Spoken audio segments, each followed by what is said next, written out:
ocean's self-cleaning ability.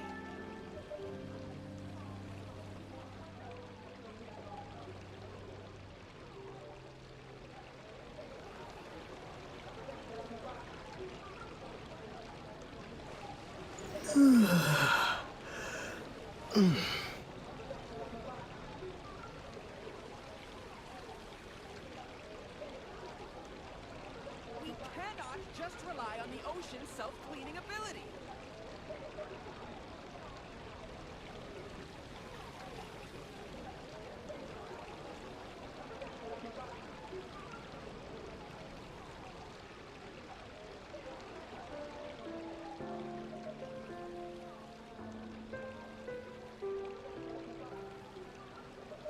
What's up, man? We cannot just rely on the ocean's self.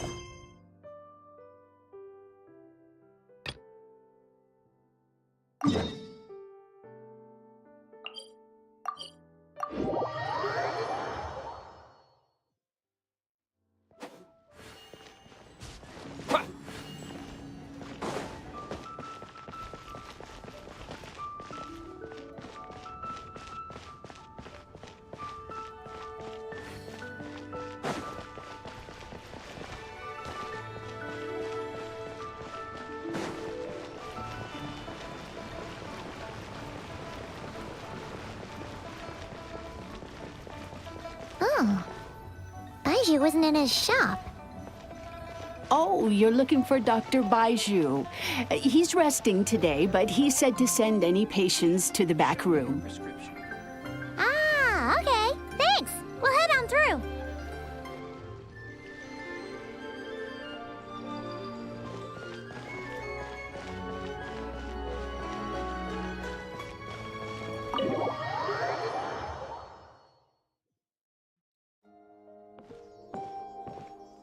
Ah, looks like we have a special guest. No worries. Traveler, Paimon, welcome. What can I do for you? It's the Traveler. He looks absolutely beat these days. He has these huge dark circles around his eyes, like he hasn't slept a wink. And he keeps spacing out. You have to call his name several times before he snaps out of it. What do you think it is? Is he sick? Oh. Is the Traveler prone to sickness?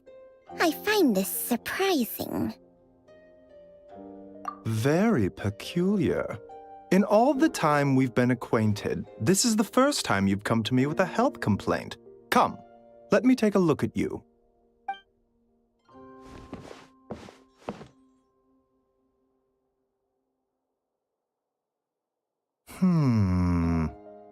Okay, Paimon does not like that expression, Baiju. It's not serious, is it? Complexion is good, eyes are clear, breathing is steady, pulse is strong. Physically, you appear to be in good condition, Traveler. In theory, your energy level should reflect that. You should be feeling right as rain. Hence my concern. A clean bill of health is usually a good thing, but in this case, it likely means your situation is more complicated. Physical illnesses come with detectable symptoms that can be used to diagnose, medicate, and cure the condition. But afflictions of a non-physical nature, they fall outside a doctor's realm of expertise. Huh? What do you mean, non-physical nature? Curses, dark magic, it's hard to say. It could just as easily be a simple case of mental fatigue. Why don't you rest here for a bit? Whatever it is we're dealing with, clues to your condition are sure to reveal themselves in time. Once we know the root cause, we can administer the right treatment. I've seen my fair share of mental afflictions.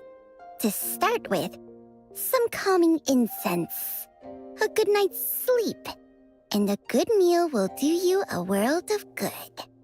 In the meantime, Changsheng and I will review the relevant literature for afflictions that present with mental fatigue. Still, we're not experts on this kind of thing. I say we should strongly consider calling in a specialist as soon as possible. Oh, must be a rare condition if not even Baizhu and Changsheng have seen it before. Well, all we can do is take their advice. You look like you're about to collapse anyway. Just get some rest. Paimon will be right here by your side. Fingers crossed you'll be all better when you wake up.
Traveler! Traveler!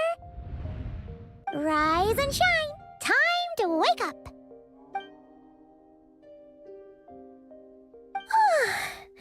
For once, you're making Paimon look like an early riser.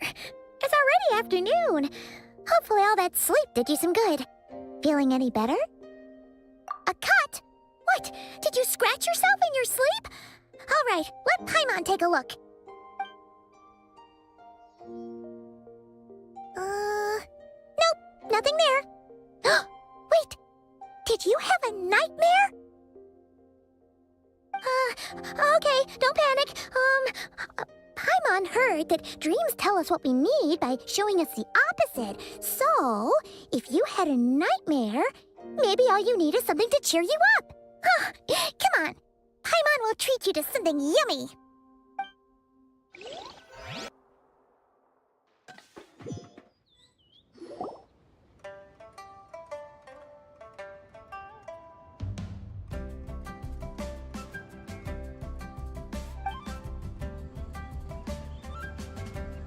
What? So, in this dream, you were trapped in a weird place with thick fog everywhere, and then a spike came out of nowhere and stabbed you in the back? Oh.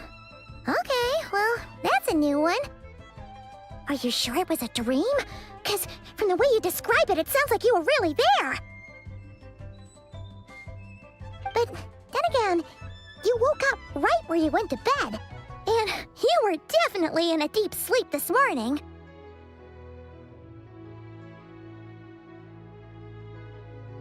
Then, it's decided. Paimon will stay up and watch over you tonight. If anyone tries to mess with you, Paimon will beat him up. Or, wake you up first and then we can beat him up together.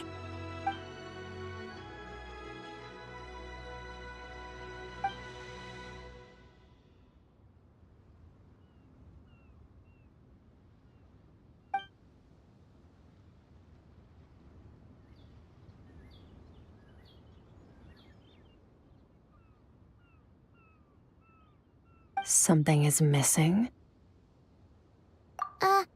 Did you just say something? The flesh remains whole, but the soul is incomplete. Left unresolved, the mind will wither away along with it. Ah! What the? Wait! Paimon remembers you! Your child's master! Skork? Skork. Right! What are you doing here? The last time time we saw you was at the Primordial Sea in Fontaine, right? But then we left and never learned where you went after that. Child's been looking everywhere for you, by the way. What brings you to Wanmean Restaurant of all places? You came here looking for us? And were you the one behind that hocus pocus just now? Tell me, what is it that you saw? Tight-lipped, huh? I suppose that's fair. You, I'll take a glass of wine. Oh, of course. Coming right up. We make this one in-house. It's not too strong. Enjoy. Chef Mao, I'll take a grilled tigerfish over here. Coming right up. If I knew we'd be this busy, I wouldn't have approved Shenhe's vacation. At the end of the day, what happens to you is of little consequence to me. I'm not here to try and win you over. Trust me or not, the choice is yours. If you want my help, now's the time to speak up. You have until I finish my drink. I was investigating an abyssal disturbance in the area and happened to notice you. Part of your soul is damaged, and the wound bears traces of abyssal corrosion. Need I say more? Neither of those things sound good.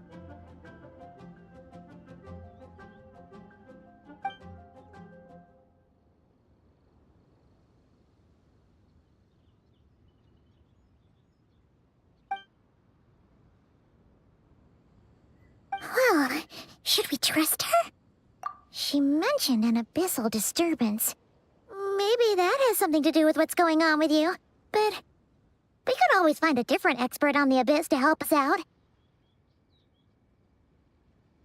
Yeah, and that thing she said about your soul being damaged is scaring, Paimon. Definitely something we should fix sooner rather than later. Skirk's an interesting one, that's for sure. But from what Childs told us, she doesn't seem evil, at least. 1, 2, 7, 10. That'll do. Well, have you made up your mind? What I saw was a dark space shrouded in a dense fog that wouldn't disperse. Yo, what the fuck? He's speaking. So that's all we know, Miss Skirk. Ma'am, can you help us? So, you couldn't disperse the fog.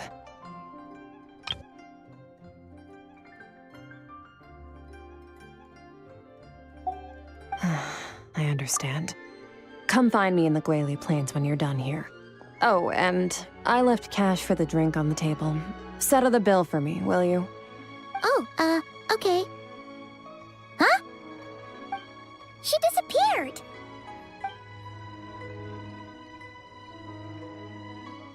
Wait, hold on. You overpaid. Here's your change. Oh, no. This includes the drink, so it should be the right amount. I didn't think you two ordered a drink. We didn't. It was that lady who came and sat with us, remember? You brought it out to her yourself. You sure? I could have sworn there were only 2 of you at that table. What? What'd you put in their dish, Chef Mao? Some kind of hallucinogenic mushroom? You got them seeing things. Seeing things? Wait, so neither of you noticed her? Young lady? About this tall, wearing a purple dress? She ordered a glass of wine!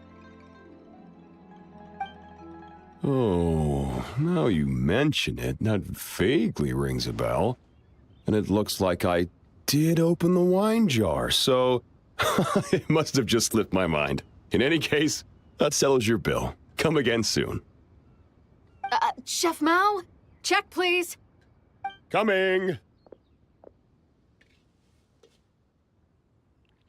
Okay, what was going on there? It's like they didn't remember Skirk being there at all. Even Paimon was half convinced we hallucinated the whole thing. But that Mora she left for us was definitely real. Oh, this whole situation is giving Paimon the creeps. But anyway, she told us to head to the Guili Plains, right? Let's not keep her waiting.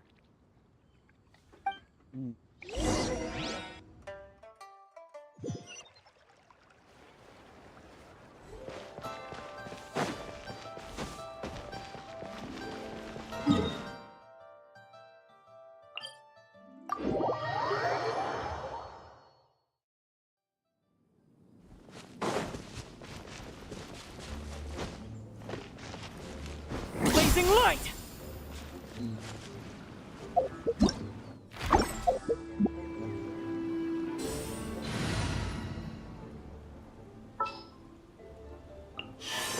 Okay, let's take a walk.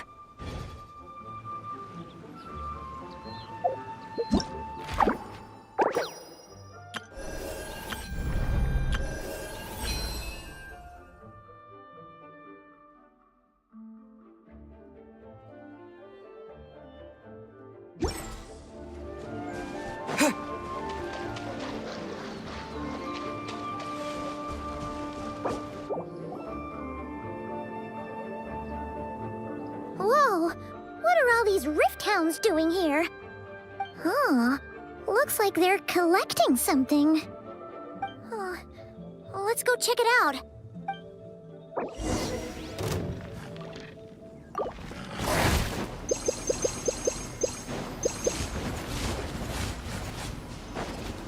Time to ignite! Quietly. Attractive frosting! Boost on the loose!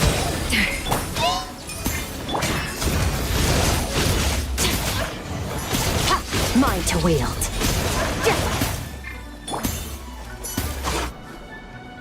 So, this is what they were collecting. It looks kinda like... Yeah. What is going on here? Traveler's gonna die. Maybe I wasn't meant for this world.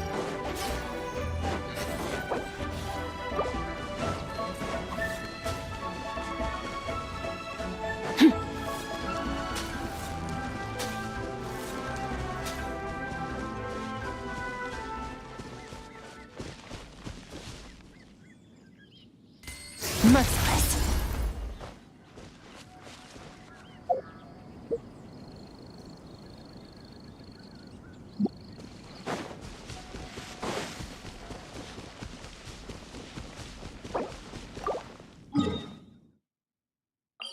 That's unfortunate.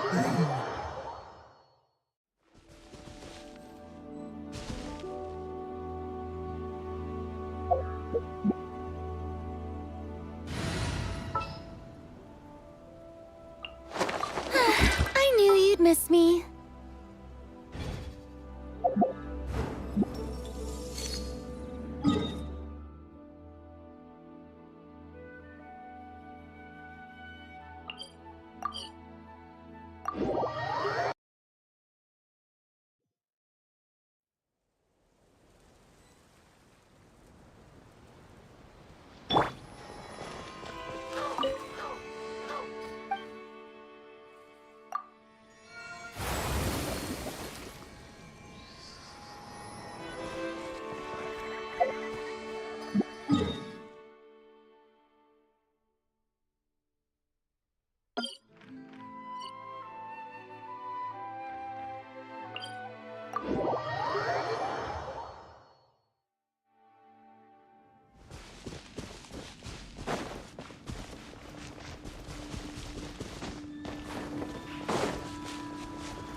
I gotta relog. This sucks. I fucking died during a cutscene.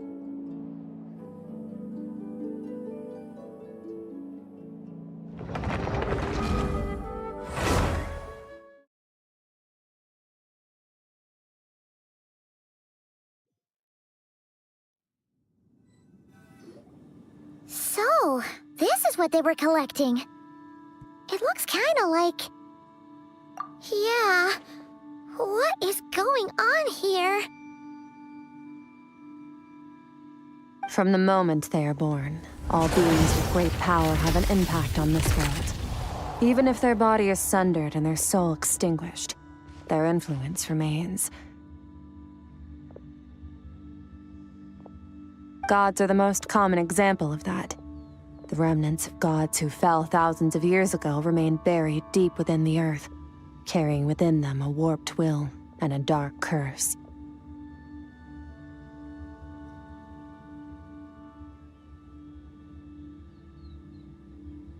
Together, these remnants form what you call god remains, and it appears that some of those sealed here were dug up and removed. There are traces left, but they're fading fast.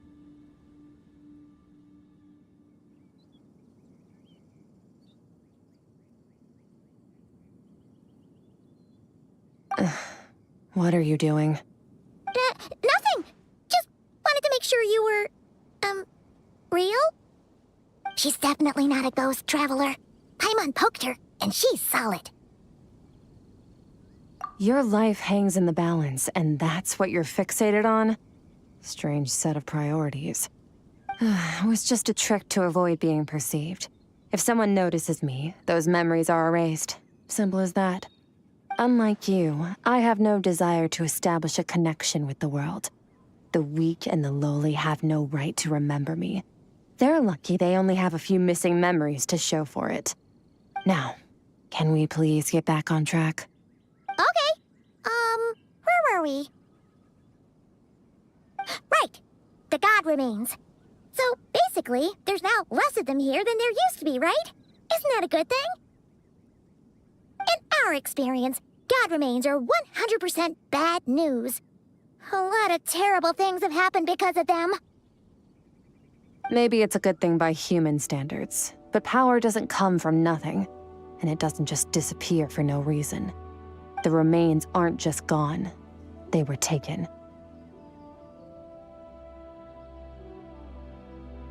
Very clever, traveler. You aren't the only one who had something taken from you. There are victims like you everywhere. The only difference being, you can speak, and the remains cannot, so it went unnoticed. Something similar happened in Sumeru. Within the span of one night, countless consecrated beasts were slaughtered, and a large amount of the god remains buried in the desert went missing. Of course, god remains are just one of the targets. The culprit is chipping away at sources of power all over this world, including the Stella Fortuna above. Wait, you mean...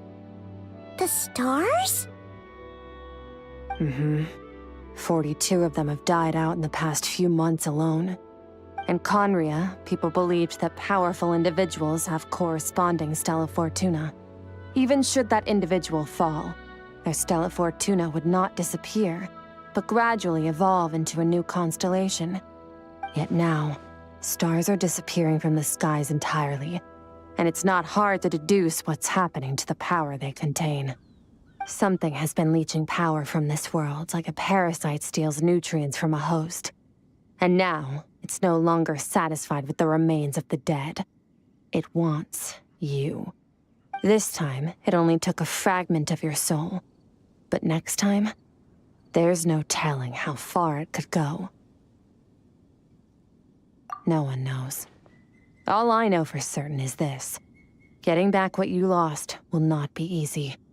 Considering how much power this entity has stolen, it must be a god-level being by now at least. But that's not the real concern. Souls are fragile things, and yours could easily be crushed if you go up against it. So you're gonna help us, right? We're going to help each other. You are my ticket to uncovering this thing's true identity. Well, great! You seem super strong, and you know a lot about the Abyss, so Paimon will take it. Don't get all mushy on me. All I'm doing is helping you get back to normal after a sudden crisis. And I should warn you, getting mixed up with me can have unforeseen consequences. We're on very different journeys. You don't want to be in my debt, trust me. You help me uncover the truth behind this entity, and I'll help you recover what you lost. This is a transaction, that's all. You would do well to remember that. Now, come along. Yeesh! You'd think she'd be a little friendlier since she's agreed to help us. But nope, she's just like when we met her in the primordial sea. So cold. Well, whatever. If that's how it's gonna be, then she doesn't deserve our friendship. What she does deserve is a super embarrassing nickname. Ah, Paimon's got it. Frosty the Lavender Melon. Serves that ice queen right. Anyway, the important thing is that we get that piece of your soul back. So, let's follow her and see what sort of plan she's got.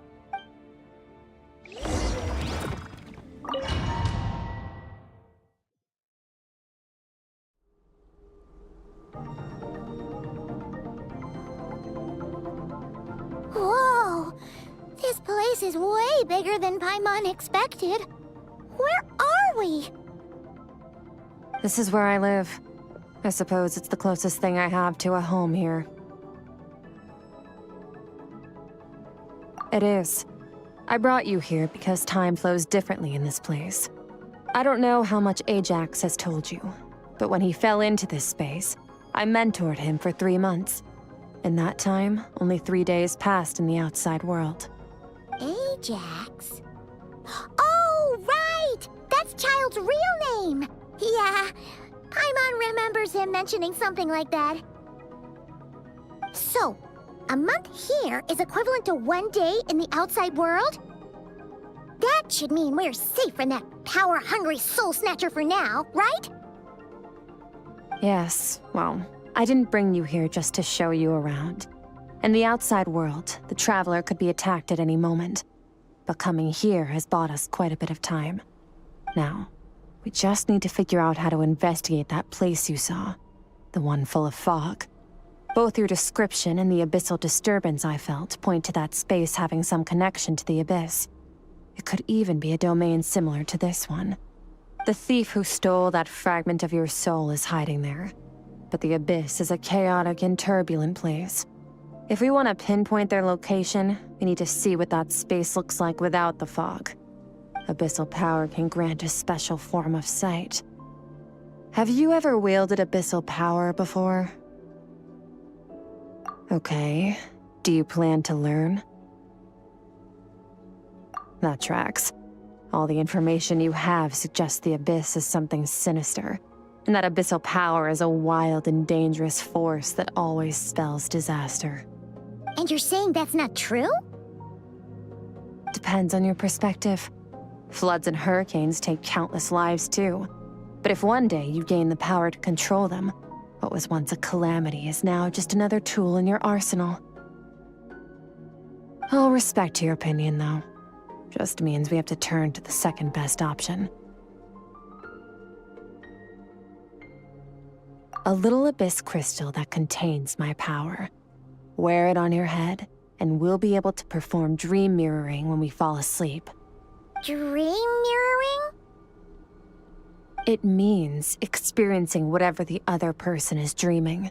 Everything they see, think, and feel.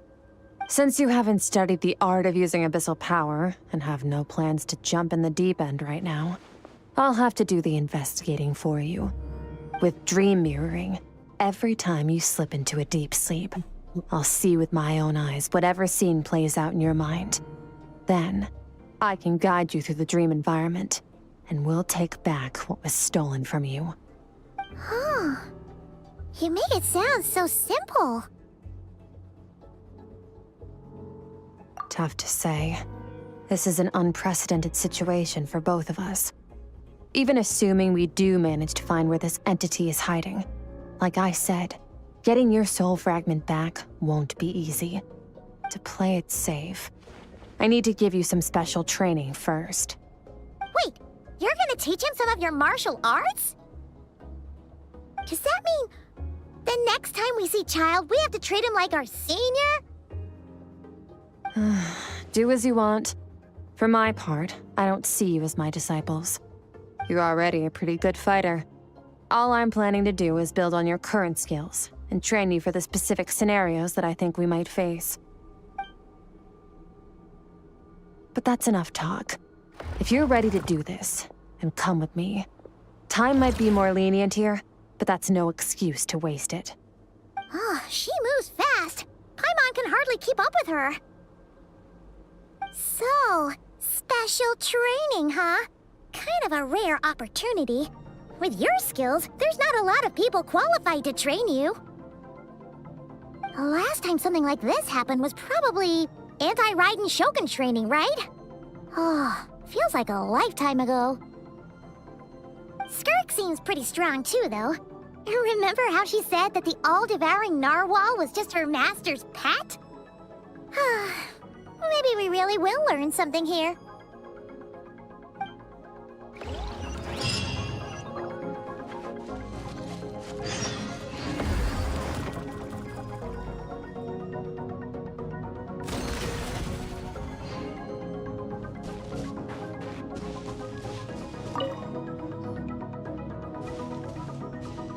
Ready?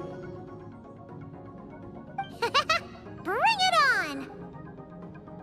Your training will be split into 3 stages. Testing your blade work, elemental abilities, and reasoning skills.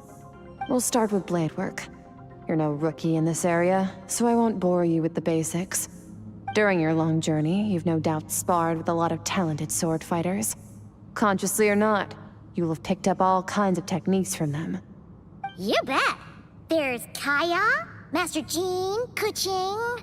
Oh, and Kazuha, Ayaka... Yeah, we've met sword masters like you in every nation we've been through. You sparred with a bunch of them too, right? Nice to know it's all gonna come in handy now. Don't get too smug. In sword fighting, techniques alone are not enough. You need a cohesive system to bring it all together. A style or school of fighting. To use the human body as an analogy, your style is your skeleton, the foundation, the framework. Techniques are the muscles and other flesh attached to the bones. This is where your strength comes from. Improving your sword fighting is like growing that body. If your frame got bigger and taller, but you didn't add any muscle mass, you'd be weak and flimsy. Then again, if you packed on pounds of flesh without a big enough frame to support it, you'd end up bloated and unwieldy. You need to do some introspection.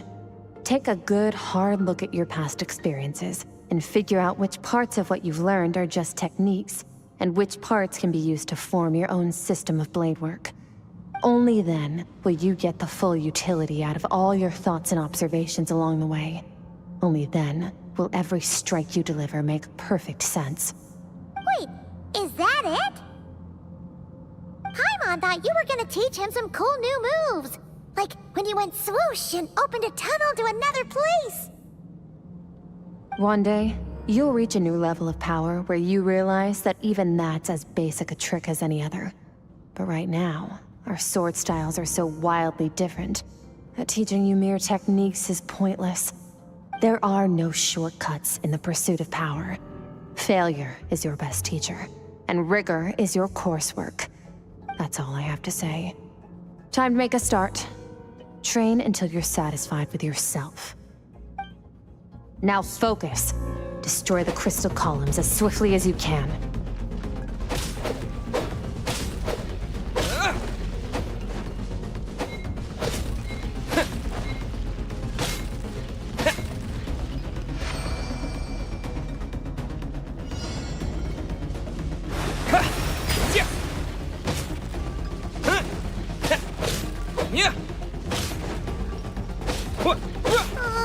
This is making Paimon's head spin. Hang in there, traveler!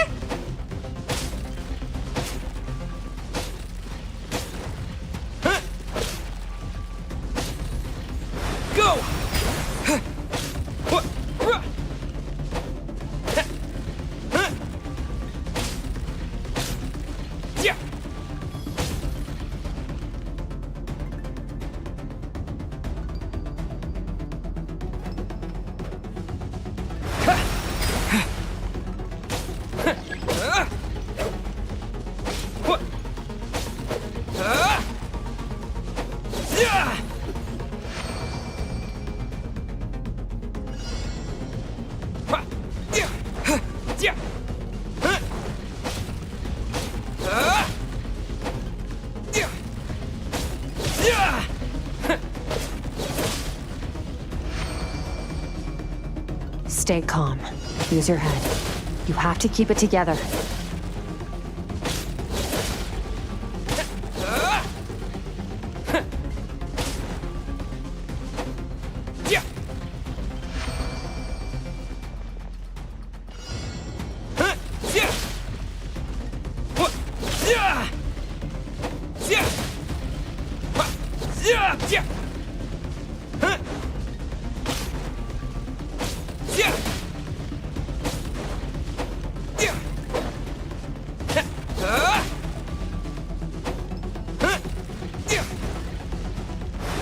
Water jet!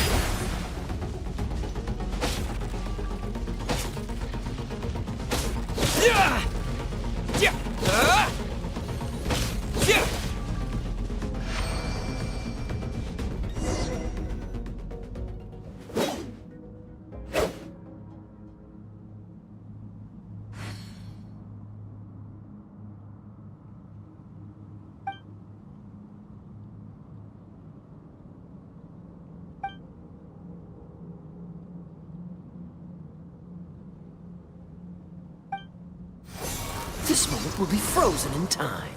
Cut to the chase. Consider a moment of true mastery that you've witnessed in another person, and ask yourself, what lies beneath the surface? What's their guiding philosophy? What's their state of mind as they maneuver their weapon? Now take that and practice it right away with speed, skill, and strength, over and over, until your hand is one with your mind. This is the only path to true growth. Step on up! Dance with the waves! I see eternity go by in an instant. The autumns of many years from a single leaf. Thus, I shall slice this maple in a flash and ask a question of the ages.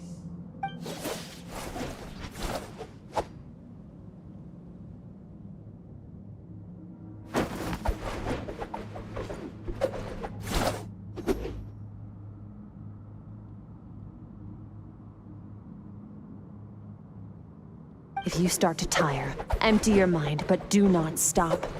Stay in that frame of mind as you keep up the fight. Get rid of all redundant movements.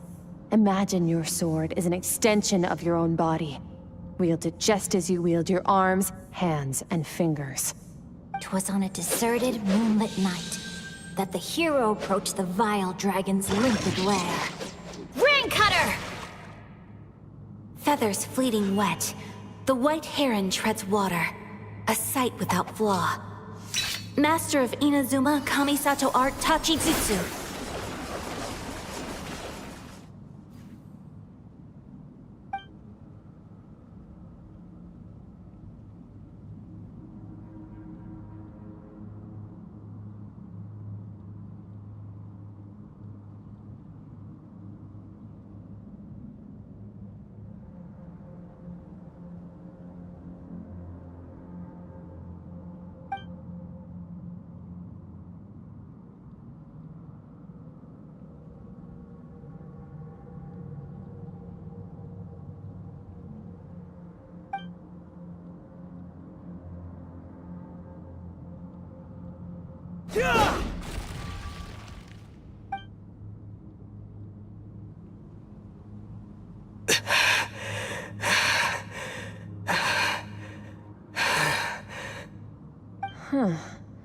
Looks like you've made some real progress. That concludes your training session. Awesome! Paimon knew you could do it! How do you feel?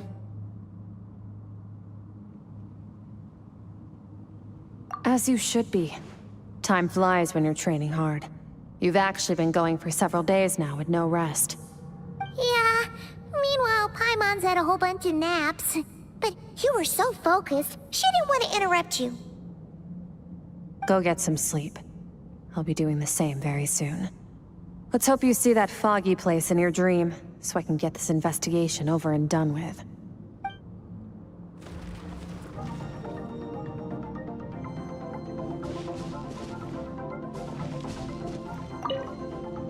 Sometimes, you have to practice a single movement 1 million, maybe 10 million times. before the breakthrough moment comes. Nothing in the outside world can help you in this process. The most important thing is to remain patient.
Skirk, why are you skipping classes again? We've talked about this. 'Cause he's a crabby old man, and he's a boring old man. I don't like going to his classes. Excuse me! You shouldn't talk about your teacher like that! It's very disrespectful! All right, let's not get into a big fight about this. Skirk's learned what she needs. There's no point forcing her to sit through more classes if she doesn't want to be there. But I'd still love to hear about what you got up to yesterday. Why don't you tell your dad all about it? I went diving, and I saw this huge fish. I never knew they could get that big. It looked kind of dumb, though, with that stupid big fat head. I tried to shake its fin, but it just spat water at me. Oh, and today, I'm gonna go to that prairie up north. There's supposed to be this giant bird there that can spit fire. I bet if I climbed on its back, it could fly me all the way to the stars. Then I suppose your old dad should get one as a pet too. Otherwise, how are you gonna hear me call you for dinner up there in the stars? When it's time to eat, I'll come back on my own, Zilly. Anyway, gotta go. Bye, Mom. Bye, Dad. Wait! Put on a coat at least, you'll catch a cold! I'm talking to you, young lady! You spoil that child, you know. Ever since that merchant ship arrived, she practically lives outside. Always going on about exploring the beyond one day, whatever that means. Ah, let the kid do what makes her happy. Besides, we both know you're all bark and no bite.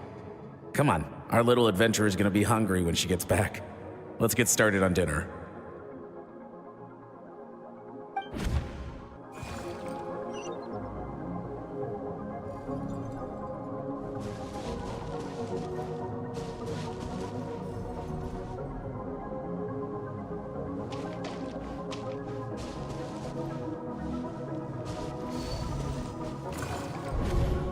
The stars shimmer high above.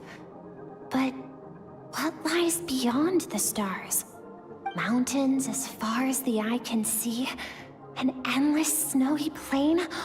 Or maybe buildings taller than the sky, like the people from the merchant ship said. I can't be the only one asking these questions. The universe is fascinating. If only I could meet some other people like me. We could set sail together and explore every corner of the world. I'm sick of being a kid. There's so many amazing things out there, and I'm ready to see them all. But for now, I'm starving. Better get back.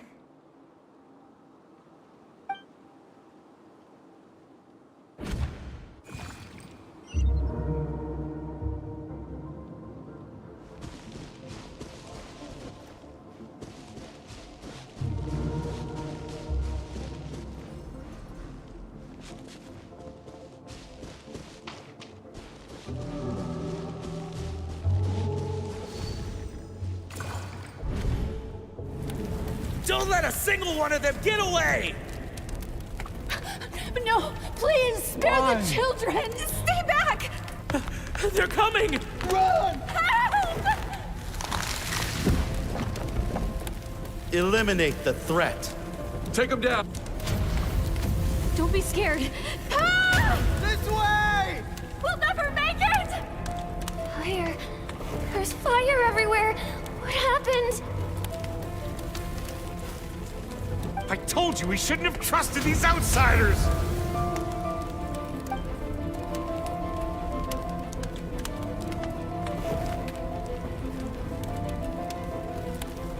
Why are you doing this? What did we do to deserve this? We welcomed you with our finest food and drink, showed you the best our home has to offer, gifted you cloth dyed by our own hands. And this is how you treat us? Run! Save yourselves! Captain, Zone 3 is clear and we have Zone 2 surrounded. Begin extermination. Remember the orders from upper command. No one is to be left alive. Rest assured, sir. We have enough munitions to annihilate these savages and burn their entire civilization to the ground. Good. The only ones who put up a real fight are that man and his wife, correct? What's their status? We shot the man in the ankles and the wife broke her wrist attempting to fight back. They won't be doing much more fighting. They're holed up in their home for now, but they won't last long. To prevent them from making some kind of last stand, we're planning to clear out the other zones first so we can send a bigger squadron to surround them. Well, well. Turns out some of these beasts do know how to use their claws. Now the threat these savages pose will be undeniable. Let them cling to what's left of their lives for a little longer.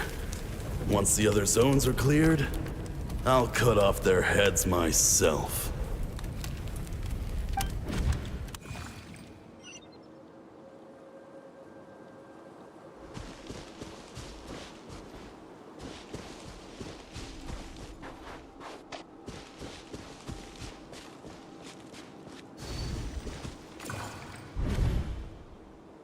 Dad? Mom? Skirk, you're all right? Thank heavens. I'm so happy to see you, sweet girl. But you need to go. It isn't safe here. They'll be back any second. What happened? You're bleeding a lot. Dad? Mom?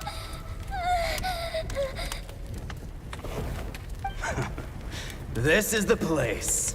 Alert all units. Prepare to surround. Run, Skirk!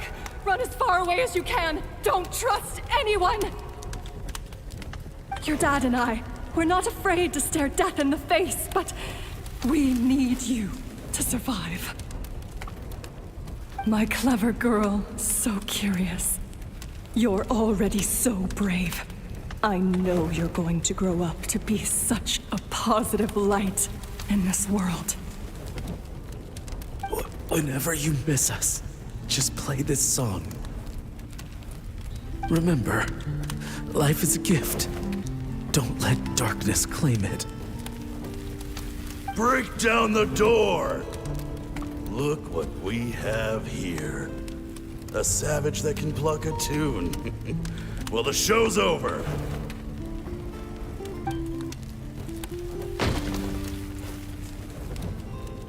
You! Stop singing! Shut it!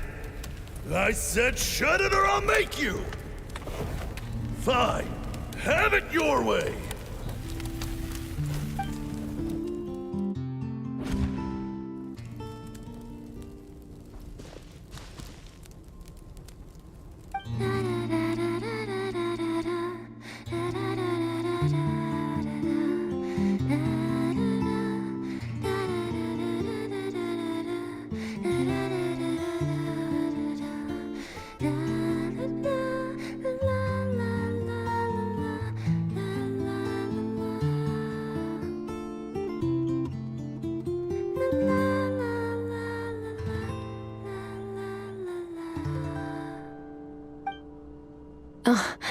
You're awake?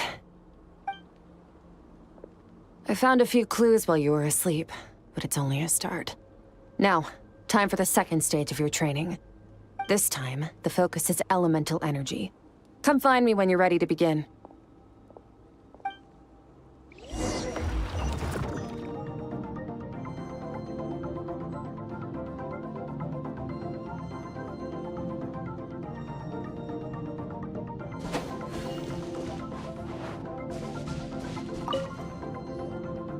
Man, staying in the abyss feels so surreal, don't you think? No day and no night. It's like time hardly exists. If we weren't careful to keep track, it feels like we'd have no idea how long we've even been here. Well, except for the fact that Paimon still gets hungry like clockwork. You go do your training. Paimon's gonna grab a bite.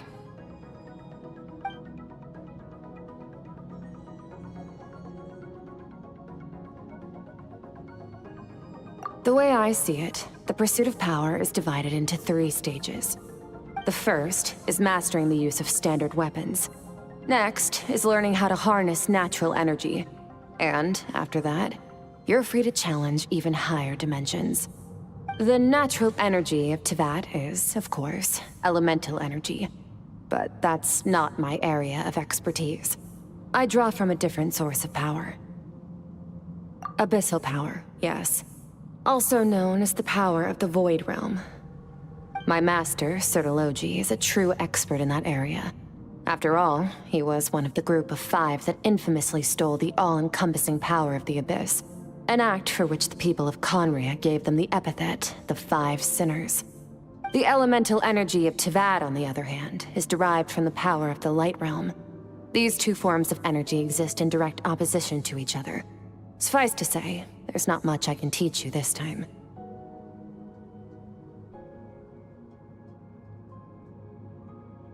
A keen observation, traveler.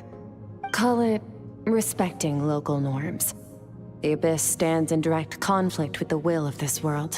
So, to make my life easier, I disguise my power to make it appear cryo-like in nature.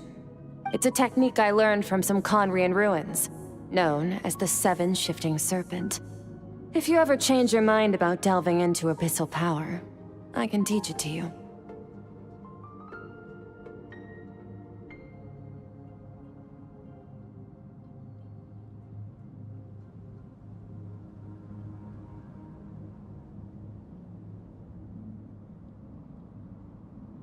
So I've heard. You seem to have a knack for removing abyssal power.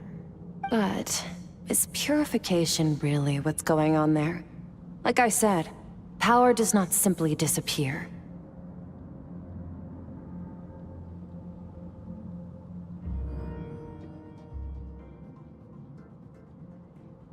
Just thinking out loud.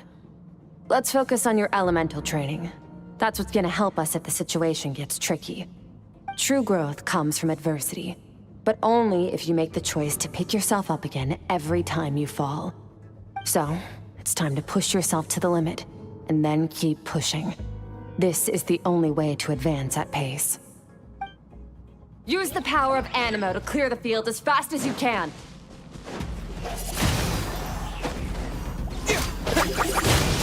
Windblade!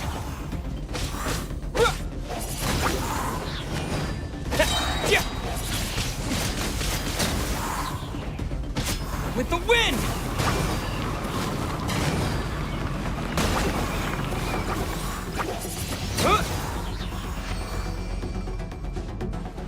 Observe your surroundings. Look for things you can use to tilt the scales of success in your favor.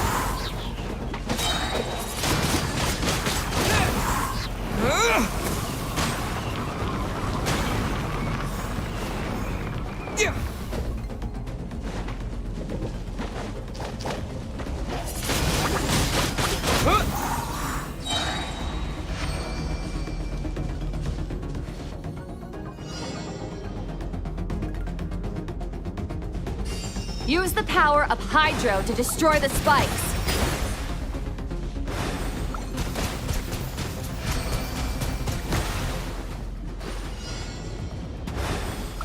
Faster! Don't give them a chance to strike you. You need to be quicker than you were in your dream. You can't afford another injury like that.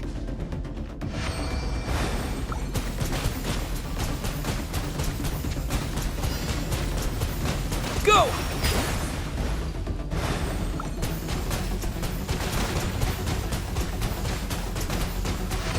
Go!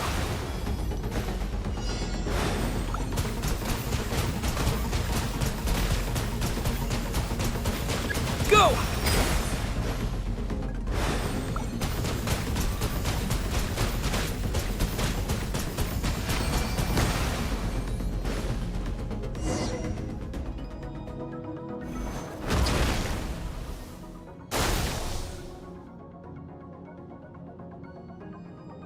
You need to understand what makes you special. The ability to wield elemental energy without a vision and switch between the elements at will.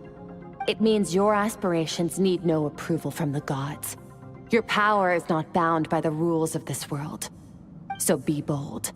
Do not be afraid to chart your own path.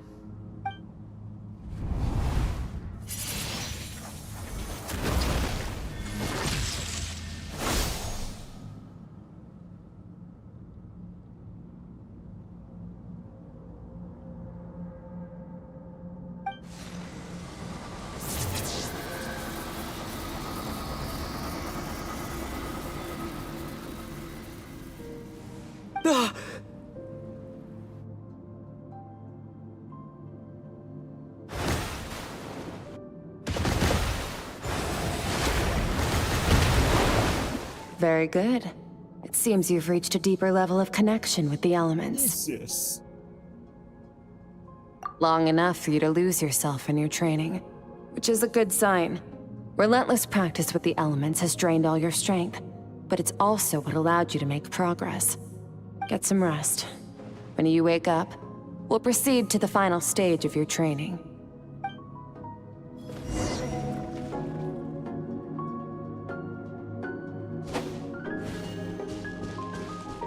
If you wish to master the elements at a fundamental level, you must see the entire natural world. Nature in all its places and forms.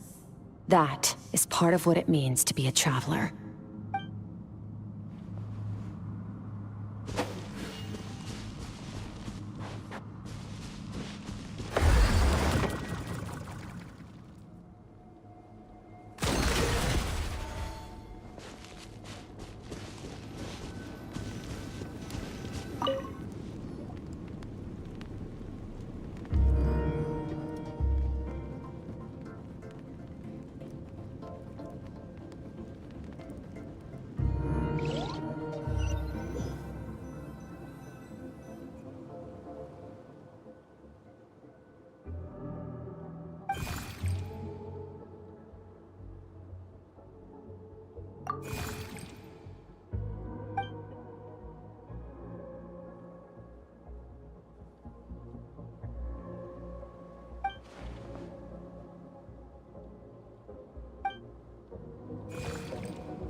What is the secret to power? Longing, hatred, self-preservation. No, it is fear. The fear of losing those you love. The fear of watching your home burn. Fear of loneliness. Fear of death. Fear is the source of evolution.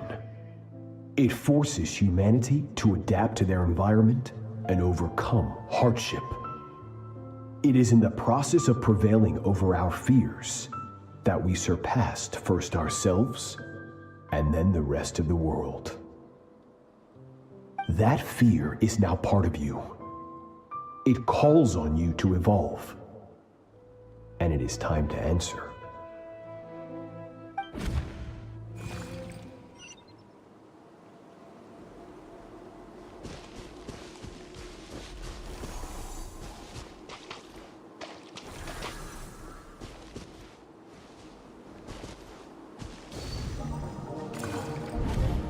Any minute spent missing home is a minute wasted.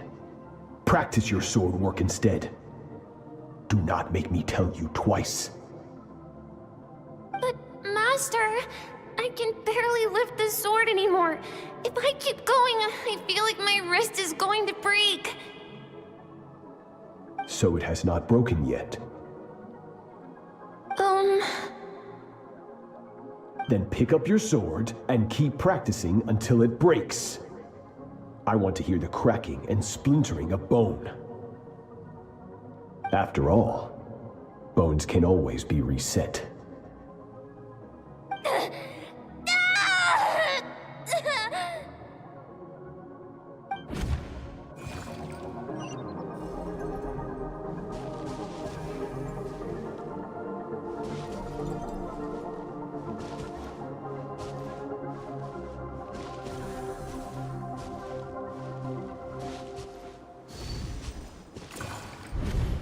Good, Skirk.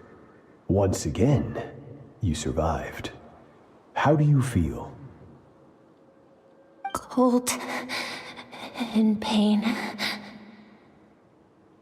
These are signs that you are adapting to the abyss. Each time the flesh is torn and the spirit crushed, each time you claw back from the brink of death, you become stronger. I now understand why these people sought to destroy your homeland. Your potential goes beyond even what I could have anticipated.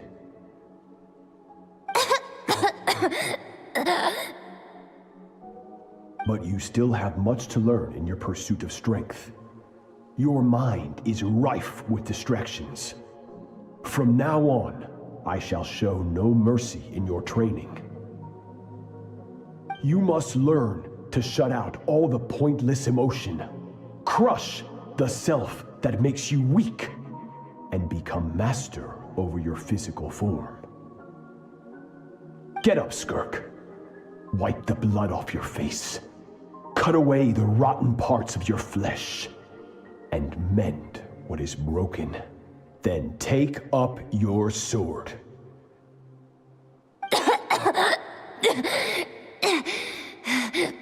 Yes, Master.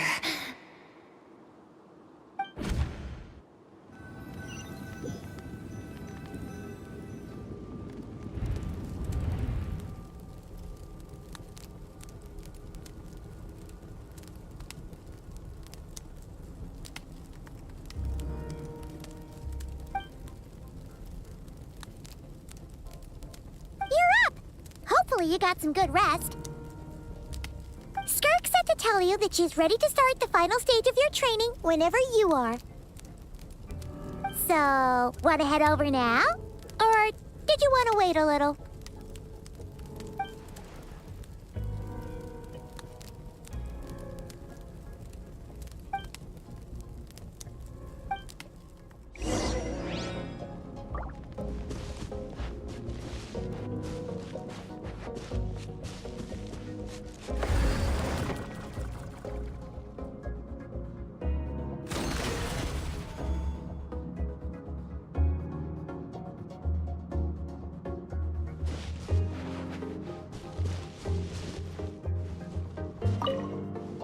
Yo. From your training so far, you have gained better command of the sword, and more control over your elemental abilities.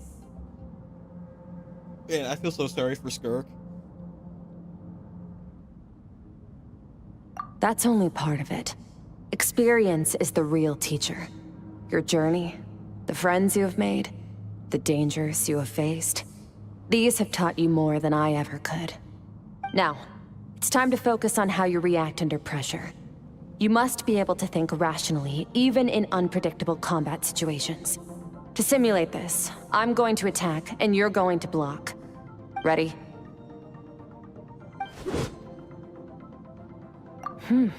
Not bad. That defensive stance looks near unbreakable. Just like your sister. Oh, that reminds me. You still don't know what happened to her, do you? Oh, jeez. Oh, no. Hey, no fair! That's cheating! You think every opponent has the same moral code as you? You can denounce their deplorable methods all you want, but only if you live to tell the tale. The dead don't get to complain. Strong emotions will always arise in combat. Anxiety, anger, fear. But a true warrior is never at their whim. Only when you are free from the influence of emotion can you make the right choice, no matter the situation.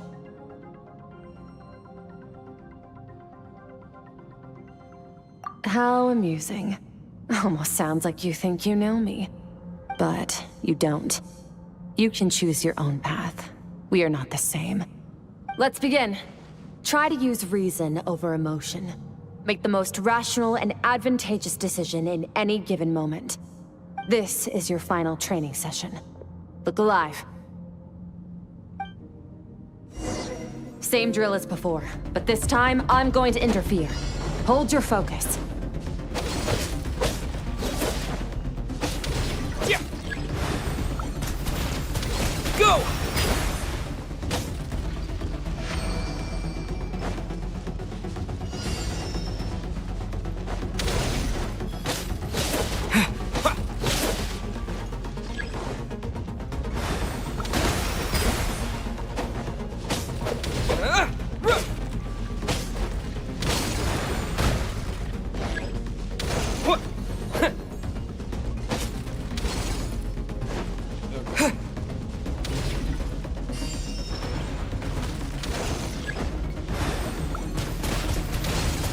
Water jet!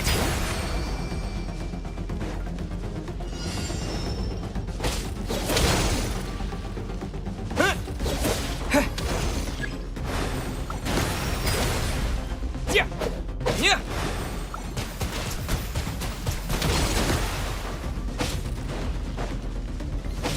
Yeah!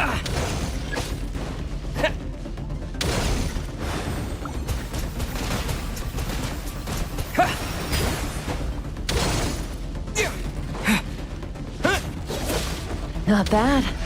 Better than I expected.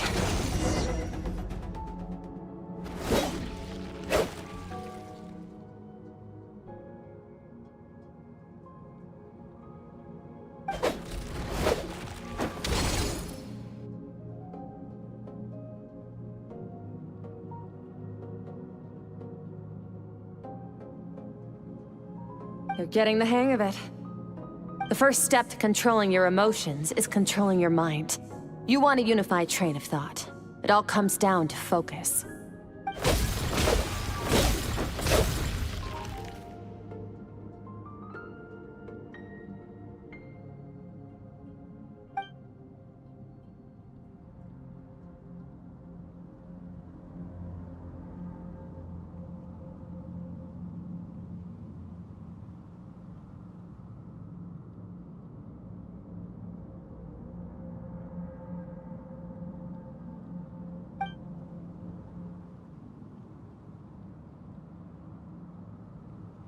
Your mind is rife with distractions. From now on, I shall show no mercy in your training. You must learn to shut out all the pointless emotion, crush the self that makes you weak, and become master over your physical form.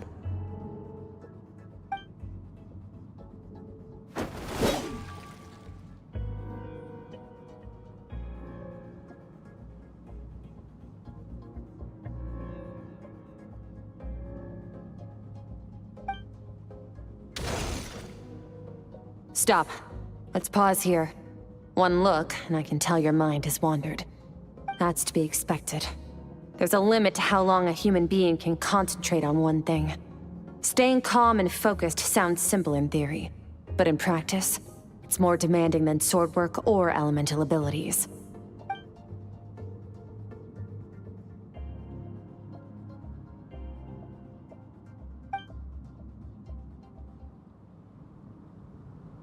Get some rest. No point training further if you're already dead on your feet. Like I said at the beginning, the only goal of this training is for you to reach a point that you're satisfied with. You managed to push past your limits, which is a good start. You can be proud of that, and sleep well knowing that you've earned it.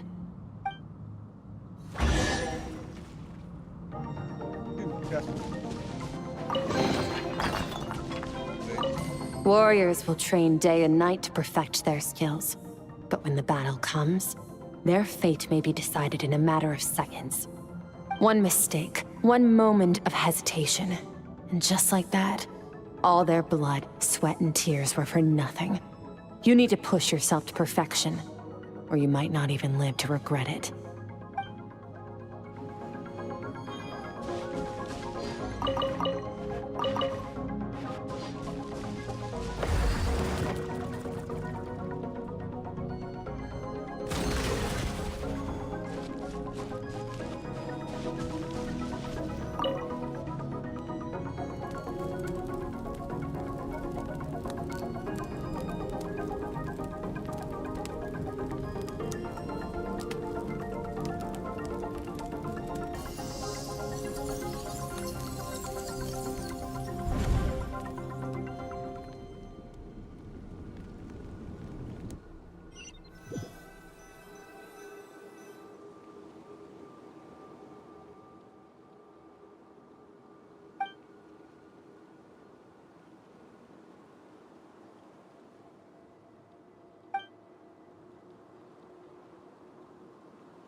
Skirk is amazing.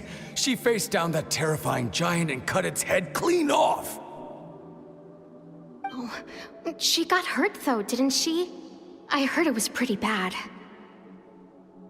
Yeah, well, that's a given. But the moment she was on the mend, she got right back to practicing her sword work. I heard Master suffered a grave injury once too. Lost an arm and a leg and still came back stronger than ever. Skirk's becoming more like him by the day. Incredible. I wonder if I'll ever reach their level. They're always so resolute, so unshakable.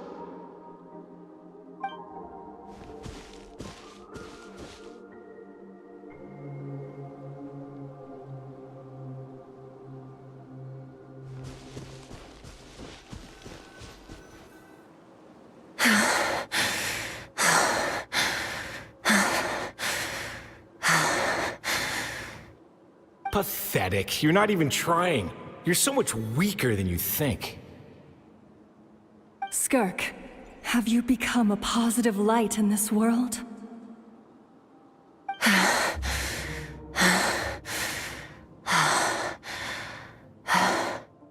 Do you even remember how many of us perished in that fire?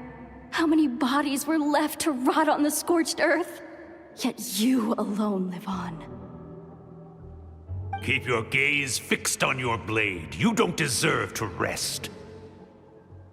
I have so many questions. I just want to jump in a spaceship, explore the whole universe, and get answers from the stars.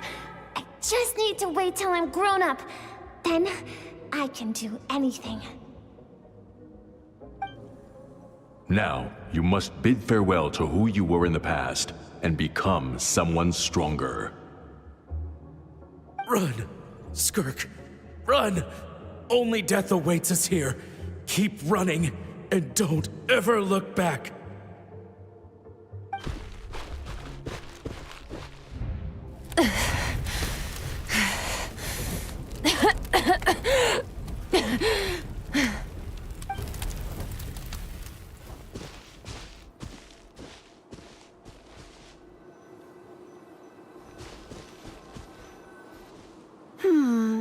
Let's see here.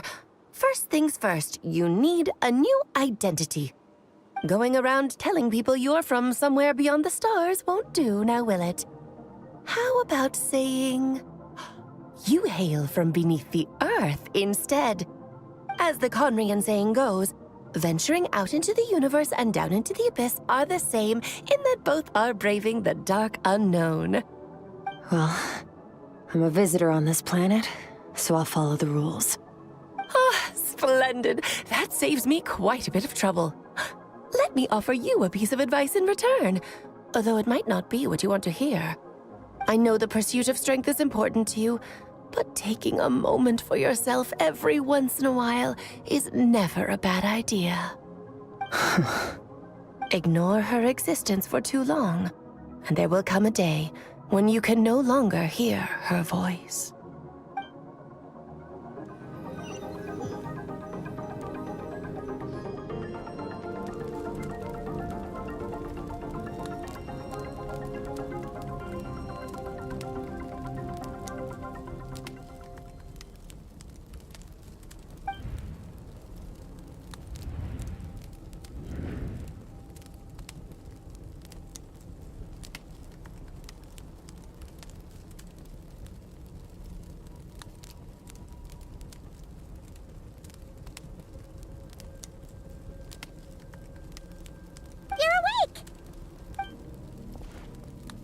You must be starving, right?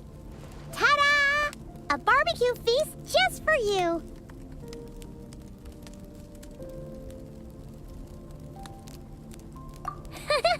Of course you are! That's why Skirk and Paimon got this all ready for you. Dig in, before it gets cold. Ah, well, if you're around someone long enough, it's bound to happen. Plus, Skirk can cook.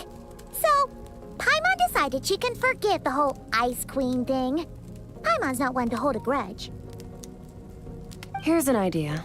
Let's save the chit-chat until after the meal.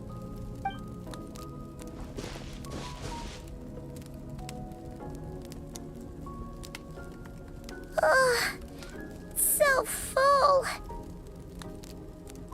Okay, it's Paimon's turn to sleep now. Wake her up when it's time to go.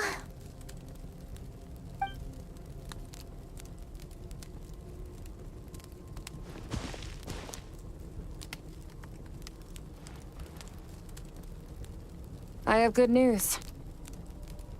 First, your training is complete. You have what it takes to wield immense power. Now it's just a matter of putting it into practice. Continue to learn from your journey and hone your skills against formidable opponents. Second, I've located the culprit we've been searching for. Next, we just need to retrieve the missing part of your soul, and our business will be concluded. When Ajax trained with me, he once told me he was bursting with questions. So I allowed him to ask me 3 of them before he left. You and I may never meet again, Traveler.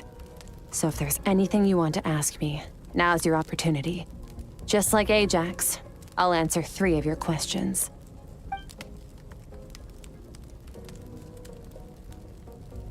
Are you really from Teyvat? Okay, not the angle I was expecting. What makes you ask that? I'm sorry I didn't tell you earlier, but while we were dream mirroring, I think I saw your memories.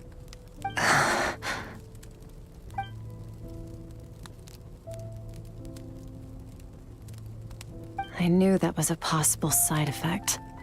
Closed off my mind to you for that exact reason.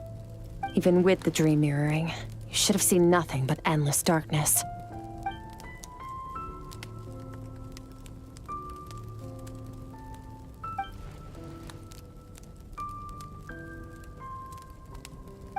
Whatever. Must have been a flaw in my execution. I shouldn't be too surprised. Due to some recent circumstances, my self-control has been lacking as of late. Since you've seen what you've seen, there's no reason to hide the truth. All I ask is that you keep it a secret. No, I'm not from Teyvat. I'm from a different planet. And there was a time when I journeyed through the stars. A lot like you in some ways. Like me? Do you mean you're also a descender? No, we're different in that respect. You're influencing the fate of this world. But me, I'm just passing through. Several hundred years ago, my master, Sertologi, opened the border between worlds and sent me here. But this is not my home. And one day, I'll return to the vast unknown of space. So, there you have it. On to your second question. It's so weird hearing the Traveler speak. What is your goal in coming here? To become stronger. For certain reasons, I need to bridge the power gap between me and my master as quickly as possible. But first, I need to understand the source of his strength. To do that, I need to follow in his footsteps. Walk the path he once walked. And somewhere along the way, I'll find out how to defeat him. That is my sole focus and purpose. Okay. You have one question remaining.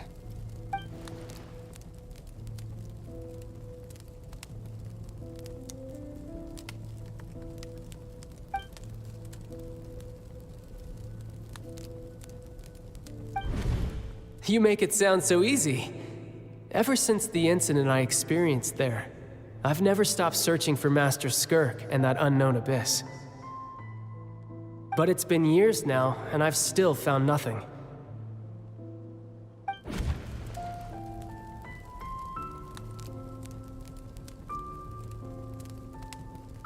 Well, your last question? You know Child is looking for you, right? Are you going to let him see you? Ajax. His situation is different than yours. Before you ever crossed paths with me, you'd already encountered many formidable people, studied their techniques, and developed your own skill set. So, during your training, all I had to do was build upon that foundation. But Ajax was so young when he came to me. A complete blank canvas. Children can't help but imitate their role models. In the long run, that would only hinder his growth. Once Ajax has enough strength in his own right, I will allow us to meet again. Until then, let that motivate him to reach his full potential.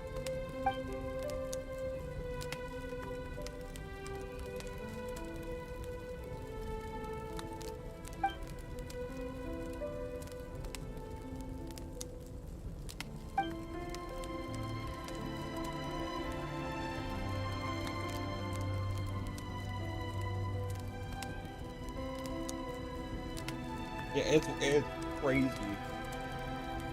I'm glad it's starting though. Having the Traveler be silent for so long kind of sucked.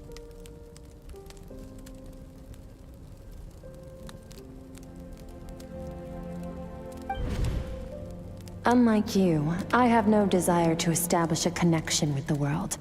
The weak and the lowly have no right to remember me. They're lucky they only have a few missing memories to show for it.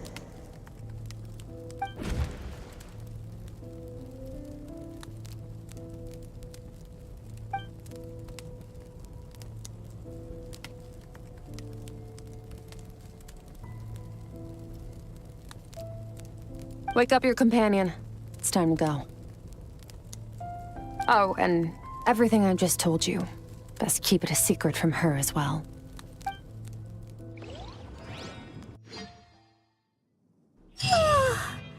Time to go. Oh, finally. Where are we headed? Just follow me. I'll open an abyssal rift close to the culprit's location. It will take us to where he's hiding.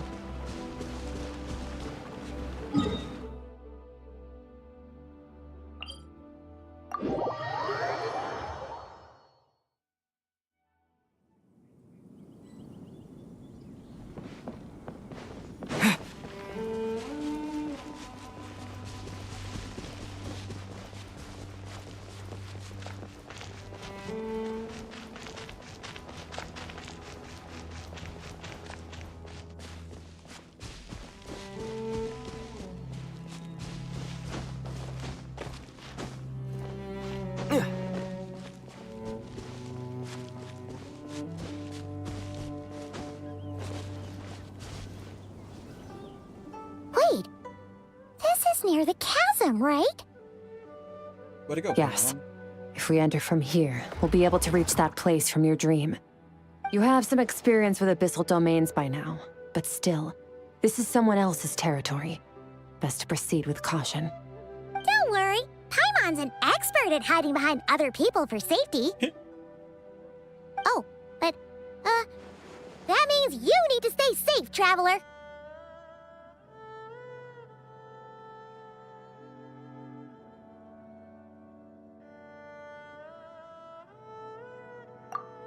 All right.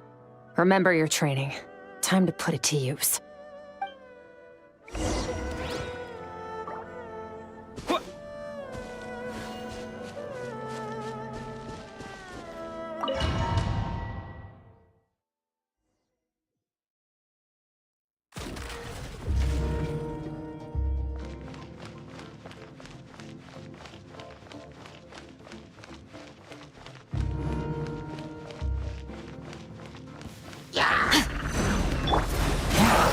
Bombs away! Annihilate.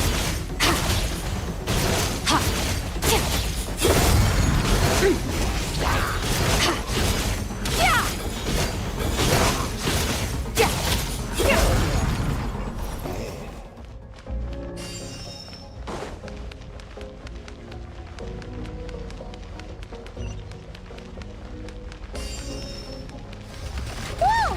Look at all these spikes! Careful! Don't get hit! You know what? Paimon's just gonna float behind you. Come on, you got this. Wipe out!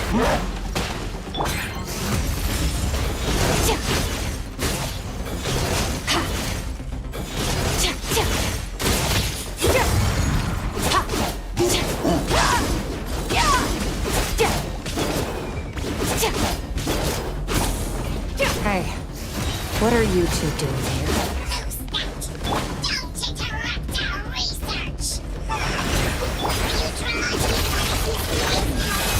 Dusty, like an abandoned house. Let's press on.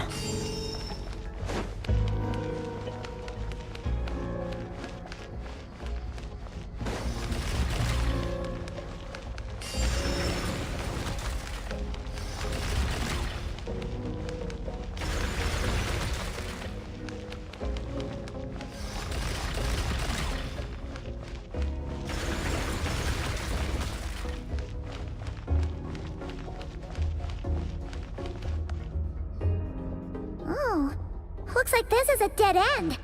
Did we make it to his hiding place? Ugh, this fog is making it impossible to see anything! This should be the place where you were attacked, Traveler. The missing part of your soul should be nearby. Can you sense where it is?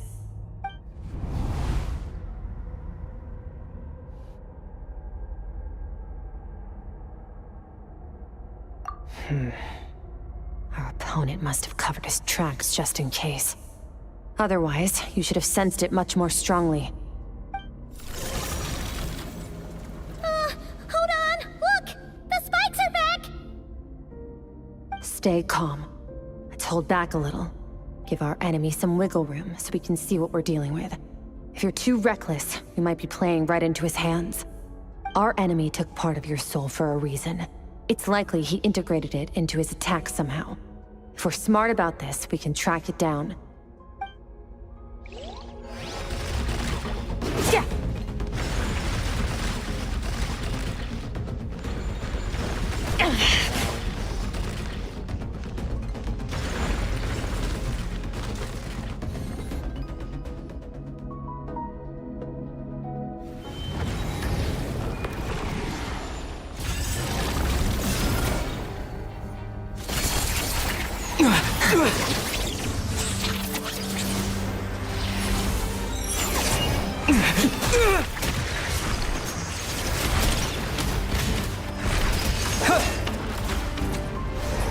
From the start, the attacks have been focused on me. Trying to break through my defenses? I see.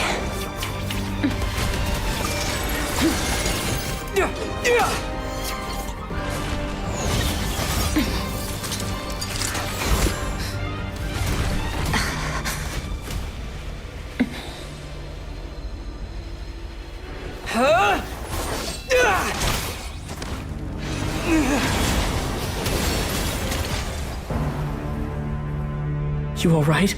That thing was...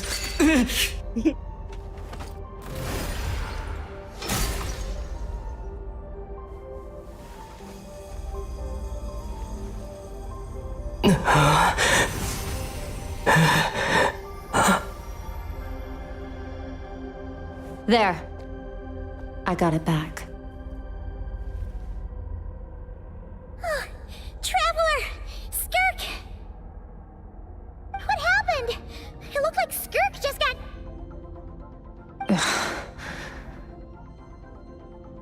In the Guili Plains, you asked me why this enemy chose you as his target. Now, the answer is clear. It's not just the fact that your strength is impressive.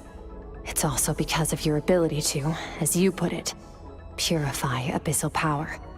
Whatever that actually means.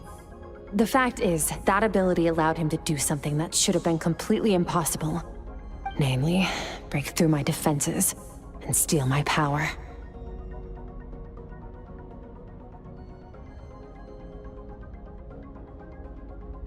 No, he couldn't have known I'd come to his domain. He only stole your soul fragment because he knew the value of its power. I doubt he expected it to come in handy so soon. Call it fate if you want. I believe that's the term they use in this world for arbitrary coincidences like this. In any case, it works to our advantage. Once I realized what he was using that power for, it gave me the chance to get back what you lost. I'll cope. Well, done gorging? Good. Time to answer some questions. How did you get the power of the all-devouring narwhal? The all-devouring narwhal? Oh, of course! Paimon knew that spike thing looked familiar. It looks just like that narwhal's horn! I highly doubt you acquired that power through your own strength. Tell me I'm wrong. You're desperate enough to scour the land for god remains and whatever vestiges of power you can find. That alone proves you wouldn't be able to defeat a creature like that. Which leaves one possibility. You know my master, the Foul, Sertologi. The Foul? Who dares call him Foul?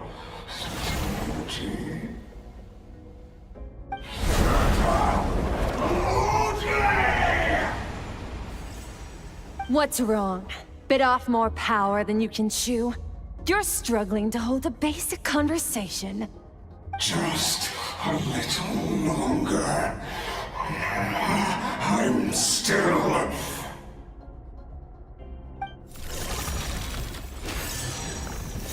Look! It's back!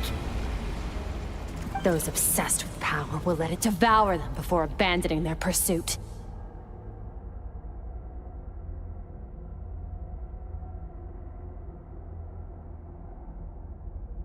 Keep calm and use reason to decide the best course of action.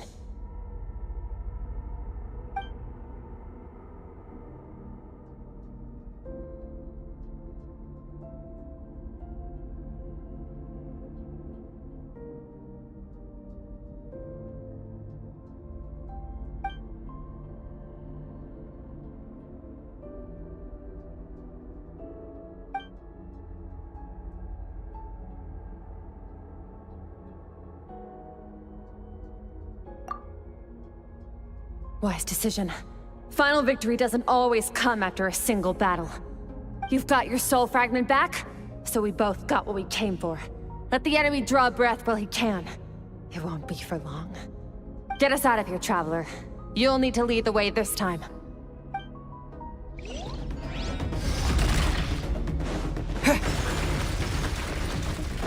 Skirk, is your shoulder gonna be okay?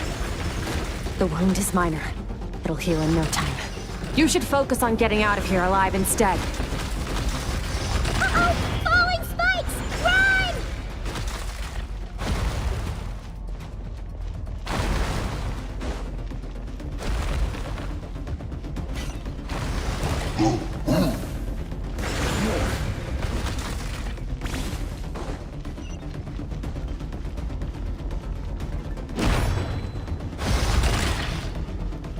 Watch out!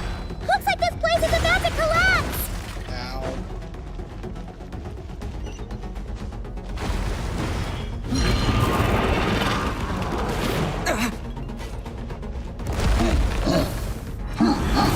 So, this guy's power has something to do with the all-devouring narwhal. Did you know that all along, Skirk? I had my suspicions. That's why I decided to investigate in the first place. But suspicions only get you so far. I needed to verify it for myself.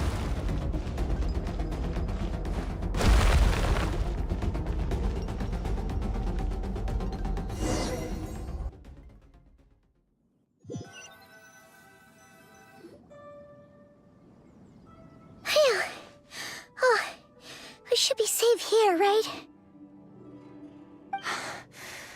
I no longer sense his presence. Can't have followed us out of that abyssal domain. Weaklings like him will find that my power is not so easily controlled. He won't be leaving that place until he's managed to digest it.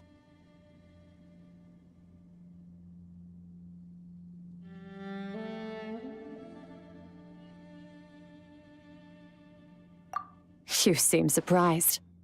I suppose that's fair. You've seen but a fraction of what that whale is capable of. That gaping maw could swallow a planet whole. It's called the all-devouring narwhal for a reason. Devouring is what it does best. It can extract power from anything, dead or alive, as long as it manages to make physical contact. Yeah. When we had our run-in with that thing, Neverlet mentioned that it has an instinct to devour. Your dragon friend recognized the nature of its abilities and used the power of Hydro to protect you. That worked because it was in a satiated state, so it was somewhat less aggressive than usual. It's a different story when it has no more power to feed off of. That's when its true voracious nature kicks in. It could devour everything on the planet in that state, which is why I cast it into that void space. But I hadn't counted on there being anyone left on this planet capable of wielding its power. To me, that says he must have encountered the whale a long time ago. Meaning, he must have known my master.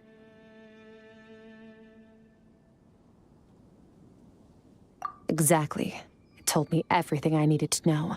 Hence why I said we both got what we came for. And I believe that brings our transaction to an end.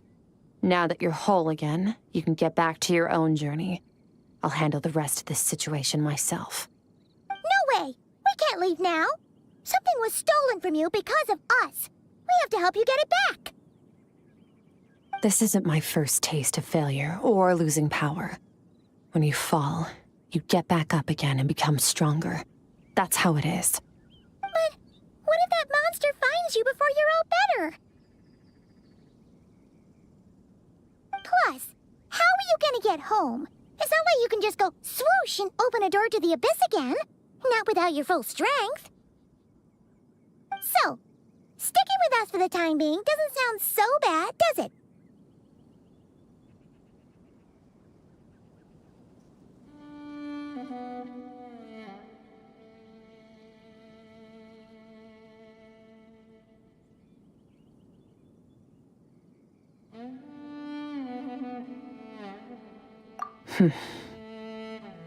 Fair enough. Then take this. What is it? A bag of Mora. Nothing in this world is free. I know that much. I'll leave the planning to you. Hurry up and decide where to go. We shouldn't linger. We should take Skirk somewhere she can rest. But where? Paimon gets the feeling Skirk wouldn't like being around a lot of people. Oh wait! Baiju said we could rest in the back room of the pharmacy, didn't he? Let's head there!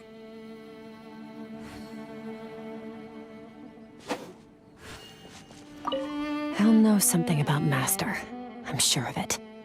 Next time, I need to be ready. Fine. It was just a scratch. It'll take time to recover my strength, of course. But adapting to situations like this is nothing new for me.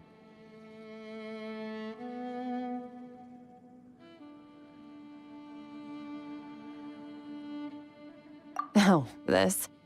It's a star crystal suit. Abyssal energy is scarce in Tevat. Wearing this helps me access it more freely. It stores concentrated abyssal energy that I can draw from on the go. When the energy runs out, it reverts back to its original form. Found somewhere to rest. Well, Lead the way, then.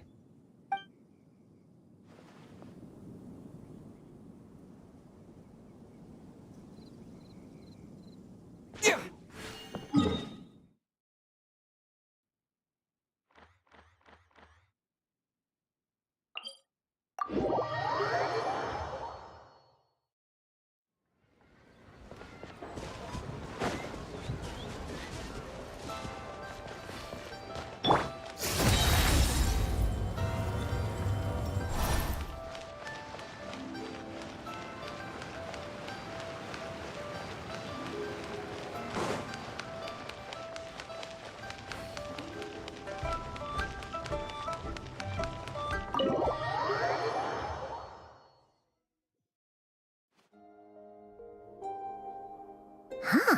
This bag from Skirk has a ton of Mora in it. Does she have a job or something? Wait, no. After what we saw at Wamin Restaurant, that seems impossible. Can you imagine? It would go something like... I'll be collecting my paycheck now, boss. Oh, sure thing.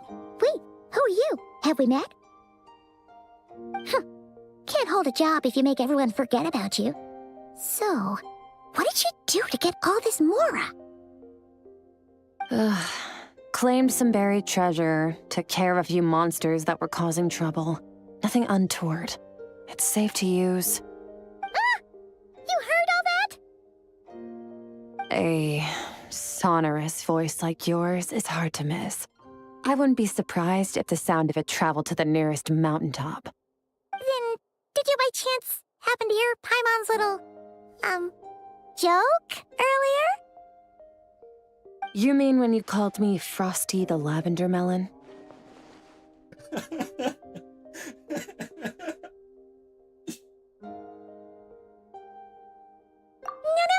sorry.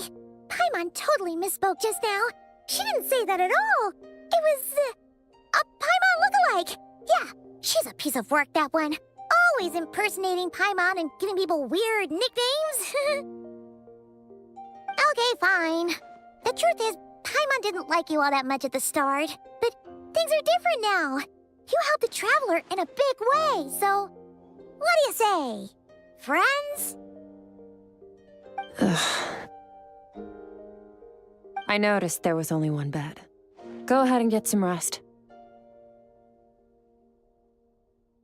Wait, what about you? I don't get tired, and I don't need rest. I'm going to practice my sword work. That should help me regain some strength. But your shoulder... Hey, don't just leave! Ah, whatever. Let her tire herself out.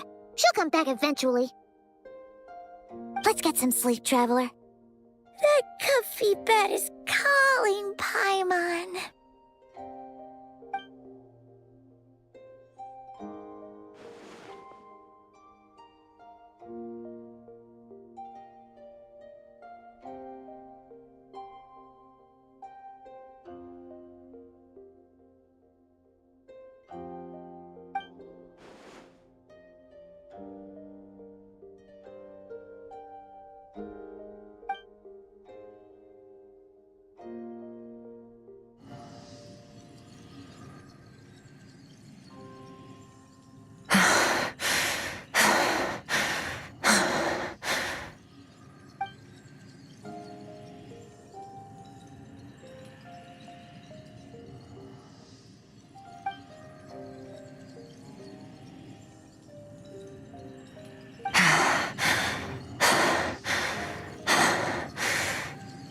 Quiet.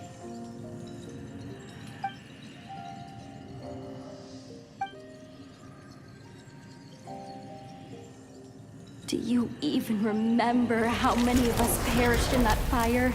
How many bodies were left to rot on the scorched earth? Yet you alone live on.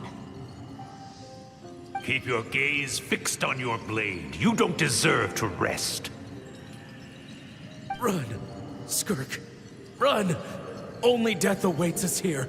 Keep running, and don't ever look back.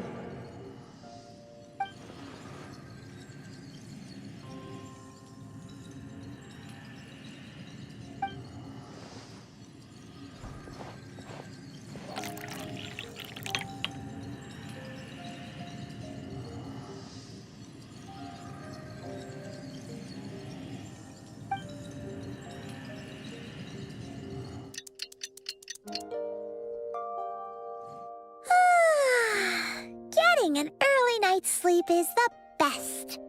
That bed was so comfy.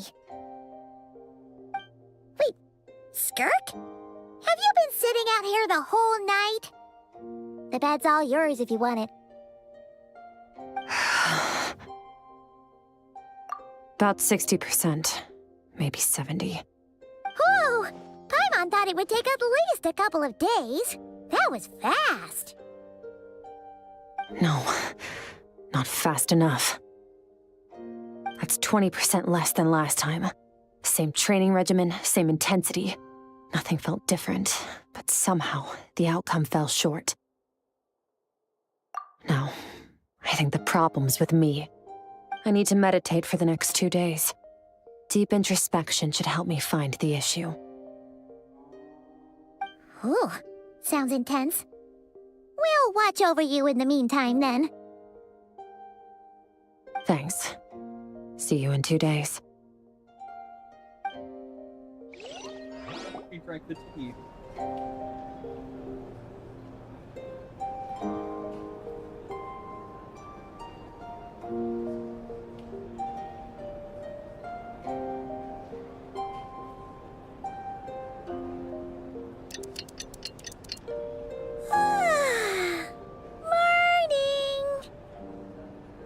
Skirk is still meditating, huh? It's been 2 days already. Shouldn't she be awake by now? Paimon can't think of anything we can do to help. Oh, wait!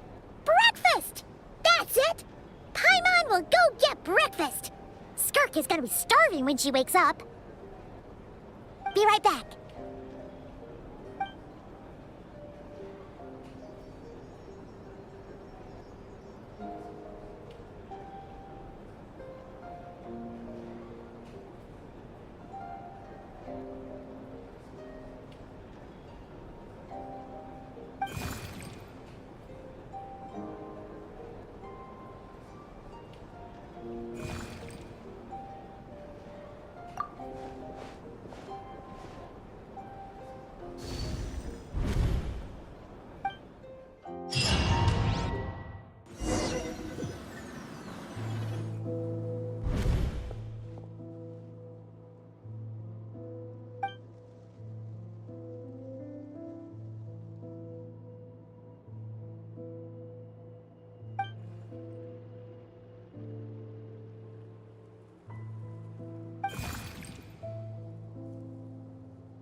That's right. This is Skirk's inner world. Think of it as the threshold between the soul and dreams. This isn't your first time here, but what you remember is probably a space covered in darkness. I only managed to illuminate a small portion for you back then.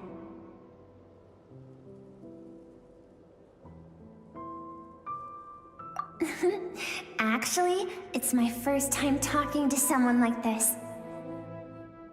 I only managed to break free and bring you here because the injury weakened her power. I guess that's why I can speak again, too. Call it fate, if you want.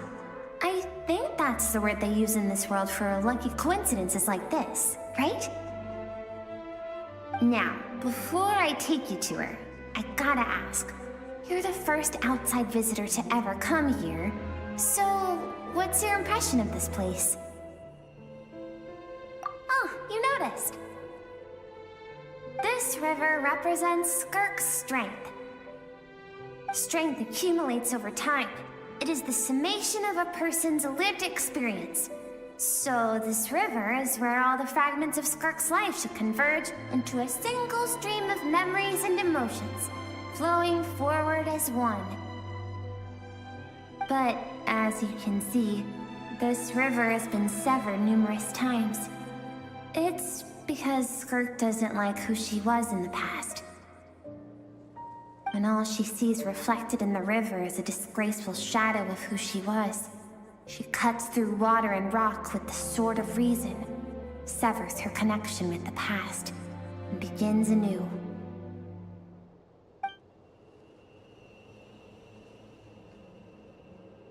You must learn to shut out all the pointless emotion. Crush the self that makes you weak, and become master over your physical form. This isn't my first taste of failure or losing power. When you fall, you get back up again and become stronger. That's how it is.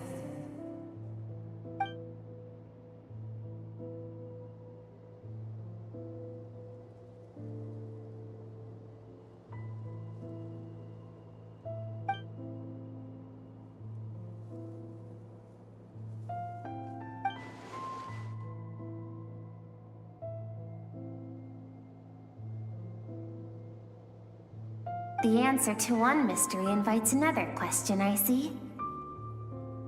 Let's follow the river upstream. There among the cliffs, among the memories etched into her heart, lies the truth of it all. Soon, you'll understand everything.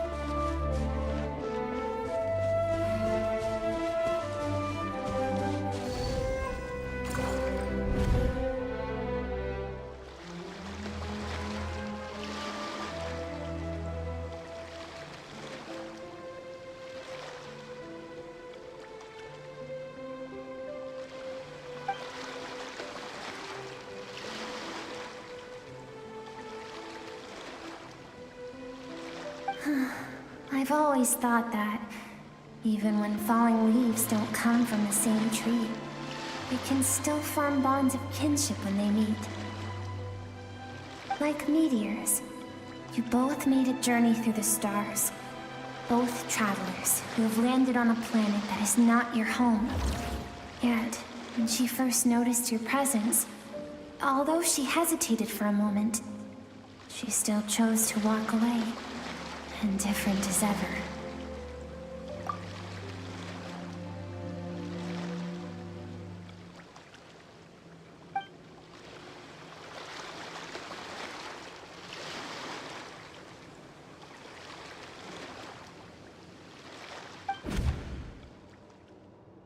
Seems like you've answered your own question. Skirk sees herself as a trespasser in this world. She's made a conscious choice to avoid altering its path. But the reason for that decision stems from events much earlier on in her life. Let's keep going. It's still a long way to the source of the river.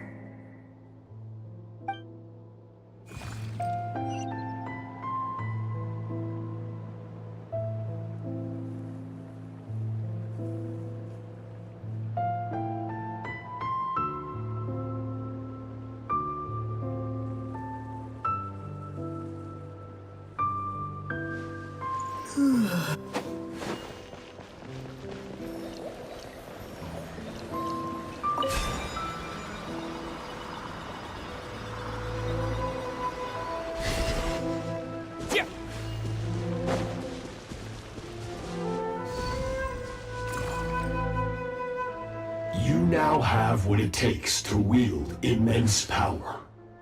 From this day forth, I shall teach you no more. No one can become a worthy warrior through imitation alone. I have given you fangs and claws. Now, you must learn to hunt. You wish me to travel the world beyond on my own, Master? Indeed. Make new friends. Embark on your own journey. And piece together a new future from the shattered remnants of your past. We will still have contact through the abyss. But know this. One day, I will take the life you worked so hard to rebuild and reduce it to ashes. Just like the fire that haunts your mind. Why? Why do you do that? I have told you before, fear is the catalyst for human evolution. You have tasted loss. You have known fear, so deep it can be felt in the bones. But as living beings, we all have an instinct to detach from that which harms us. And thus pain dampens over time, and the acrid taste of fear becomes but a distant memory. Yet now, I have bestowed upon you the gift of fear eternal. It will drown you in the nightmare of your childhood, or it shall drive you to defeat me, whatever the cost.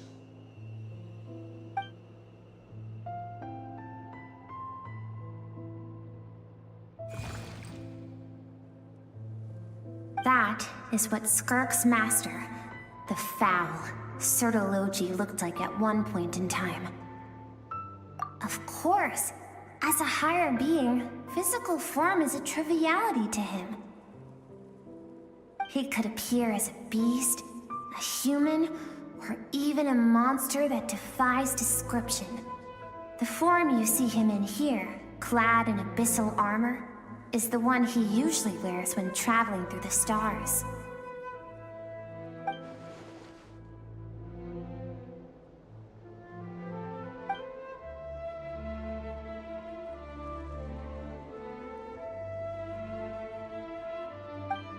For certain reasons, I need to bridge the power gap between me and my master as quickly as possible. But first, I need to understand the source of his strength. To do that, I need to follow in his footsteps, walk the path he once walked, and somewhere along the way, I'll find out how to defeat him. That is my sole focus and purpose.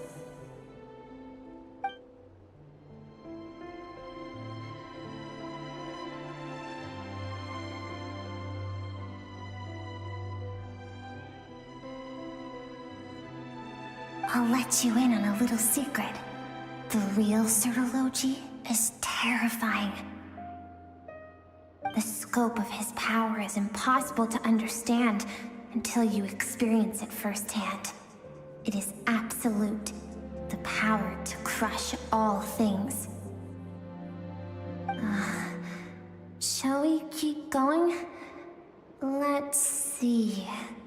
We're about halfway there.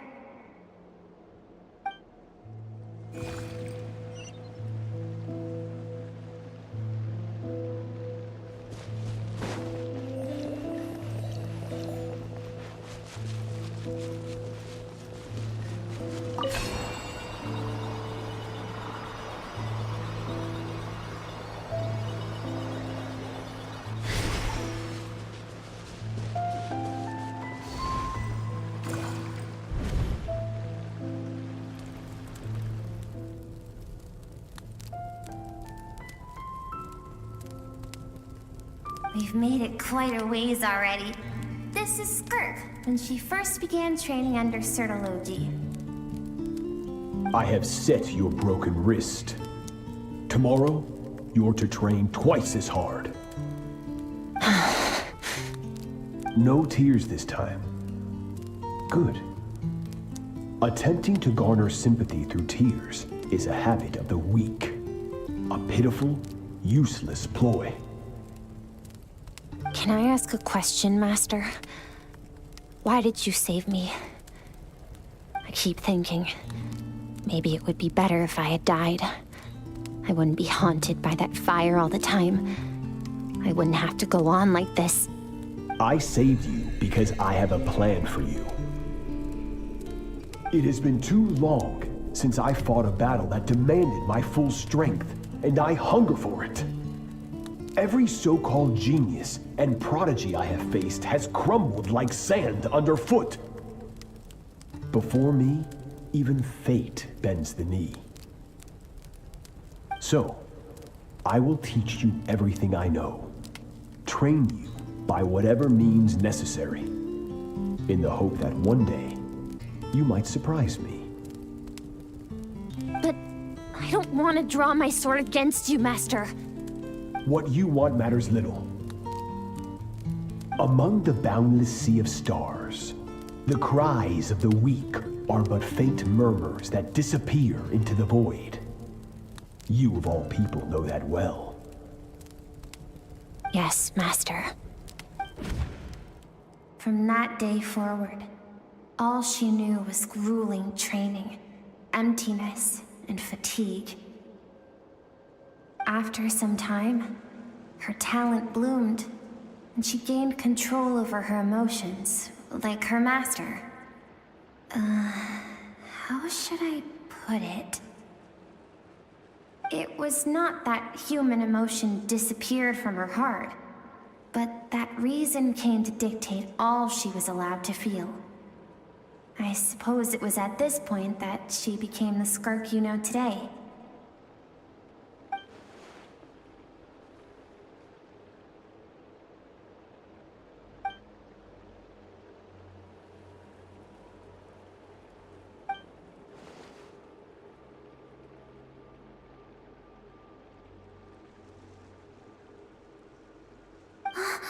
We're nearly there. I almost don't want to reach the end. Well, shall we? This is the final stretch.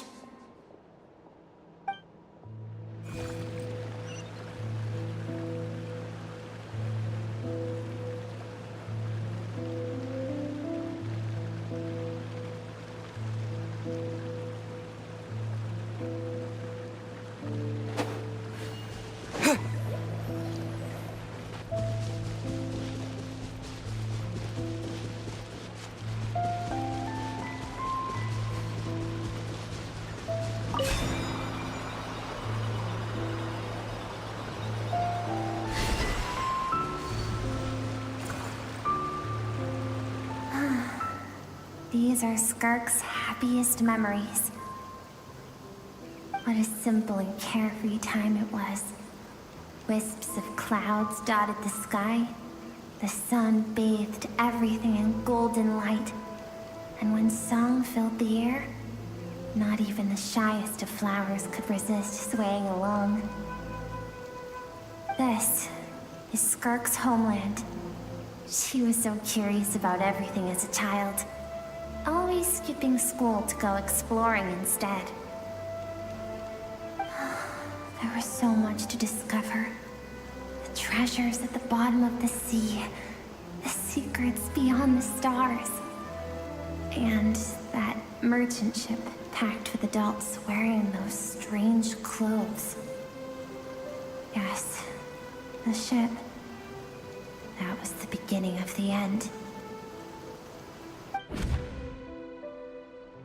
It was a spaceship. When it arrived, the people that disembarked wore smiles on their faces and spoke of friendship. They claimed to be merchants from a neighboring planet, looking to establish trade. Skirk's parents, her relatives, her neighbors, everyone welcomed the newcomers with open arms and allowed them to explore the planet. To them, the visitors were guests and should be treated with hospitality. No one had any idea of what was to come. Several months later, an army of unknown origin arrived without warning and carried out a ruthless campaign to destroy everything and everyone on the planet. Skirk had skipped school that day, like so many times before, so she was not caught in the immediate wave of destruction. But when she came home that day, only fire and ruin awaited her. What is that? Countless people cried out to her for help. People she knew and loved. Friends and relatives. The little girl who lived next door. The shop owner with the bad leg. The bad-tempered teacher she had made fun of just that morning. Their lives were discarded like worthless trash as the fire consumed one life after another. Skirk was helpless. All she could do was run. And so she did. She kept running until an unexpected figure crossed her path. If Sertology hadn't been there in that moment, the fire would have claimed her life too. And there she would have remained, left to rot in the scorched earth, with no answer as to why any of this was happening.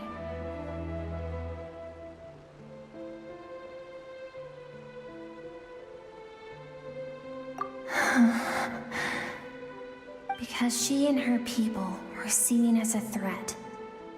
As the initial merchant ship explored the planet, they discovered that it hadn't always had the condition to support life. Yet there was evidence of human activity, even during the periods of extreme heat or cold in the past. Further research revealed that, over time, the people of this planet had evolved the ability to adapt to any type of environment or energy source. For that reason, the outsiders viewed them as a potential threat, and decided to eliminate them before the threat could rear its head. And so, the army was called, and the so-called danger was wiped from the face of the planet.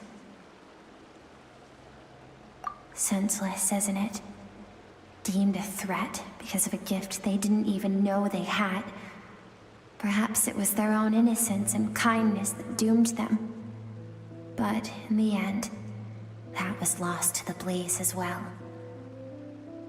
If those with power get to decide good and evil, then all you can trust in is the sword in your hand. And so, before death could claim her, she ran. She ran and never stopped.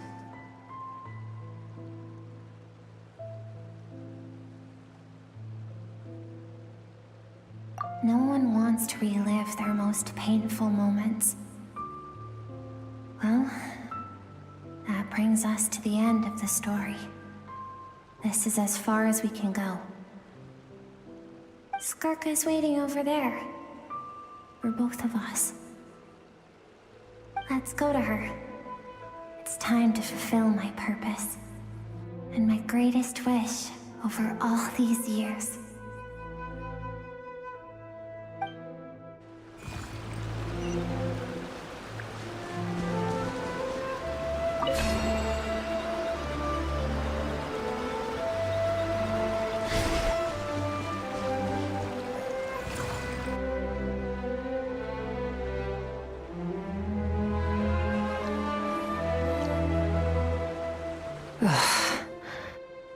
So all this, just so you could bring him here. I have things to say to you. Well, to me. I want someone to witness our reconciliation, even if it takes an argument to get there. And he is the best choice in this moment. Her suppressed emotional self. The version of herself she keeps locked in the recesses of her mind, stifled by reason. All those rejected impulses, those discarded aspects of your past selves, they are a part of me now. I am who you used to be. Someone you have refused to face for too long. So, I came to face you instead. You're wrong. I've faced you all along. And that's exactly why I keep you locked here. Your existence makes me weak. Moments of joy and longing are when we are most vulnerable. Don't forget, it was a penchant for goodness over reason that doomed our homeland in the first place. The vastness of the universe renders everything insignificant. Our feelings most of all. Even so, learning from the mistakes of the past doesn't have to mean erasing everything. Strip yourself of your so-called weaknesses, emotions like kindness and empathy, and what makes you any different from the ruthless soldiers who slaughtered our people? The difference is that I'm doing what is right, what is necessary. I allow you to exist, but with limited freedom. That is the greatest kindness I can offer. I have shouldered everything you couldn't carry. I rose above the numbness and emptiness, and it was cold, unfeeling reason that brought me this far. It made me who I am. It made me strong. That is the problem. I want to shoulder those things together. On the grand scale of the entire universe, maybe our feelings are vanishingly small, but why should that mean they don't matter? Emotion gives warmth to the cold expanse of space. It gives meaning to the world around us. Think back to those nights of gazing at the stars, those afternoons of exploring the unknown. Think back and let them grant you peace. A brief respite from the pressure you put on yourself.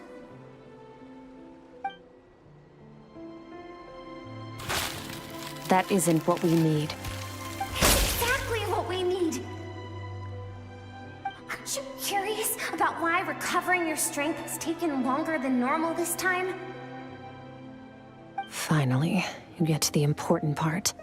That is the only answer I came here to find. Then look around. Look at your inner world. You cast aside your dreams and curiosity, and in doing so, you lost your original motivation. You severed all connection to who you used to be, so you can no longer draw strength from your past. Now, the only things driving you forward are fear and survivor's guilt. But these cannot take you far enough. And so, this river, the source of your strength, grows more polluted by the day. And do you think that means I should seek help from a weak little thing like you? Your emotional self isn't weak. The fact that she transcended time and broke free from her constraints to come and face you, that proves it. Thank you for saying that. I knew bringing you here would be the right choice. To be honest, I'm not here to argue with you. This isn't about who's right or wrong. And in fact, I agree that in order to make it through the wake of that tragedy, we had to distance ourselves from the pain through reason over emotion. But what is right at one point in time isn't always right forever. I know you will never forget that fire. I know the fact that you were the sole survivor fills you with guilt. And I know that among the voices that haunt you, mine is there too. Because deep down, you know that you didn't turn out to be the person you wanted to be. All those unfulfilled hopes are like knives to the heart. And I don't want you to hurt anymore. So even if you can't accept me, I hope, at least, that you can let go. I keep thinking, maybe it would be better if I had died. I wouldn't be haunted by that fire all the time. I wouldn't have to go on like this.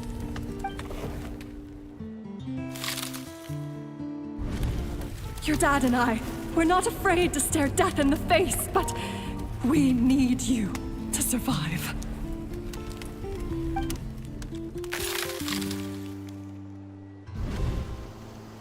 I'm sick of being a kid.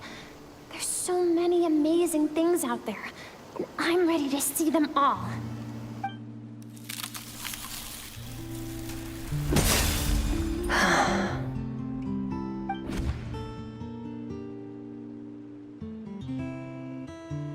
I remember. There was a song Mom and Dad always sang when we went out to fetch water. Dancing water. The sand along your path is begging for your song and movement. Will you carry this burden with you on your journey? I am not the dancing water, and you are not the burdensome sand. But if this is your wish, then I will carry you with me until the end. Thank you. I should be thanking you.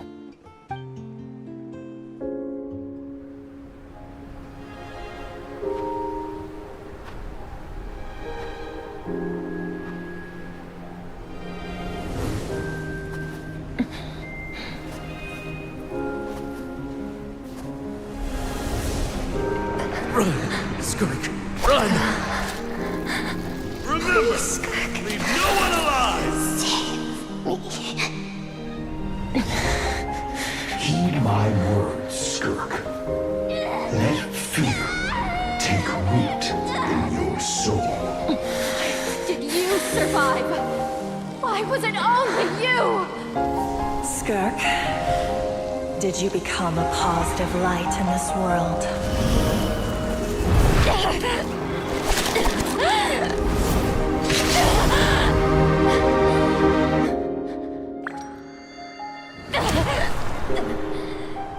Hey, this doesn't have to be the end.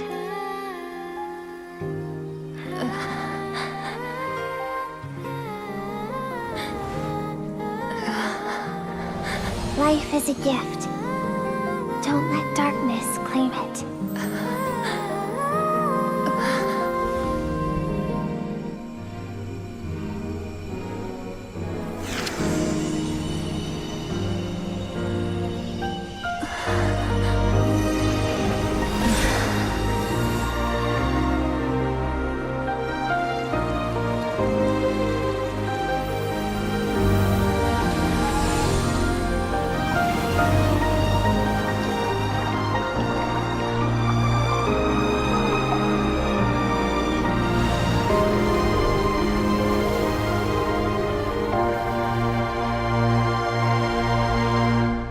Aww. And So, you saw my memories then. I once asked my master if survival of the strongest was the law of the universe. Oyo really knows how to make some emotional stories followed by, like, fantastic music. This is truly a work of art. He said no. But in a world without order, those with no moral boundaries tend to be the ones who survive.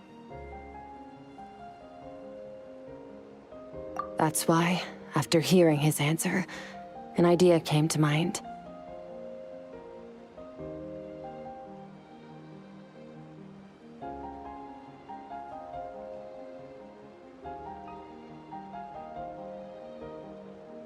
An idea that, one day, I would create a new world order. One in which there would never be another tragedy like that fire.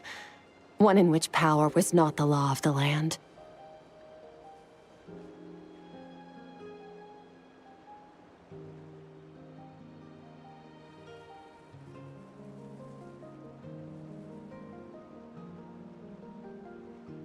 But that means I must defeat him. Because my master, Sertalovji, is, at the core, a defier of all rules and order.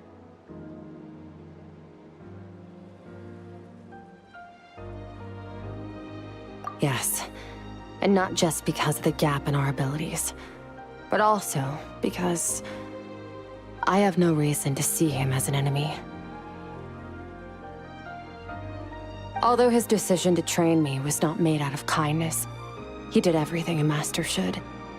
He saved my life, taught me the sword and the principles of strength. And for that, I respect him. I know, and it's not something I want. But Master never goes back on his word. I have to treat everything he says as a promise. He's no longer into that, but he sends me messages through the Abyss every now and then. Most of them are simple greetings, or an answer to one of my questions.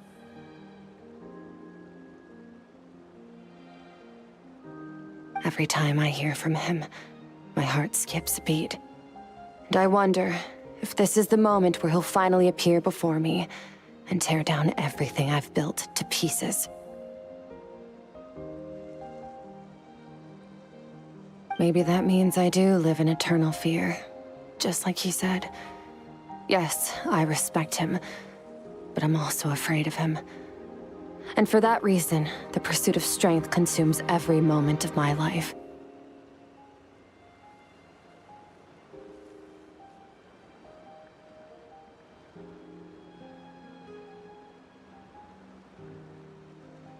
I don't know what Master has planned, but I have to be ready.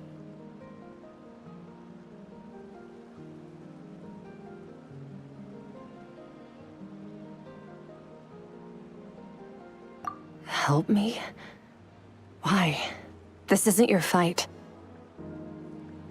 Because if we want to build the world we both want to see, everyone has to be willing to fight for it. If we all do our part, we can make the entire universe a kinder place.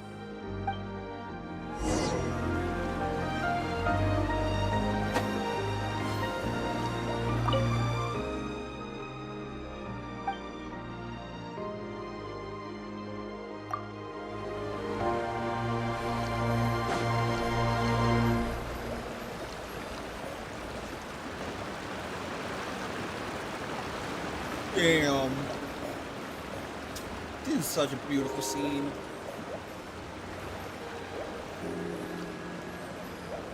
Artists, all of them.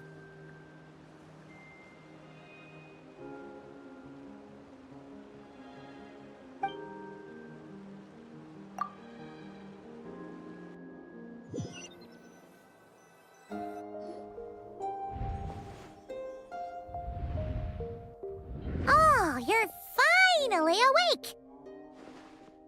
Honestly, Paimon was gone for like 2 seconds and then she comes back and finds you both unconscious? Oh, you scared Paimon half to death! You're both okay, right? What does it look like?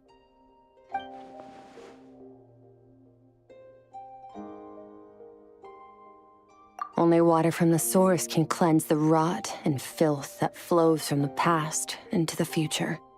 I taught you to incorporate the experiences from your journey into how you fight. I suppose what happened today will become an inseparable part of who I am. Okay, so Paimon feels like she's missing some important context. But whatever. Paimon brought back tons of delicious snacks! Let's dig in!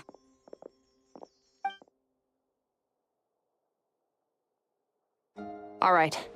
It's about time we finished what we started. We're gonna deal with this thief for good, right?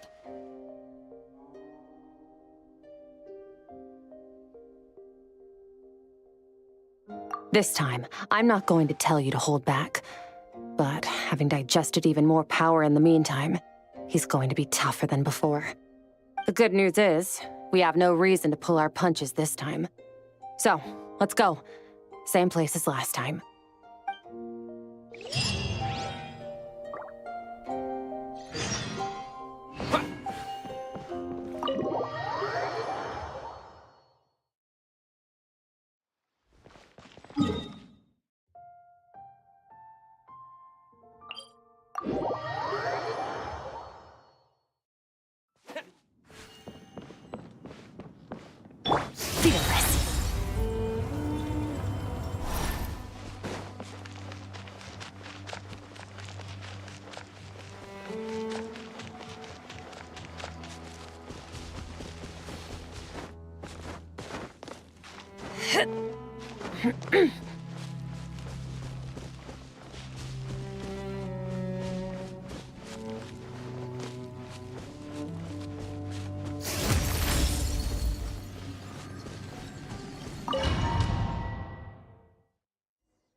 Wait, isn't that the form the all-devouring narwhal changed into?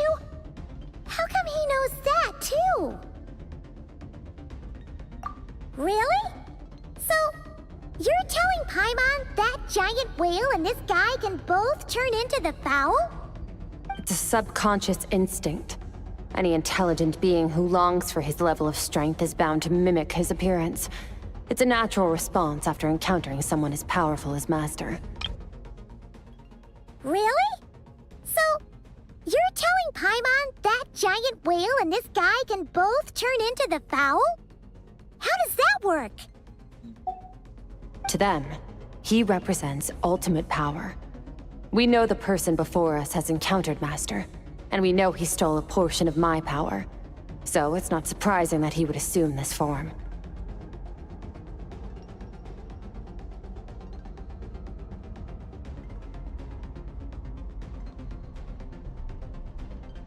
Okay.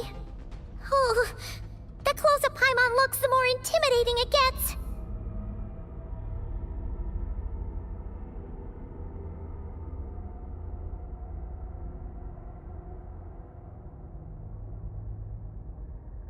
Nervalette isn't here this time, so it's up to us. He won't have the nerve to steal again after we're done with him. Let's teach this guy a lesson.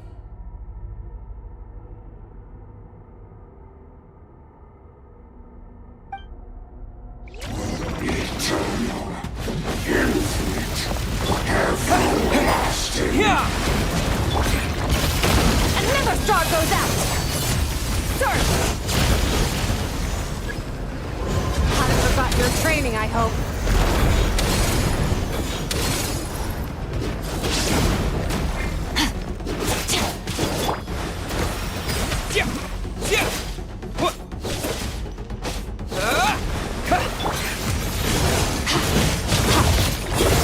Mine to wield.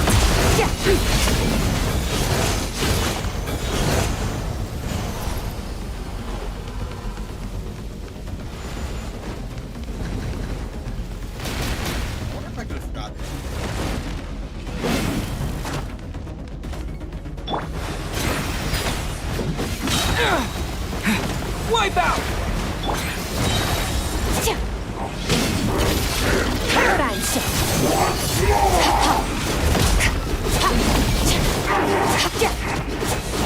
Future beyond this world.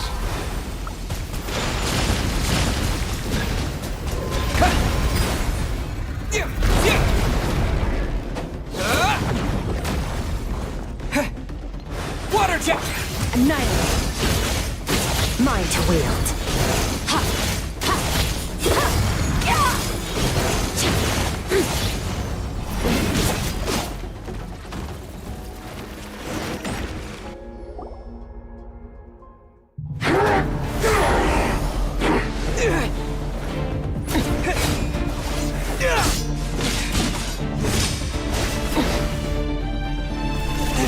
Not this again! Watch out!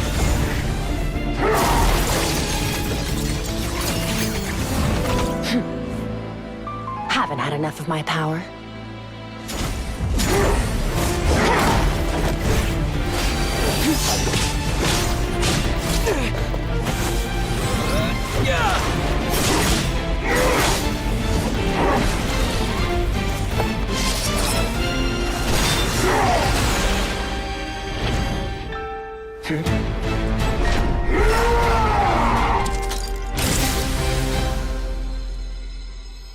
Well then, let's see how much more of this power you can handle.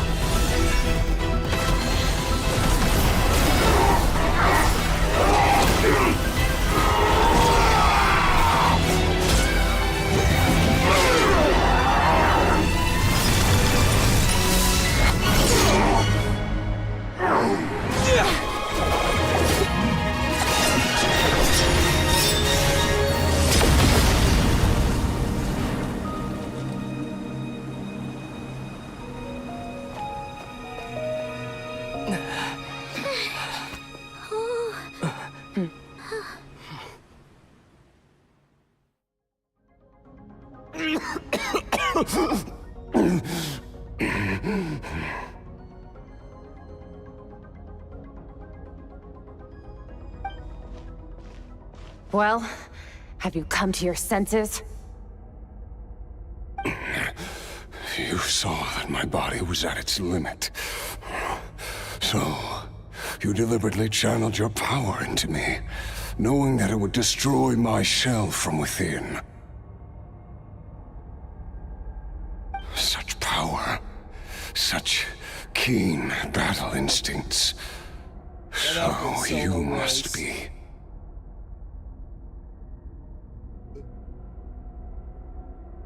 Skirk, Sertologi's disciple. How long has it been? How long has he been away from Tevat?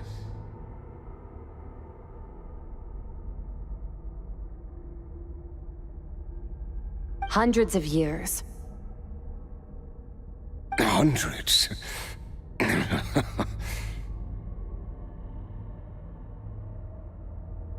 Sorry. It's a lot to take in. I should introduce myself. I am Skofnungar, a friend of your master and one of his followers. This is the first time I've heard your name, Skirk. But hundreds of years ago, I knew you existed. And I knew you would come here. Hundreds of years ago? Sounds like you and Master have quite the history. Care to tell us about it? Of course. Might as well take advantage of a clear head while I can. The story starts a long, long time ago. I was born into a noble family in Conria. As the eldest son, I was set to inherit our title. But I contracted an incurable illness as a child, and everyone gave up on me. I trained the sword harder than anyone else, defeated all of my peers. But it was all in vain. When other people looked at me, all I saw in their eyes was pity, or a strange glee in my misfortune. Even my parents were just waiting for me to die. Over time, my heart hardened, and I became aimless. That was the point where I met your master, Sir Taloji. We were similar in age, but different in background. He was born in prison, the son of criminals who had been sentenced to death. He spent his childhood wandering the streets, facing more criticism than the literary works in the Universitas Magistrorum. Yet, he always wore a smile on his face, as if kindness and malice were one and the same, and he could not see the difference. I still remember what he said to me when we first met. You need to fight to survive. Even if it's a losing battle, it should light a fire under you. How can you sit back like this and go down without a fight? That does sound like something he would say. He was the first to acknowledge that I was worth something, and he inspired me to keep going.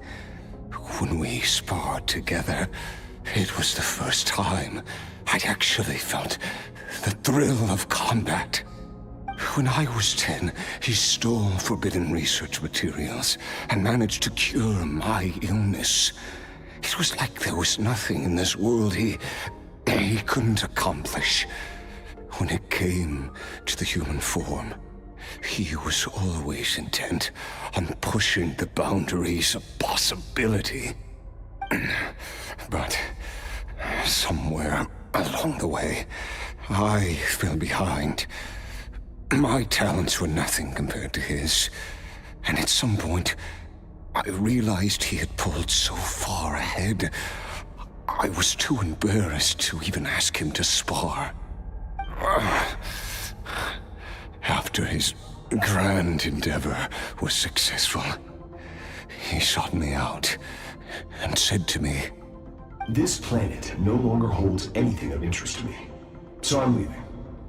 But first, I have an offer. I can use a power I have just refined to break the curse of immortality for you. Your death was once what we worked so hard to prevent. But the immortality you now face is a different kind of pain altogether." I'll pass. Immortality doesn't sound so bad to me. Since I can't die, it means I have an infinite amount of time to get stronger. Maybe I'll finally catch up to you one day, and we can spar like we used to. Are you sure? I cannot say when I will return. Your body, or rather, your soul, might not be able to withstand this curse. All I can do is try. After all, a wise man once told me, people need to fight for their own survival. Wise indeed. Nevertheless, if you grow weary of the pain of immortality, and wish to experience a good sparring match before you wither away, seek out my disciple. Disciple? Never thought I'd hear that word coming from you. Nor I. But Vedifenir said I was destined to find a disciple out there in the universe, and bring her to Tibet. You know as well as I, Vedifenir's prophecies are never wrong.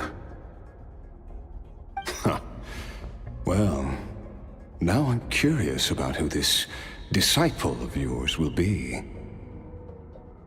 All Vedifenir said was that one day, the stars shall bow in her honor. Sounds pretty impressive. Of course.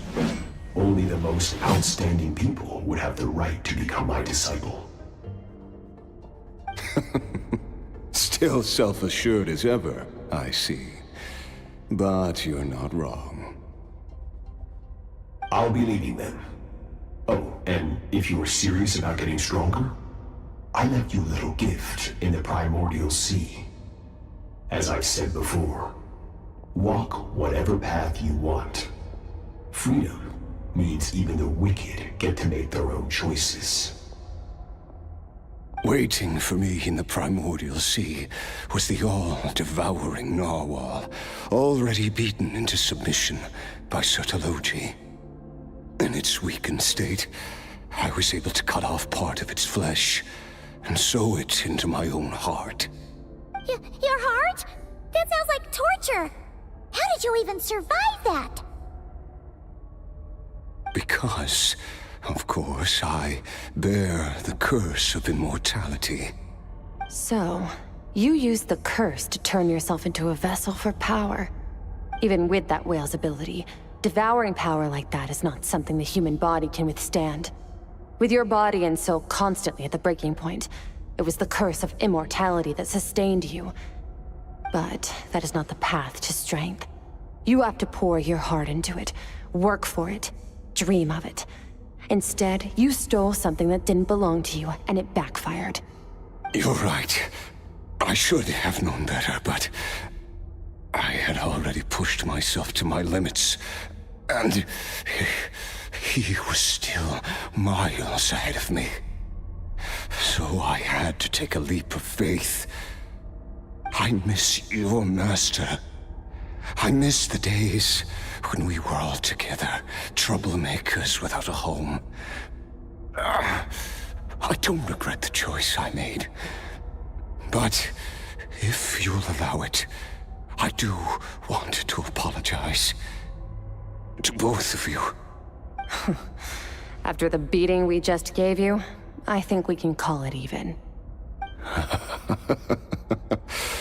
You're an interesting one as well. Sertologi's disciple. That's a lot to live up to. It can't have been an easy experience. I know what he's like. He rules with an iron fist, using despair and fear to force you to catch up to him, all the while standing ever out of reach. We're like mountain climbers in the dark, never knowing how much higher we have to climb, or when we will see the sun again. True. But I made up my mind long ago. No matter how dark it gets, I will not give in to despair. I will overcome it. Besides, after hearing your story, I suspect what Master really wants is not a battle that demands his full strength, but rather a defeat without regrets. Oh? Since you're his friend, you must have some things in common. First time we came here, when you stabbed me through the fog and stole my power, I felt no emotion coming from that spike. But when you had to devote all your strength fighting me just now, I could feel joy and passion emanating from your blade. It was the joy of a researcher discovering the truth of the world. The joy of an artist uncovering a temple of wonders. Interesting. I'm certain I didn't express those emotions outright. Yet you were able to read them from my blade, like a glimpse into my inner world. You're right. That battle brought me an unbridled sense of joy, and my defeat brings me no regret whatsoever. Exactly. I think Master also craves a battle like that. One where his opponent forces him to use all his strength, unlock the extent of his potential, and transcend his own limits. A battle to end all battles. After which, all can come to an end, including, perhaps, his life. For that very reason, good and evil are meaningless to him. He has one purpose, one goal: to complete himself. It's one of the secrets to his strength. Perhaps you're right. Perhaps that is his goal.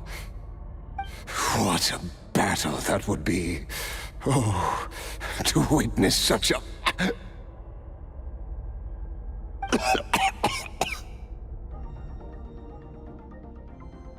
Are you okay?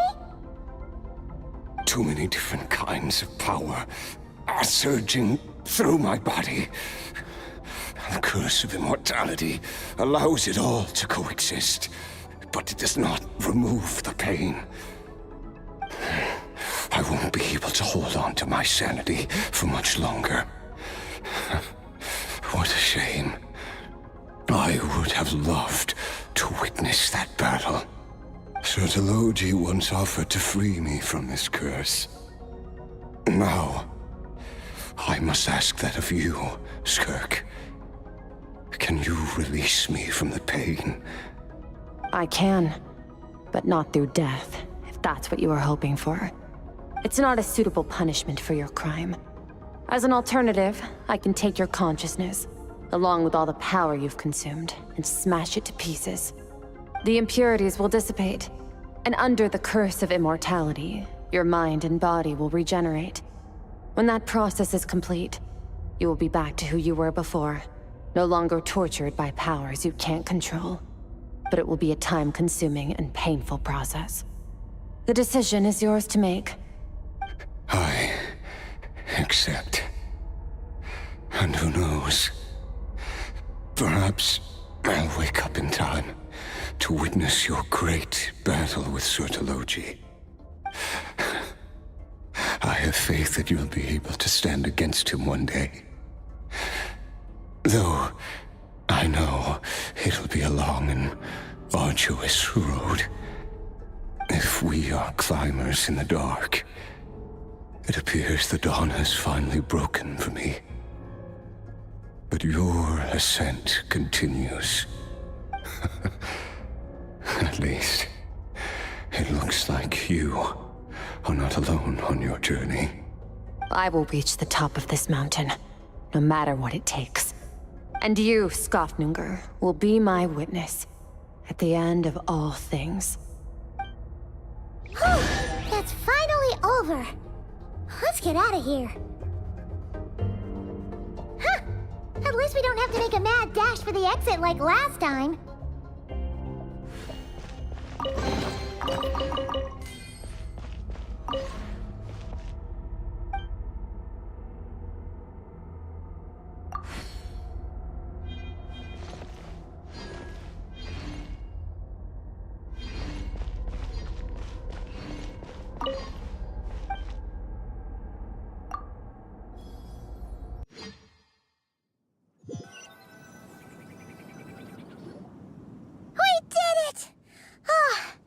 It's only been a few days, but it feels like forever.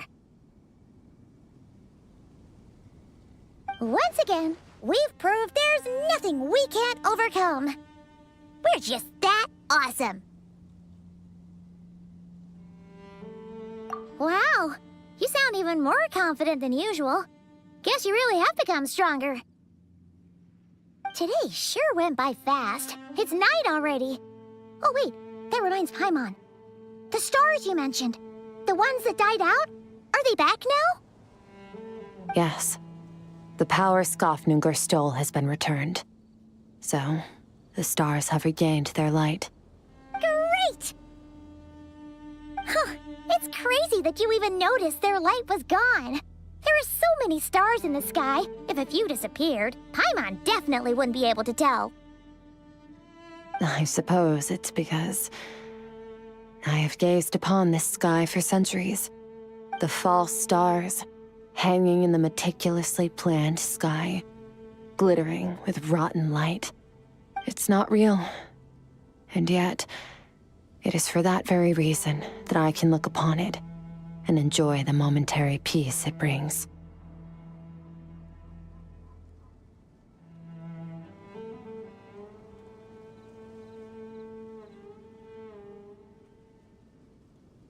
Even the most beautiful of bubbles has to burst.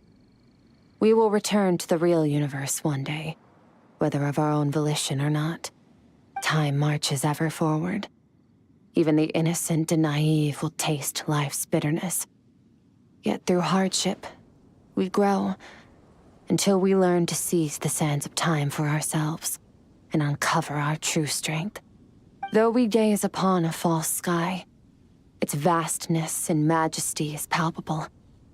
One can only wonder, what is it going to take for kindness to reign supreme in the vast expanse of the universe? Ugh, this is all going over Paimon's head.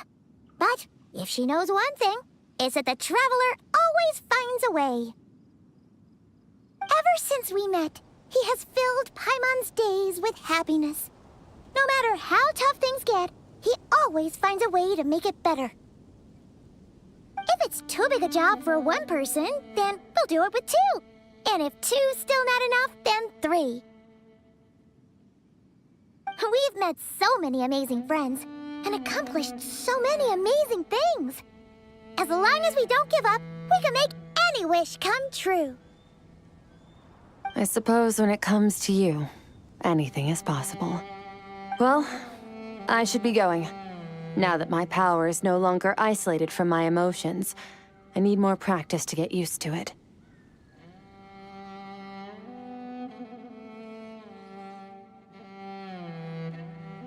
I suppose fate will decide. Maybe we'll bump into each other on the street. Or maybe we'll reunite on a different planet entirely. Regardless, reunions and partings are but passing moments. More than anything, I hope that, at the end of this journey, wherever it takes us, we stand in a world reborn. One without war, pain, or forced partings. One where new life can bloom, even where there was once nothing but scorched earth. For this, we must all work to become stronger. If that's what you want to call me, I won't object. Goodbye. Bye!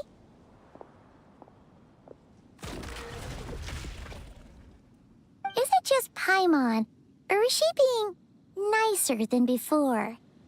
We definitely count as friends after all that, don't you think? Hey, what do you think about camping here tonight? There's nothing quite like sleeping under the stars. Come tomorrow, we can continue our journey. Oh, and since Paimon treated you to that super nice meal at Wanmin Restaurant, it's about time you returned the favor.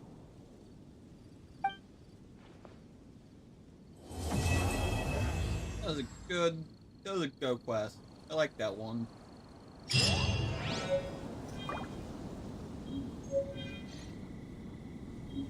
The training review?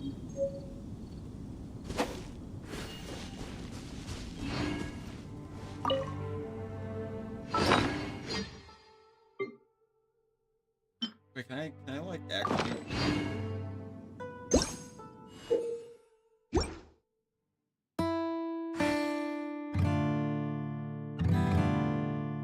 can't. That's amazing.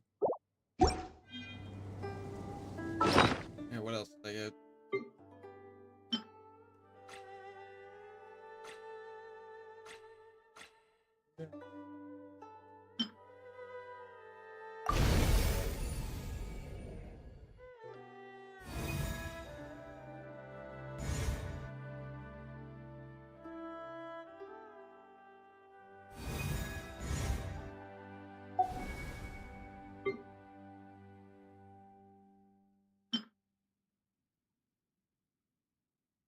Is that consumable?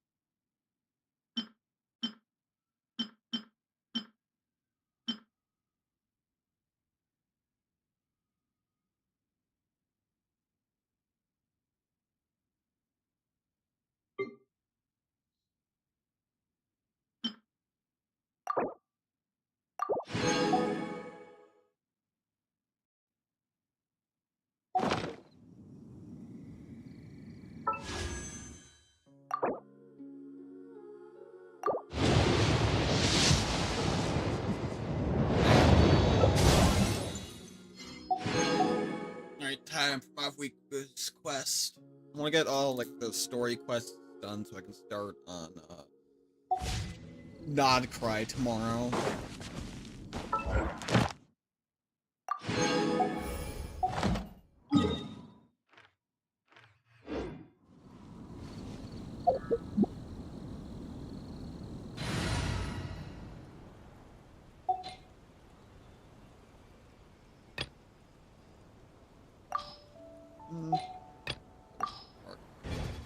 There.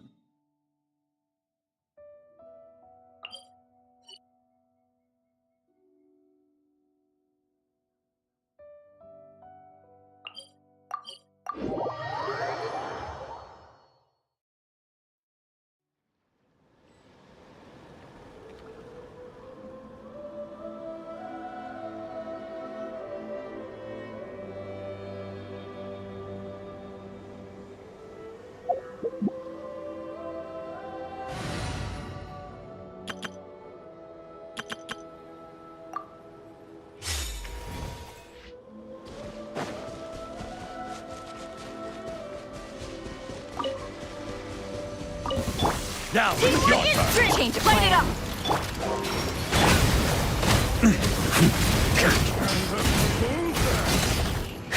Up the ante!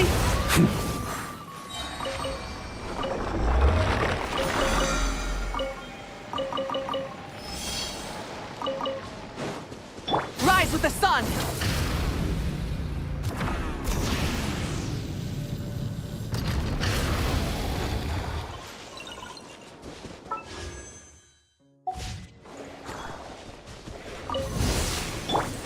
Time for takeoff. Light it up!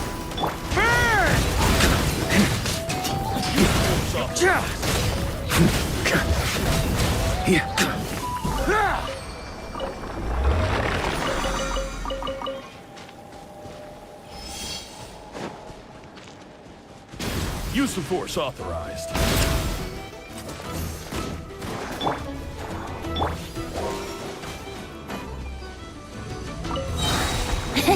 Think you can get away? Everybody stand! Wrath from the skies! Try and stop me!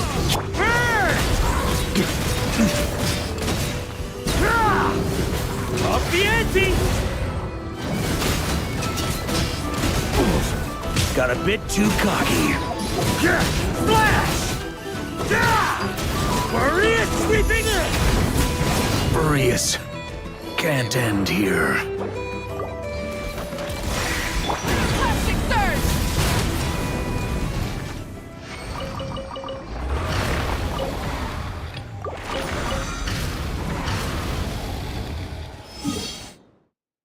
That's 3. That put me over the edge.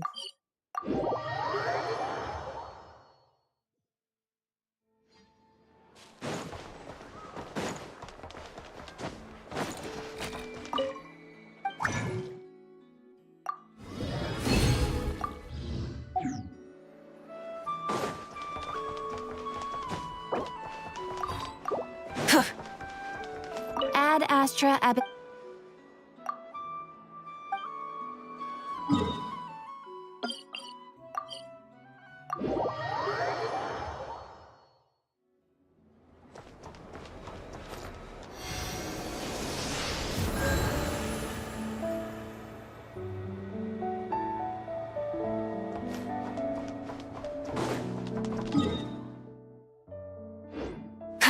Rev the engines!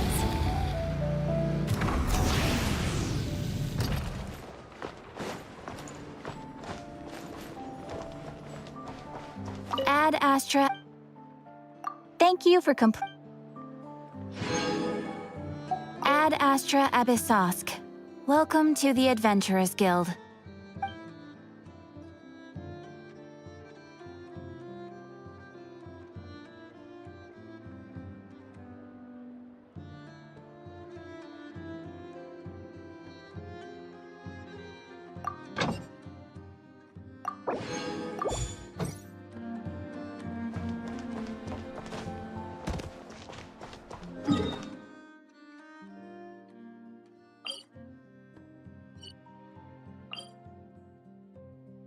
Abyss resets in tomorrow.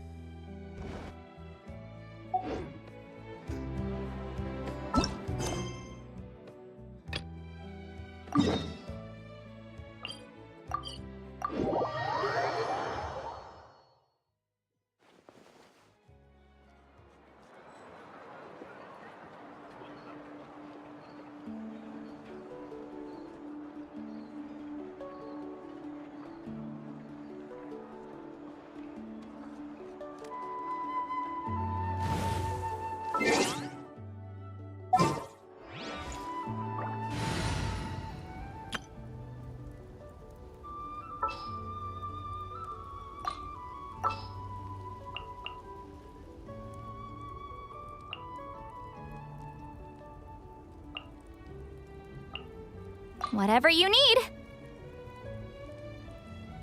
The biggest one in history. I need to find time to I keep forgetting to deploy a team.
All right.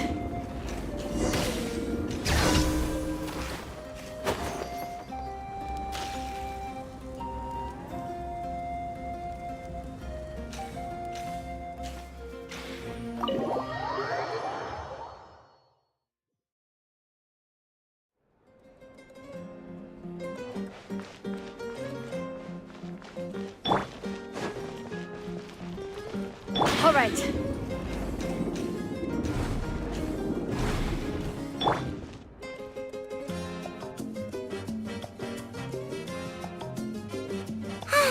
Lately, we've been sleeping well and eating even better. Now this is the life. Exactly! Look, Paimon's tummy is so stuffed. It's all round and plump now. And now it's time for some rest.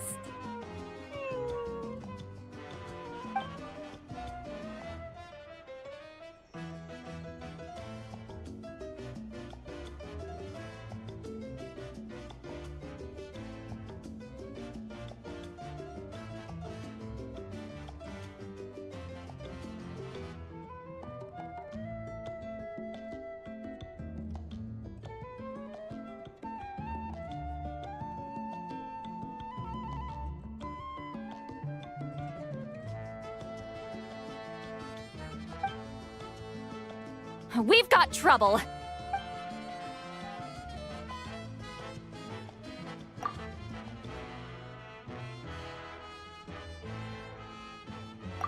Cut that out, it's serious.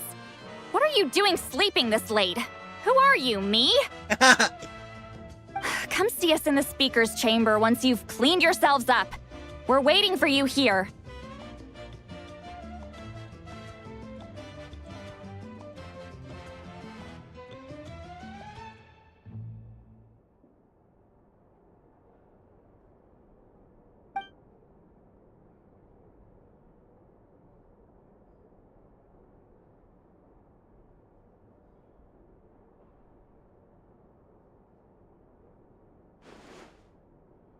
No! Paimon's not done eating yet. Huh? Oh, good morning.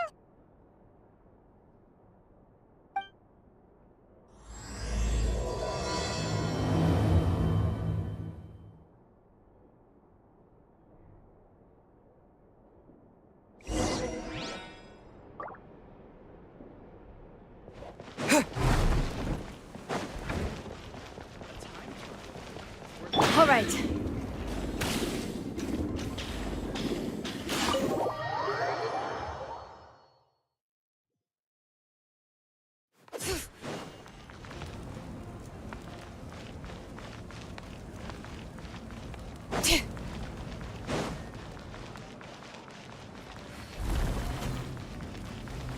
Let's ride.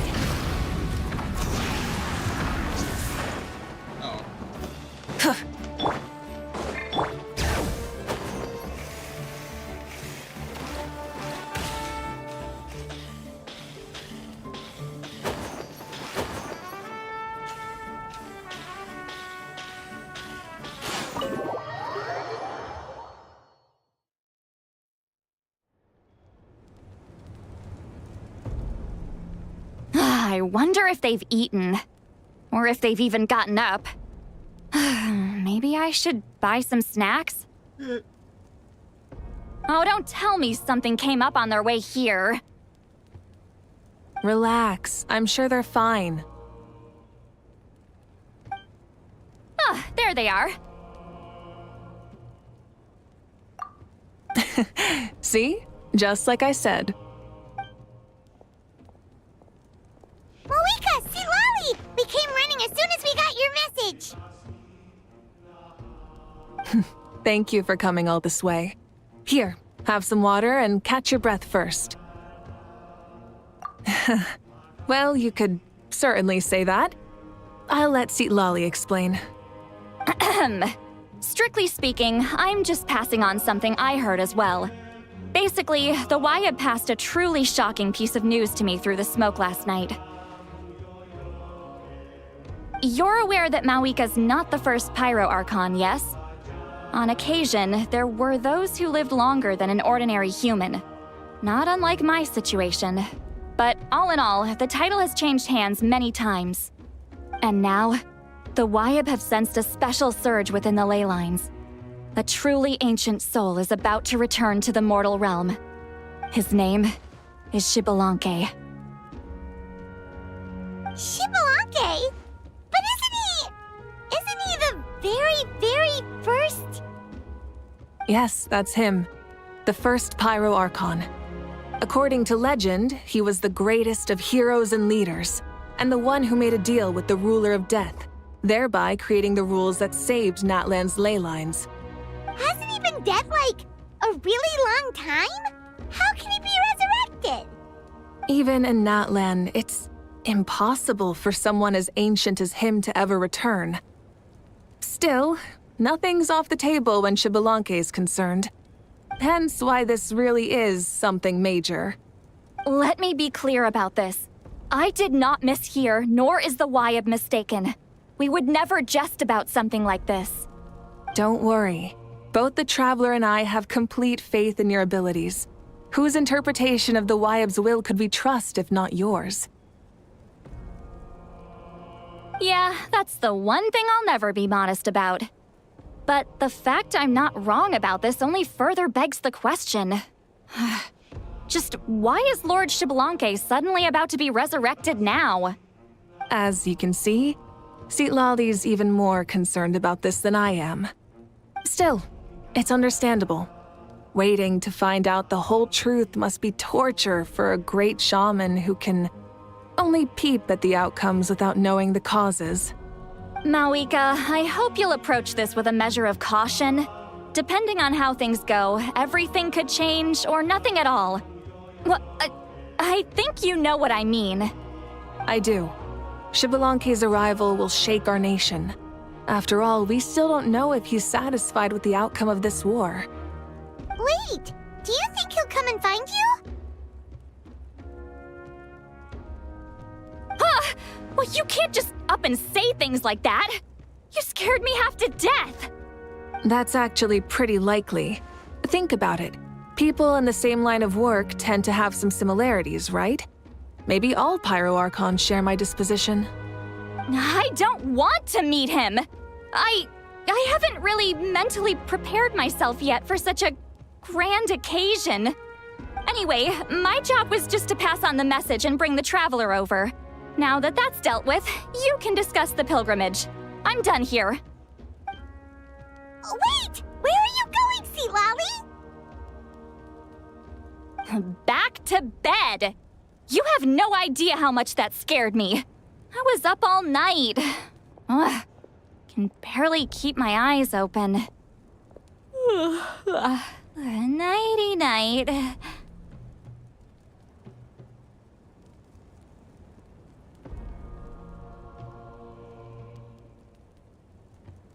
It's like I said before.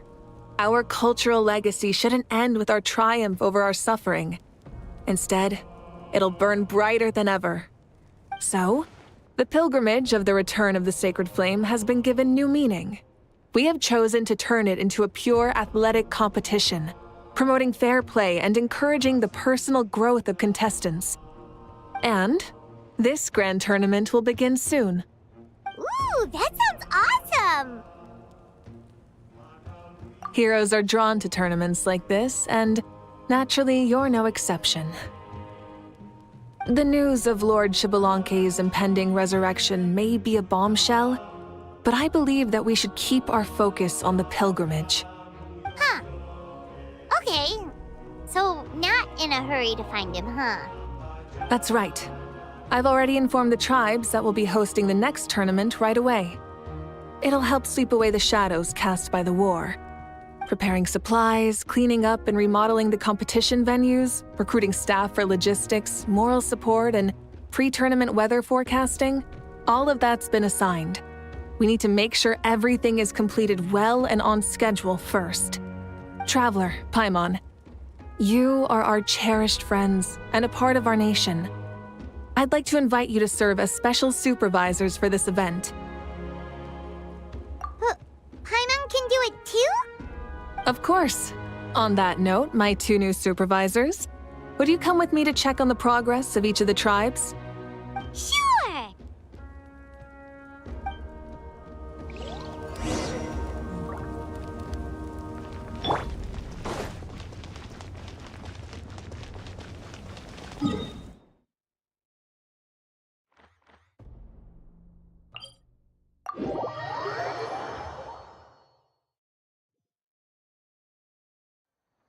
Full throttle!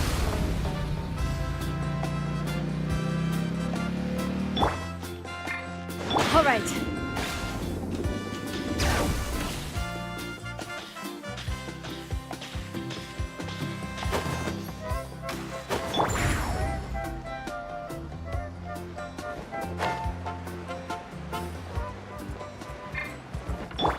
Try and stop me!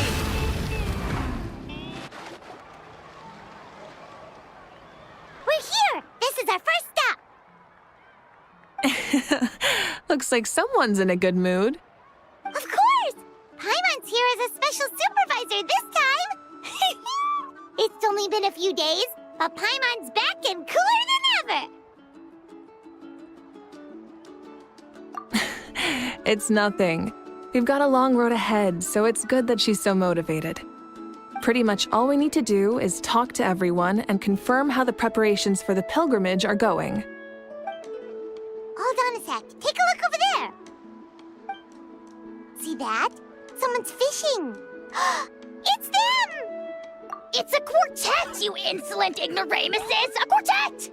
How dare you treat the almighty Dragon Lord like a subhuman! If anything, I'm superhuman! Wait, no! Draconian! Why, hello there, Ahau. And you three? What are you up to? We're fishing, Archon. Mualani says if we're lucky, we might catch someone really special. Yeah, like that punk Shibalanke. He's such a pathetic little... My apologies. Ahau clearly hasn't earned his ticket to see the sun today. We didn't mean any offense. When Kachina and Mualani were talking about fishing, they meant it literally, with hook and bait. Lowly servant! How dare you beat up the almighty Dragon Lord for some ancient fogey that you only know by name? You'll pay for this! I'll start with some chili in your water skin. Ah, so you've heard about his impending return. Did Citlali mention that to you? Mm-hmm. We ran into her on the road not too long ago. She seemed to be falling asleep standing up and kept mumbling about something. Oh no! Why is Shibalanke coming back now? Did we screw something up? We couldn't have, right? But what else could have alarmed him so much? Wow, that sounds just like her. And now that you're done, scram.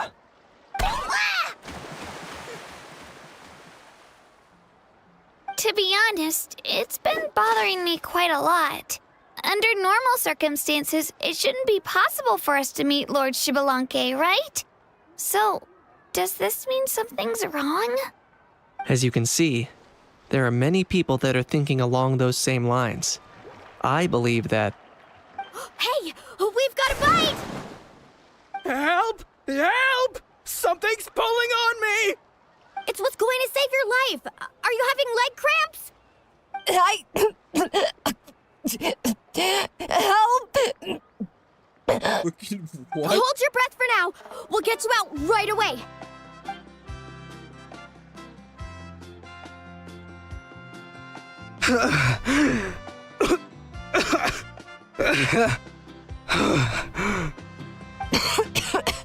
Thank you so much, everyone.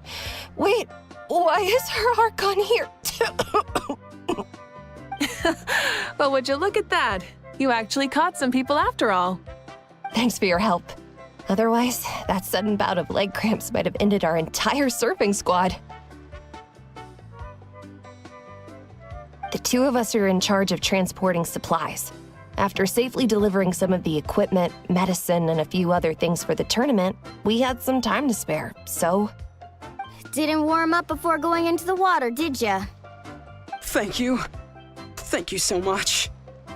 We'll, leave you to it then.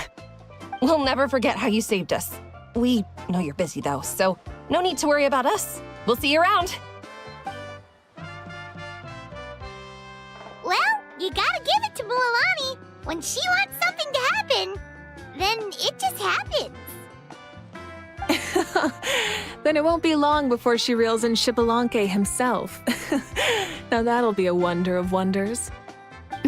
I was just thinking, what if he enjoyed swimming like the rest of us? It's easy enough for anyone who loves the water to end up here, so might as well give it a try. It'd be a great chance to say hi to him. I used some commemorative badges for the stadium as a special bait. He's never been to present-day Natland, so it'll all be new to him. I'm sure he'll be thrilled. And before you say anything, anything's possible. On the off chance this'll work, it's worth a try no matter how unlikely it is. Just like playing the lottery. As you can see, the power of friendship sustains their faith in the theory. Well, what about you then? Given your personality, isn't your continued presence a testament to the power of friendship too? Ha ha! She saw right through you, my foolish lackey. silly, naive child. Now, witness the scorn of Kahula Hat! Ow! Picking up where we left off before, Sitlali never makes mistakes with her messages, so I believe that it would be best for you to meet with Lord Shibalanke. That should quell any unnecessary speculation. Thanks. I'll keep that in mind. But for now, what I need to do is check on the status of the preparations for the upcoming pilgrimage.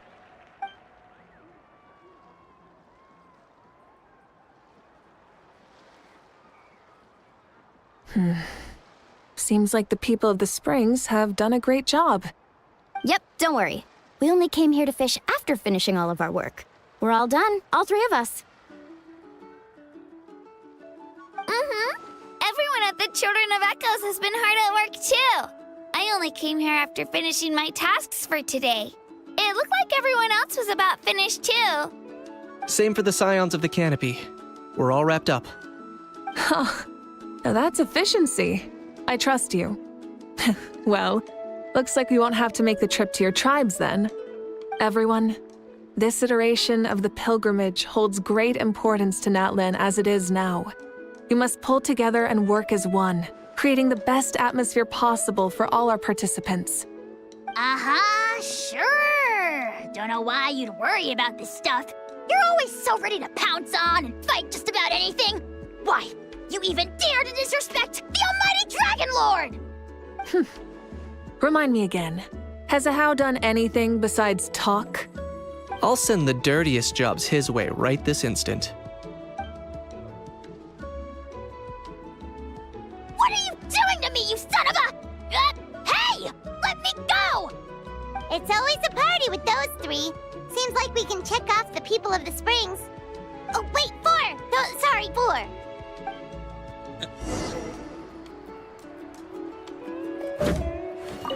Everyone's been very efficient these past few days. Seems like lots of people are looking forward to participating in the tournament. Ha! Why don't you sign up then? Maybe someone will manage to knock some sense through your thick skull. Why don't we all join? It'd be a great chance to kick back and relax. Relax? You find the idea of a tournament relaxing? This girl is crazy. Ugh. Mulalani's right. Let's all sign up together. Huh? Even you? Children, think you're all grown up, don't you? In the eyes of the great Kahula, you're still... Nobody asked. We'll go. You stay. What? You little...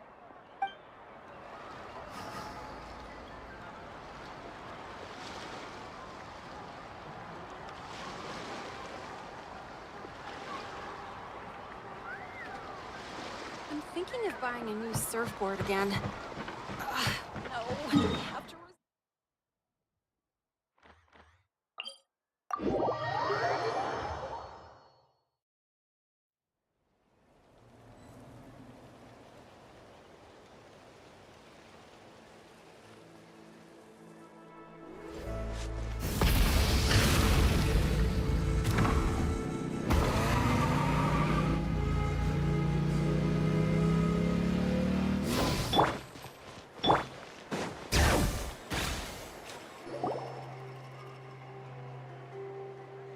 Oh, there she is, right over there.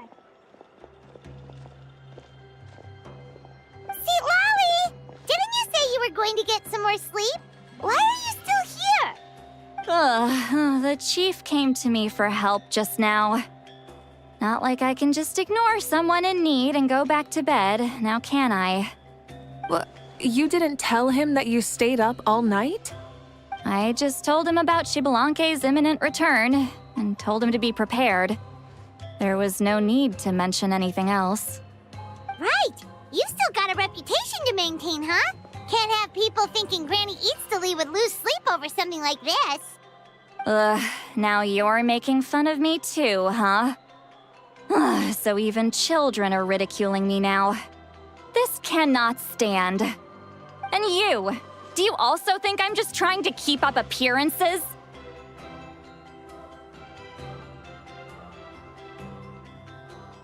And you too. What about you, Mawika? No, of course not. Relax, Seatlolly. Xbalanque was no ordinary person. He loved this land as much as we do and managed to forge a miracle through the ruler of death. I don't think he'll give us too hard a time. If that's what even the two of you think, then my worrying seems even more unnecessary. All right, I get it. That's just the kind of paranoid old hag I am. That means I can go get some shut-eye then. You can take a look around yourselves. And if you need any help, feel free to go find the chief. Or Auroron. The chief should be overseeing the preparation of the woven scrolls required for the tournament right about now. And as for Auroron, I believe he said he was going to do some handicrafts at the valley entrance. Come on, you're making it sound like it's my first time here. Rest well and stop worrying so much. We'll discuss the tournament with Auroron. All right then. Good night, everyone. And don't go thinking that Granny Eastleigh doesn't like hanging out with you just because she's not around all the time.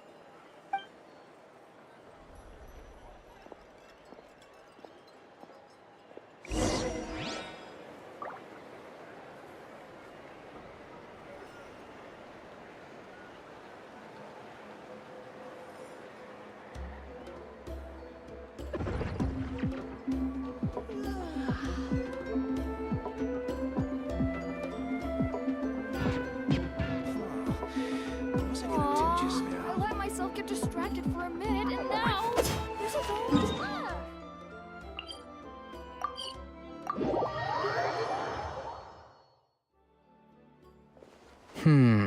What if I put this piece of rope here? Oh, and this wooden dummy. No? Then what about this? No way, bro. That voice. Sounds like Auroron's talking to someone. Let's go see what he's up to.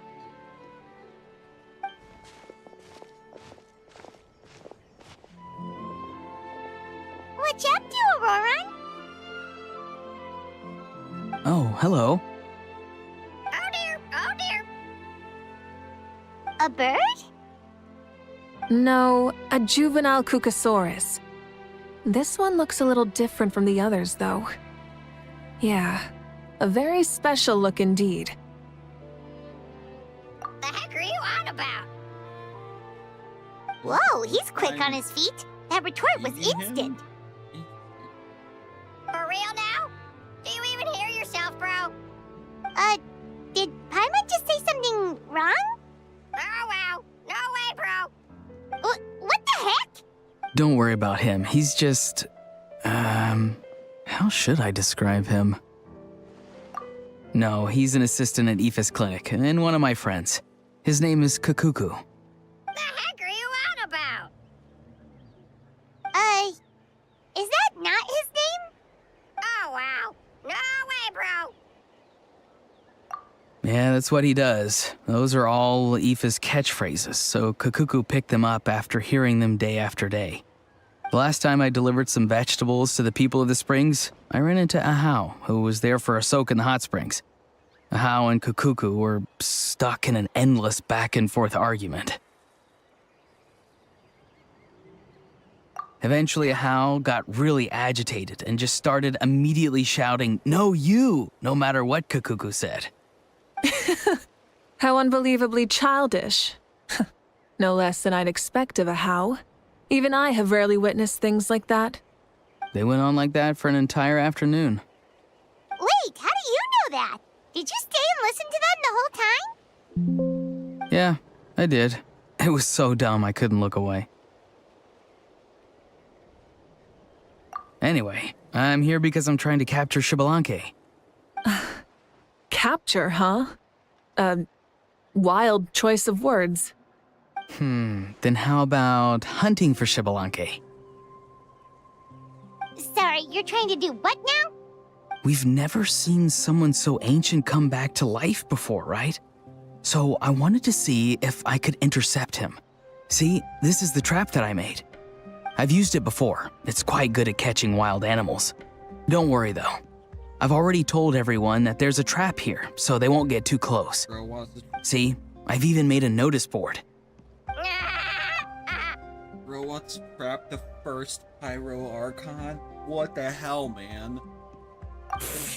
Good luck catching anyone with this. And what are you planning on doing with the poor guy when you catch him anyways? Stick him in a stew? No. I just want to see what he looks like, and then I'll probably invite him to our tribe as a guest. I'll admit, I didn't take you for the actively hospitable sort. Well, a chance like this doesn't come every day. I wanted to give it a try, so I also made these little handicrafts. He says that, yet all of these look like a hunter's lethal handiwork. I see. In that case, I wish you success. If you do manage to catch a wild Xbalanque, please let me know. I'd love to come and watch the fun. Hey, not you too! If the real Xbalanque does show up, a trap like that won't hurt him. We all have faith in him. After all, he was the first Archon of this land. That's right. That's also why I stuffed several layers of cushions and hay in there. If he really triggers the trap, he can just sprawl out and take a nap. For real now? Do you even hear yourself, bro? Bro, stop! You're driving Paimon insane over here! Oh, wow. No way, bro. Well, if you got time for this, then you finished prepping for the tournament, right? You took the words right out of my mouth, Paimon. Ah, so that's it. Sorry, I didn't know that's what you wanted to ask about. We, Masters of the Nightwind, are broadly responsible for the woven scrolls and mental support. I have expertise in exactly neither of those, so I joined the logistics team. I provided some amazing supplies. The others even praised me for the quality of my produce and even asked me about how to grow such great fruits and vegetables. I was very happy. You've gotten quite good at dealing with people. Yes, I think I've rediscovered a bit of that feeling I had in my childhood. Seems like things here are going smoothly. In that case, we'll check on how things are going elsewhere. See you later, Auroron. Bye, Auroron! Good luck with the... capturing Xbalanque. See you later! So he also knows how to say goodbye. See you later then, bros. Huh? All right. See you later, my bros.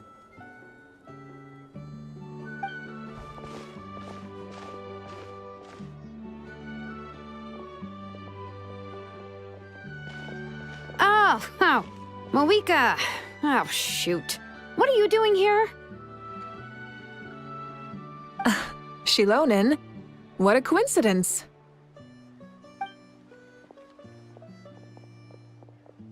Oh, hey there, Shilonin. Did you come here for work?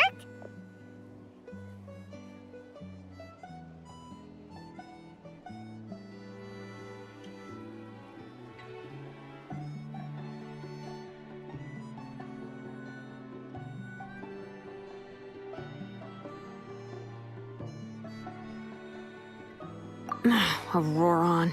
Did he sell me out? I thought I asked him to not tell anyone that I was here. Nope, he didn't mention you at all. That's so. She's avoiding me.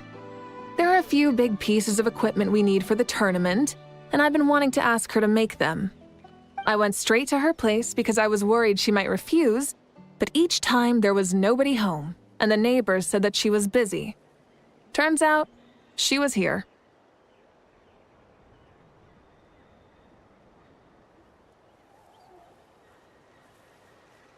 Wow, she literally ran away from home just to avoid taking work from you. Okay, that's enough about me. What are you here for? Checking on pilgrimage prep progress? Yes, and to see how everyone's doing while we're at it. Still, most everyone we've talked to so far has been pretty interested in Xbalanque. Oh, Xbalanque? Did you just say Xbalanque? Wait, have you been so busy running away that you missed the whole memo about him?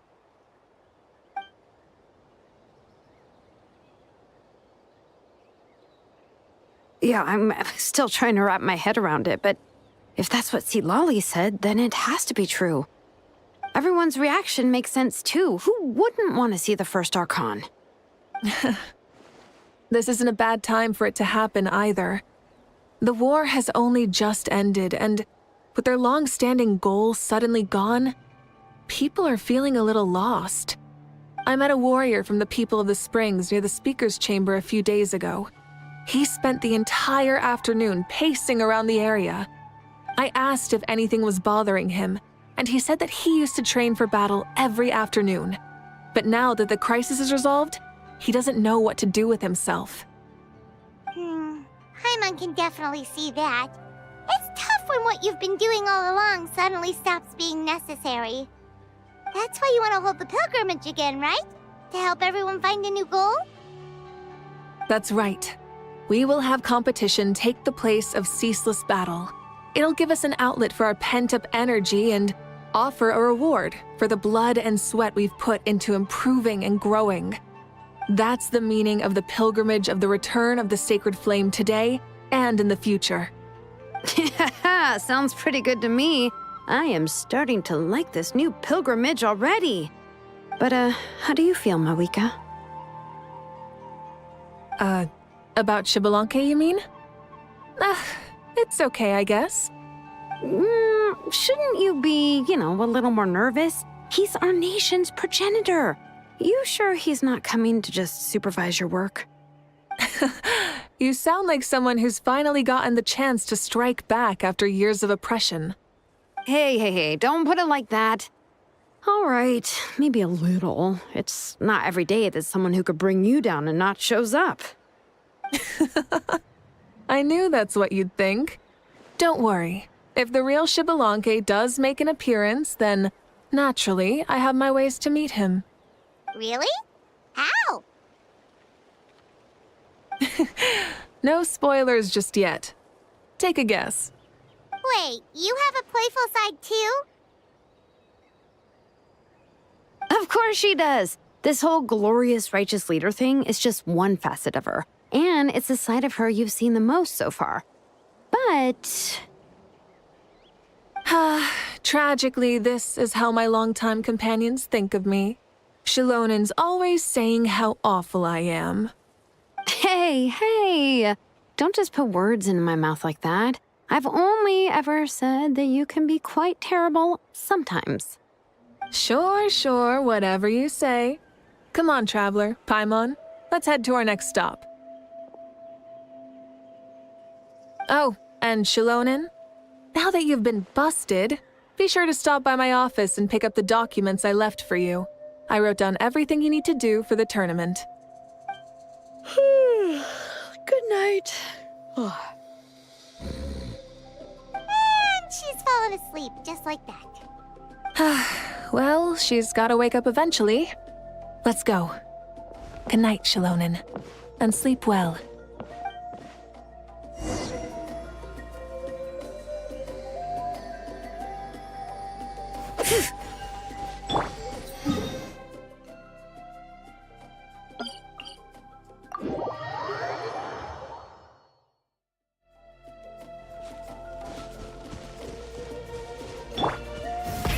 Rev the engines!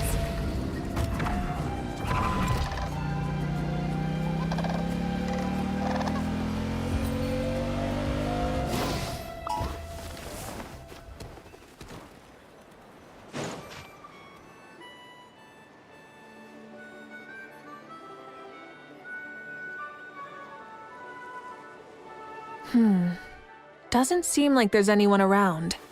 They're probably all out and about. Does that mean the preparations are going smoothly? Of course, without a doubt.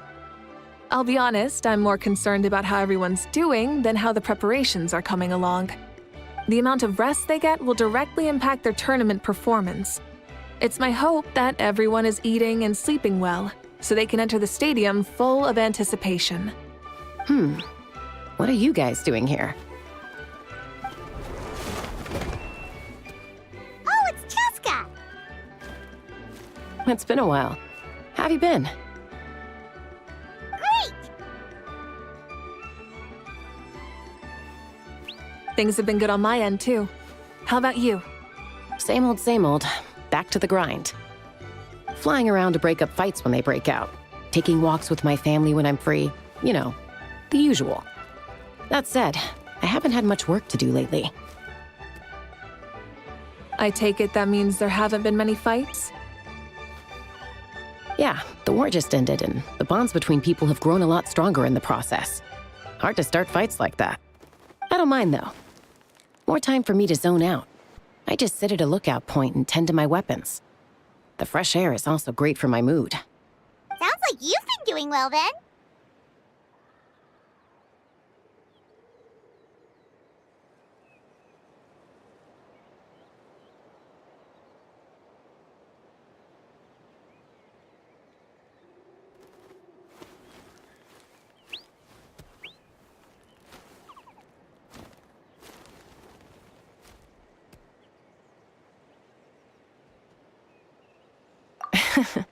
What are you talking about? You should know the ups and downs I've been through better than anyone. So, how have preparations been going here at the Flower Feather Clan? Ah, so that's why you're here. In that case, I'll take you someplace where you can see the situation clearly. Follow me.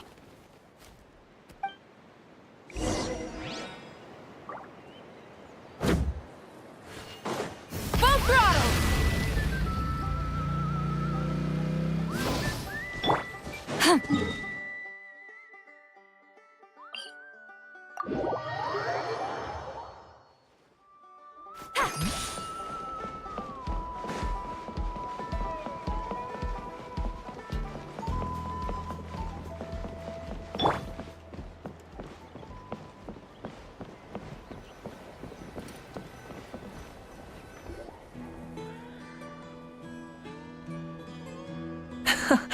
So this is the place you had in mind. Quite the view. Yeah. You can see our whole camp from up here. We trained like this back when we were fighting against the Abyss, too.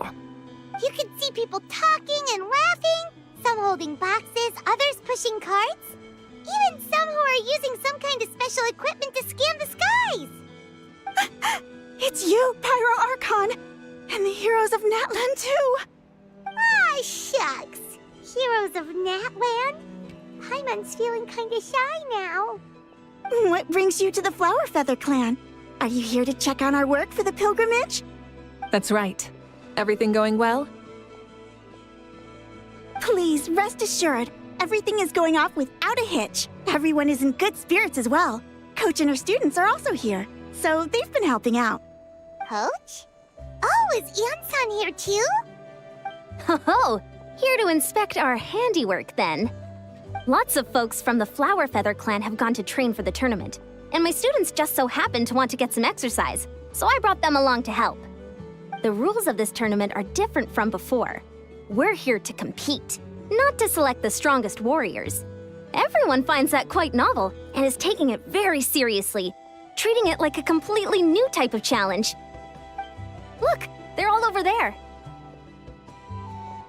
Hey!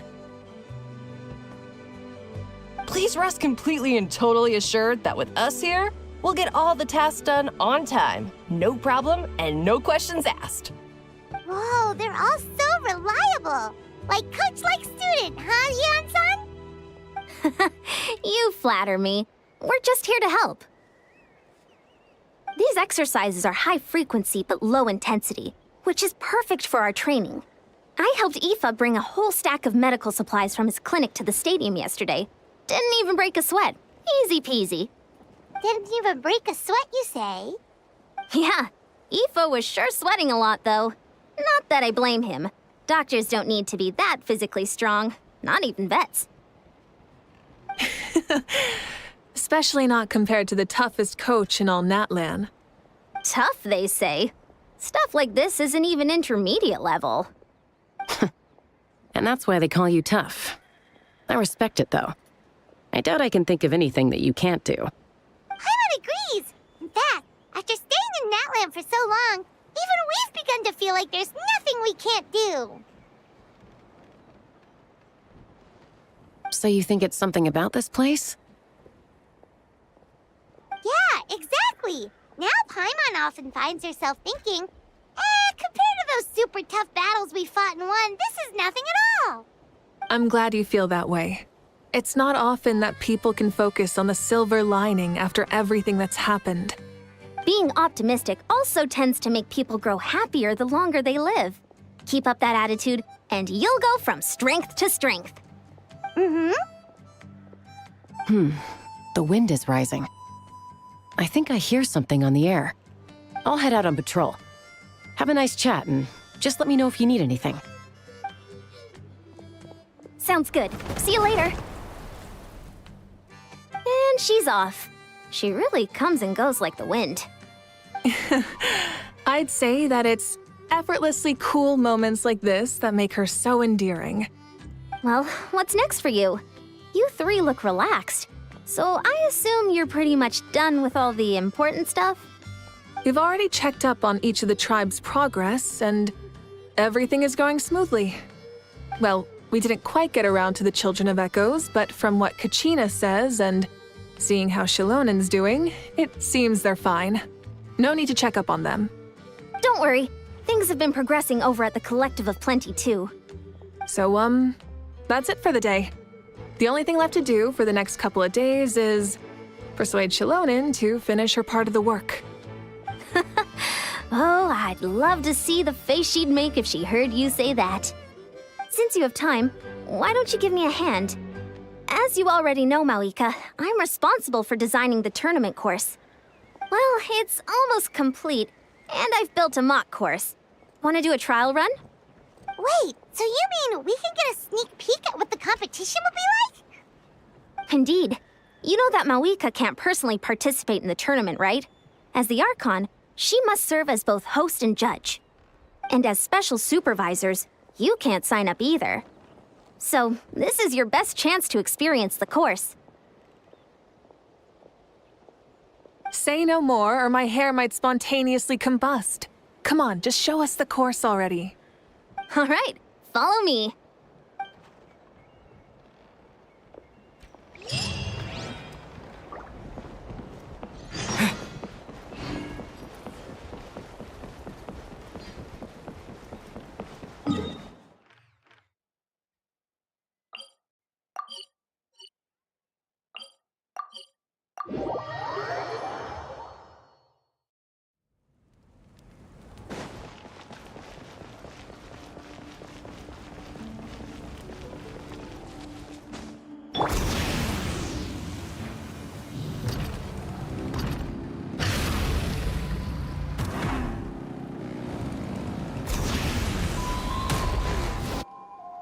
Here you go.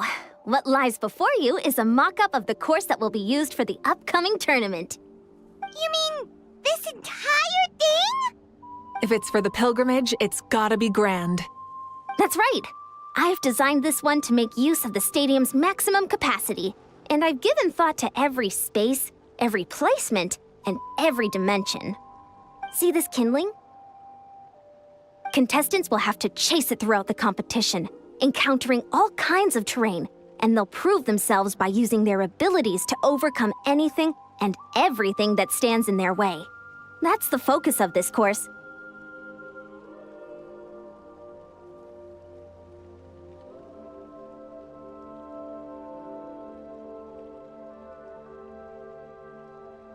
Yup, this round counts as a knockout round. There'll be other events as well, and the 8 contestants with the highest total scores will move on to the final individual battles. Oh, you're keeping those? Yeah, everyone loves a good duel. It really gets the adrenaline pumping and allows people to go all out with their skills. A warrior should always feel fortunate to meet their match on the battlefield, even if it only happens once in their life. No one can resist such a good fight. That's the most Natland thing Paimon's ever heard. This tournament, too. It's just so... you. Oh? Why do you say that? Well, the competition's all about chasing the kindling, and you're all chasing something too, right? Oh, that's a good metaphor. That'll come in handy when I'm explaining my ideation process later. Well, I'm glad you found this helpful. The benefits of having Paimon and the Traveler as friends and teachers. All right, well, judging by your faces, you look like you're raring to go, Mawika. So why don't you try it first? No problem. I'll go get ready. Whoa, Mawika looks so excited. She must really be looking forward to this.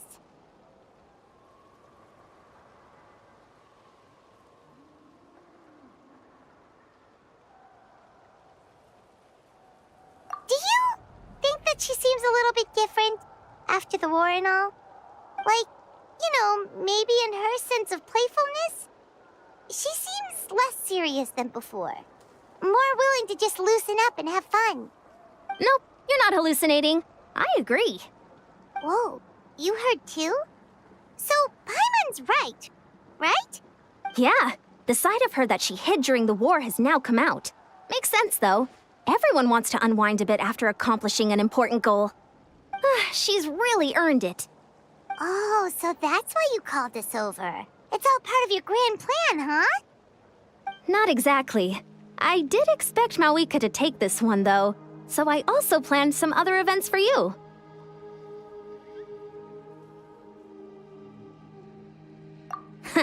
Spare the flattery. It'll be awkward if you end up complaining that you're tired later. Wait, Coach, what about Paimon? Does she not even get to be a substitute?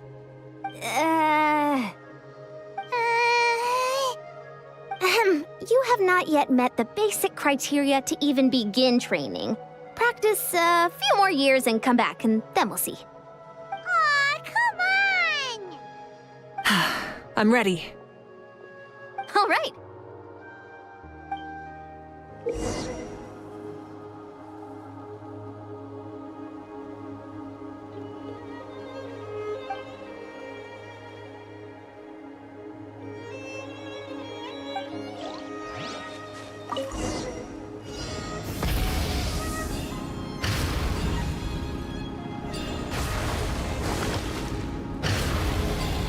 Wow, contestant Mawika is wasting no time at the starting line. She's sprinting ahead at breathtaking speed. Live commentary, huh? Very nice.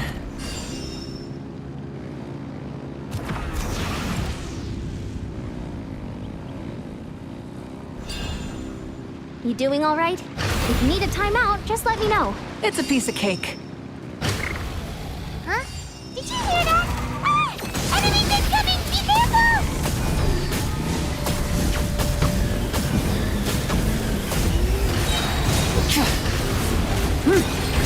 Seems like we've disturbed some kind of device that's lain dormant for years. Sorry, this part is completely unexpected. Still, shouldn't pose a problem for you. I gotta say, this is pretty interesting. If it's interesting to you, does that mean it might be impossible? Course complete. Good job, contestant. Here, have some water.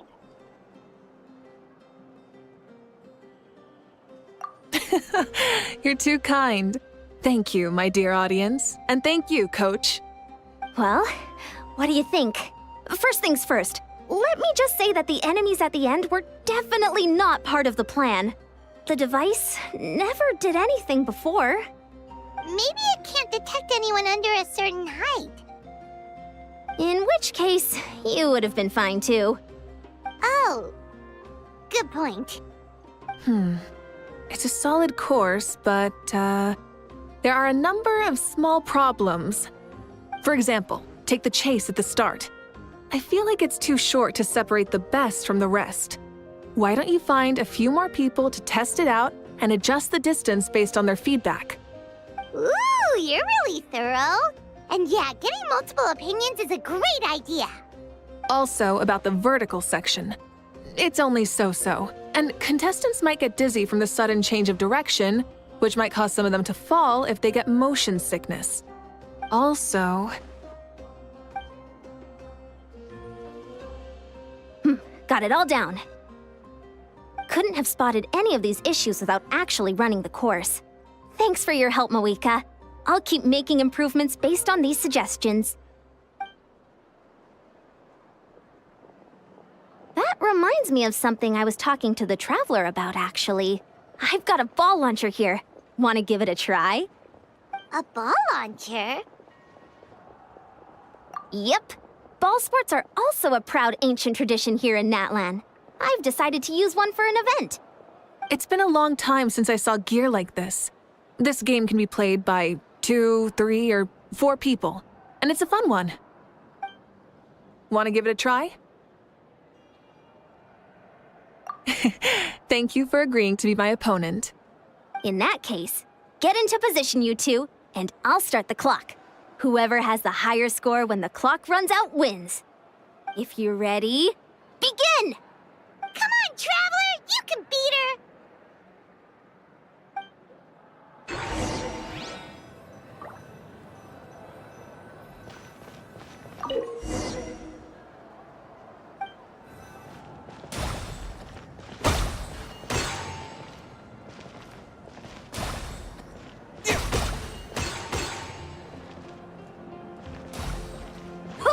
Great shot!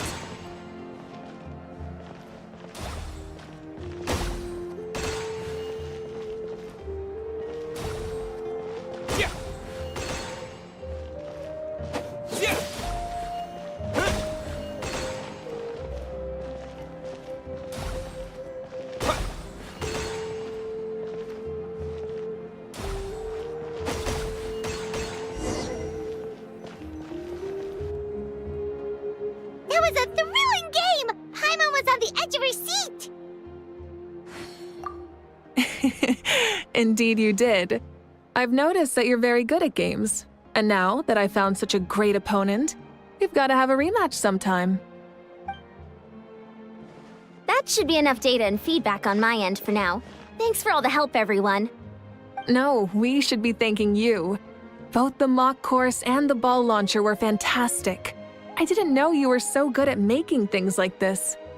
You flatter me. It wasn't all my own handiwork. I contracted out a part of the work you gave me to Shilonen. She was a little reluctant, but once I mentioned that you were the one who had asked me to find some helpers, she volunteered to help. Oh, looks like I also have you to thank for her negative views about me.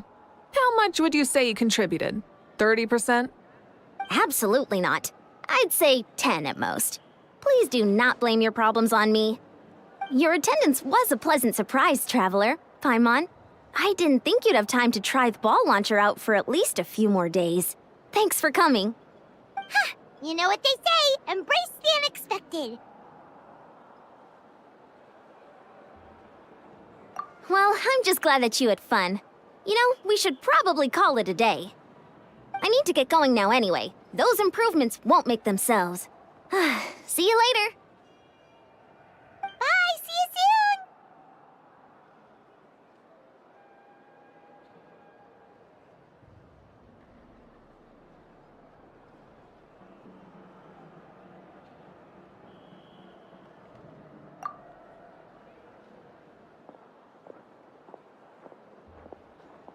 See you soon, Coach.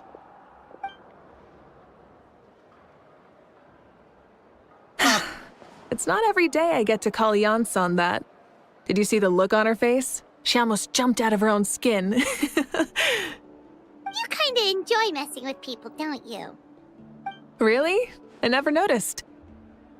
Anyway, we've been out and about for so long. You must be hungry. Come on, let's go get some grub. My treat. What? Okay, Paimon takes it all back. You're the best person ever!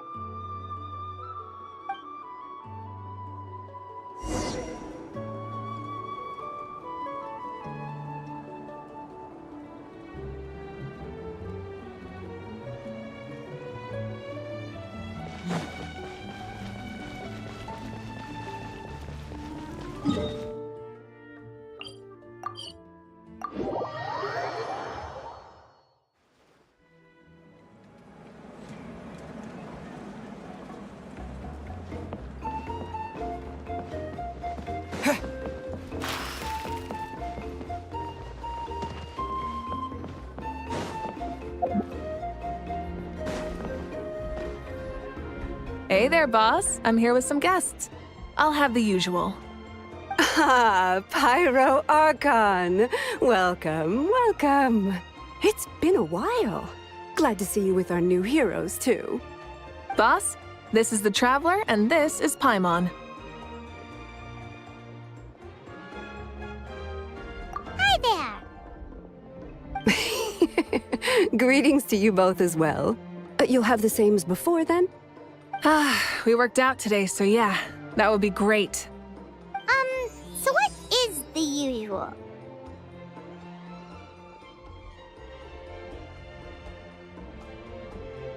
Oh, come on, Traveler. You've never been so stingy even when we were low on Mora, so why are you going after Paimon's food now that someone's treating us? You two are a riot.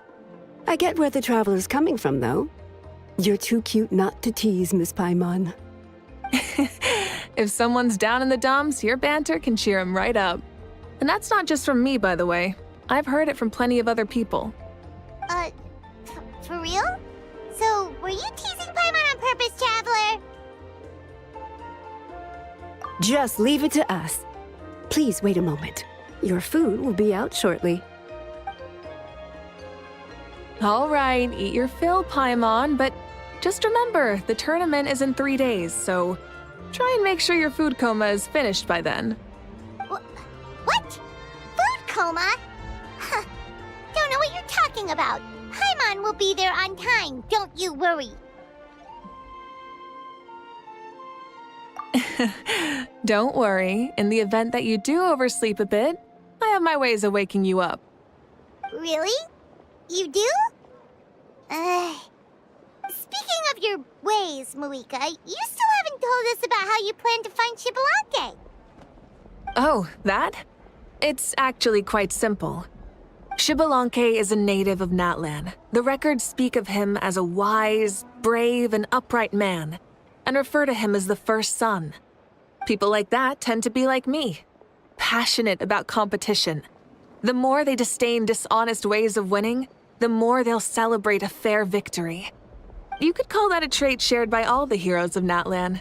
They're full of energy and passion, and despise victories born of deceit. Conversely, they're constantly drawn to things that are full of hope and excitement.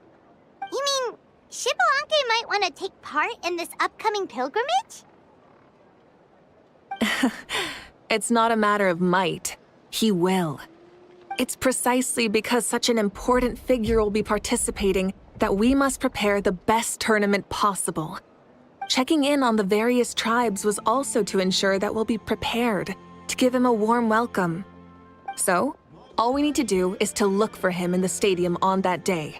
As the first Pyro Archon, he should have no problem running away with the whole competition. But isn't it a bit unfair for the Pyro Archon themselves to participate in such a tournament? After all, everyone else is just an ordinary human. When Xbalanque ascended to Archonhood, he did so as a human. I see no problem in allowing him to participate in this event as a human from ancient times. Also, my ineligibility for this event is not due to being Archon, but due to my obligation to serve as host and judge. Huh. That's kind of like Malika's life as Archon. She hasn't lost her human side, she's just too busy to indulge it. Oh, another good summary. I'll be sure to write it down and include it in my autobiography. You're working on an autobiography? No, I was joking. Even Xbalanque didn't write one, so why would I? Still, if on the off chance I ever did write one, you two definitely be in it. Then, can Paimon have a super long title? Sure, as long as you want.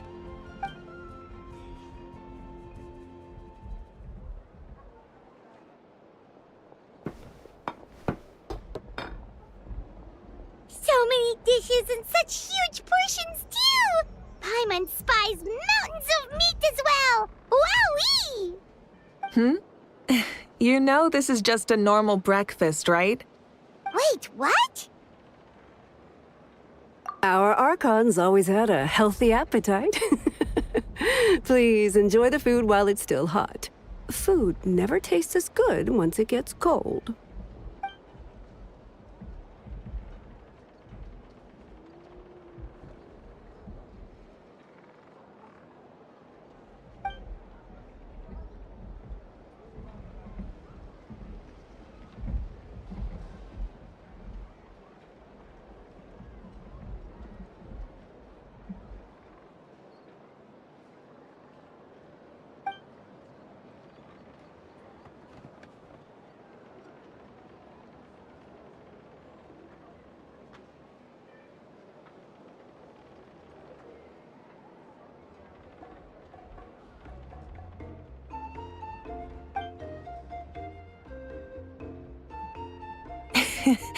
Judging the state Paimon ate herself into, I assume you'll be staying someplace close by. Is that okay? Actually, since it's so beautiful around here, we were planning to stay in the area for a few more days anyway. See the sights and all that. Of course you can. I'll go arrange some accommodations for you then.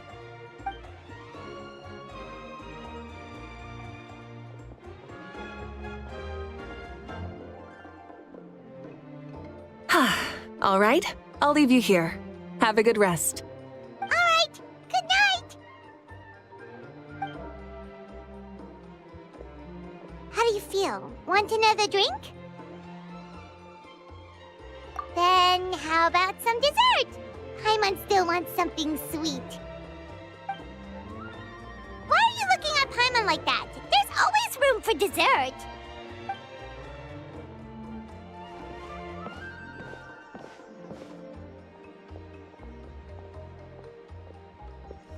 Lord Xbalanque is coming back, huh? Well, I didn't see that coming. Wait, what's that look on your face? Don't tell me you don't even know who Xbalanque is! What kind of idiot do you take me for? I was just thinking about it. I mean, we just managed to defeat the Abyss for good and fulfill the wish of all the citizens of Natlan, past and present, so why is he coming back now of all times? Yeah, if he's here to help, the war's already over. And if he isn't, I just had a terrifying thought. What if he's actually some kind of villain who's come to steal our victory? Isn't that how the novels usually go? What? No, don't be ridiculous. Novels are just fiction. Don't you dare slander our great hero. You're talking about Lord Xbalanque here, the one everyone calls the first son.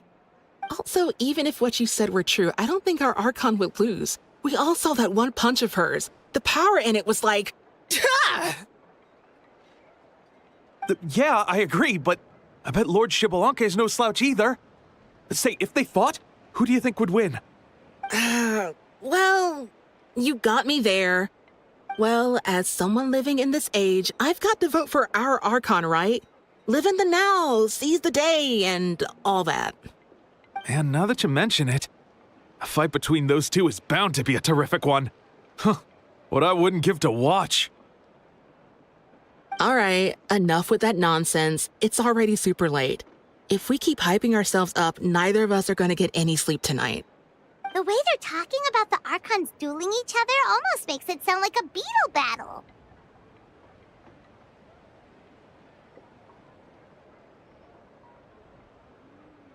Yeah, they really do love their contests of strength here in Natlan.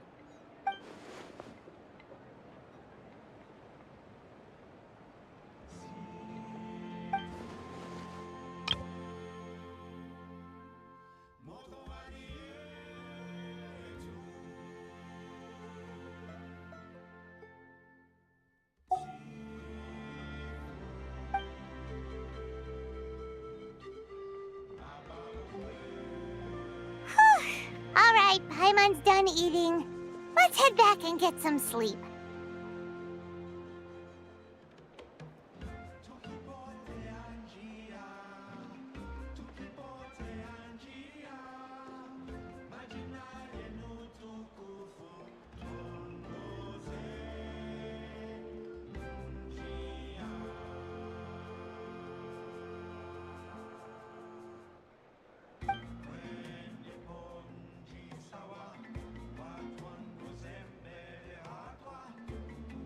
Time sure flies, huh?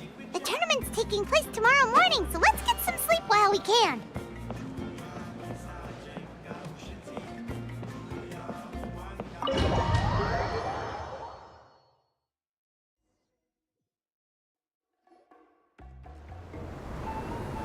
Hey, wake up, wake up! The tournament's about to start!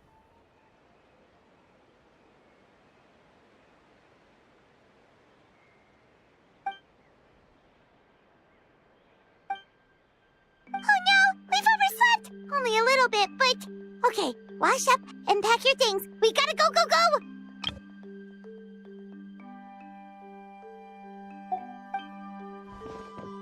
Ah! I can't believe it! Moika totally called it! How could we have been so careless?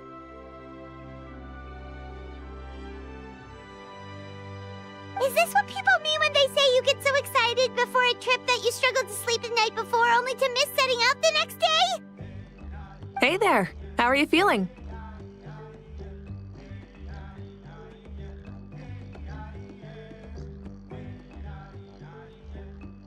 Malika, why are you here? Isn't the tournament about to begin? Yeah, we're about to start. I'm here to pick you up.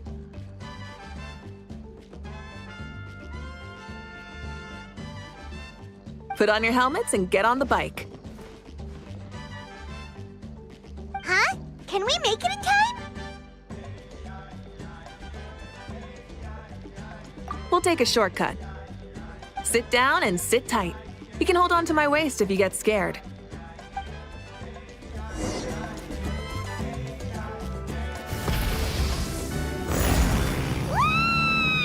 We're speeding, right? We have to be speeding! Oh, come on! If this counts as speeding, Mualani would have been arrested a long time ago. Pirate's entrusted her life to you for so long, but only today has she realized just how unhinged the two of you are!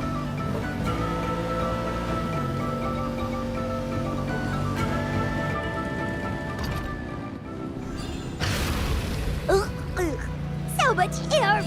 And Paimon stomach! Oh, knowing Barbados, he'd probably crack up if he heard that! Huh? Barbados? Right, I almost forgot that you're friends with him. And the other Archons, too. Introduce me when we get the chance, would you? Never hurts to make some new friends. Sure! Our friends are yours, too! Don't open your mouth so wide. The venue is just up ahead. Sit tight.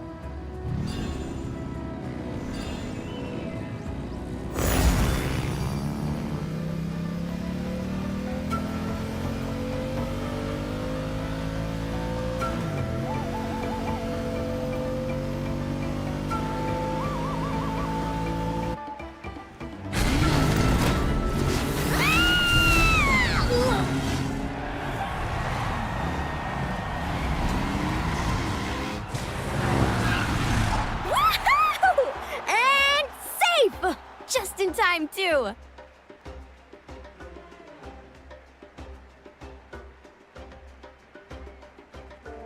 We won the bet! We won the bet! That's right. Pay up a how.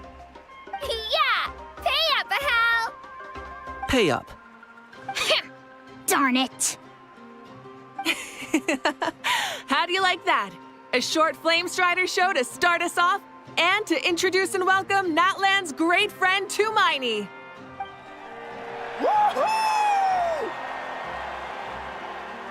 Sure pulled off that stunt pretty neatly. How can you call that a stunt? Wait, what do you mean, pulled it off? That wasn't supposed to be part of the show? Everyone, welcome back to the pilgrimage of the return of the Sacred Flame. Once more, I will say a few words before we begin.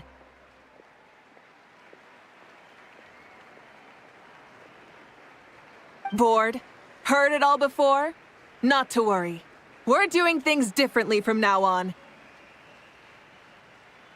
The Abyss no longer threatens us day and night as it once did. My comrades, my friends, thank you for your hard work and sacrifice. We have achieved a lasting victory. A new day has dawned on Natlan. Yeah! All right! From now on, the pilgrimage will no longer serve as the prelude to a war waged to defend our land. However, many aspects of it will remain the same. It remains a trial to determine the strongest among us, as well as a stage upon which to showcase your individual growth. Today marks the beginning of yet another legendary saga, one written in the triumphs of the victors. So without further ado, let the tournament begin! Yeah! Heck yeah! Who's gonna be the new champion?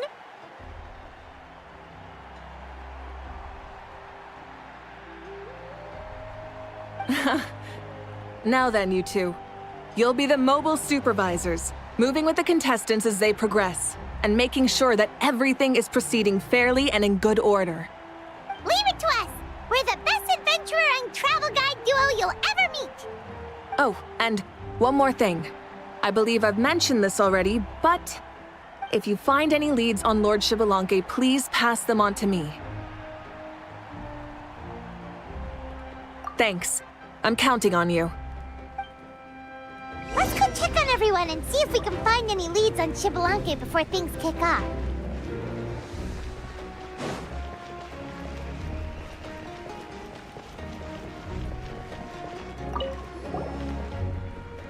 Oh, hi there, Eon-san. Are you gonna participate in the tournament? No, as the designer of this course, that's out of the question. I'm here to cheer everyone on and monitor the pre-event warm-up. Contestants must limber up properly if they don't want to get injured. That's fair. Can we ask you something then? You know about Lord Xbalanque's resurrection, right? Have you seen anyone with that kind of aura over here? Yeah, the others told me about it. I've kept an eye out, but haven't noticed anything unusual. At least, I haven't seen any contestant whose strength or skill is clearly a cut above the rest. Got it, thank you. We'll keep asking around then. You're welcome. Oh, wait, one moment. Huh? You warm up as well. You'll be running alongside them in the stadium, so you've got to go in prepared. Stretch. Lower. Again. Good.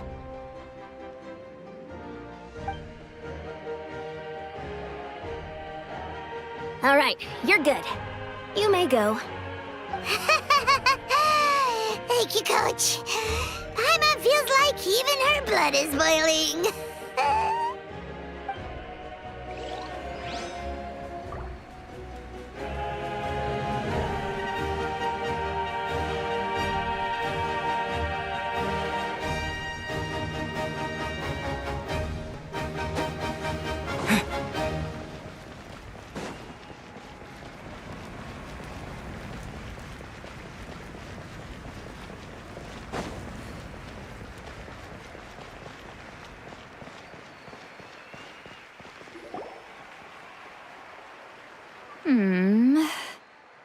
Ha!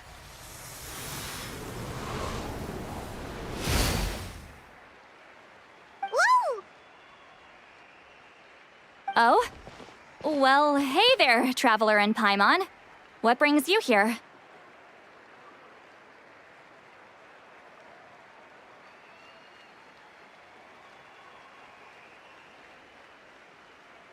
You... Ugh. I'm not buying what you're selling. The Traveler means it! Still, Paimon didn't think you'd be taking part, Sweet Lolly. Given who you are you sure it isn't against the rules? Though not a violation per se, what it will be is an unpleasant surprise for the youngsters.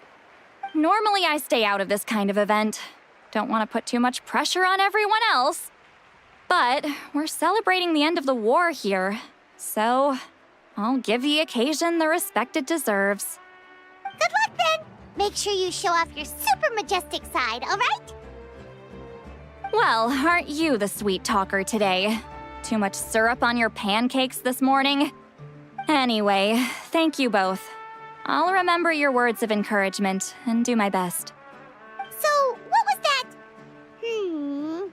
Ha! Thing all about? Some kind of strange ritual? Of course not. I was using my power to search for Lord Xbalanque. To be more precise, I was trying to look for him in the world of souls. After all, I also have no idea what he might look like. Still, nothing so far. But why? He is the first Pyro Archon after all. Isn't it a given that he'll be revived with an unimaginably large amount of power?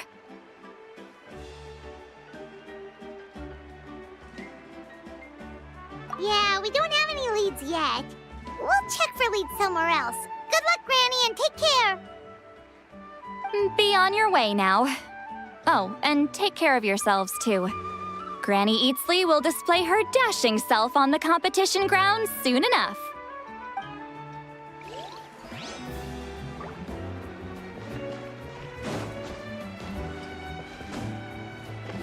Hey, Kanich, gonna take part in the tournament? Of course. I wouldn't dream of missing such a rare opportunity. Best of luck. You can do it!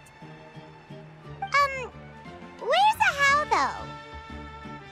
though? I locked him in a chest. I'm going to win the tournament solely on my own merit, so he's not needed during the competition. On a different note, have you heard anything about Lord Xbalanque? I've looked all over, but haven't seen anyone that struck me as being on his level. Sure. You're reliable as always, Kanichi. We should go check with the others now, so we'll see you later. Good luck, and make sure you don't get injured. Appreciate it. Wish you guys every success as well.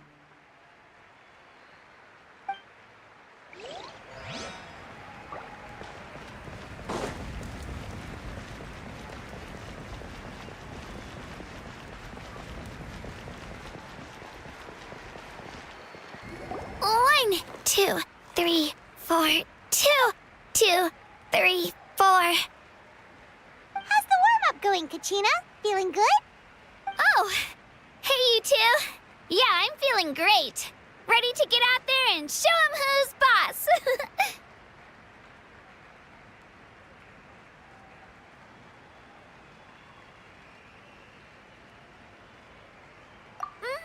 I'll give it my all. I mean, I don't know if I'll be able to win again, but as long as I learn something from the experience, that's enough of a win for me. Yeah, having the right mindset is everything. Yep. Oh, by the way, have you seen anyone who seems like Lord Xbalanque? Lord Xbalanque? I don't think so. A powerful figure like him is sure to attract attention wherever he goes. Like Moalani and Kanichi, only even more so. I haven't seen anyone like that, though, so he probably hasn't passed this way. All right. Thanks, Kachina. We'll go take a look around. Focus on taking care of yourself as well as winning. I will, thank you. Seems like we still haven't found any useful clues. Maybe we should just go back and check in with Moika.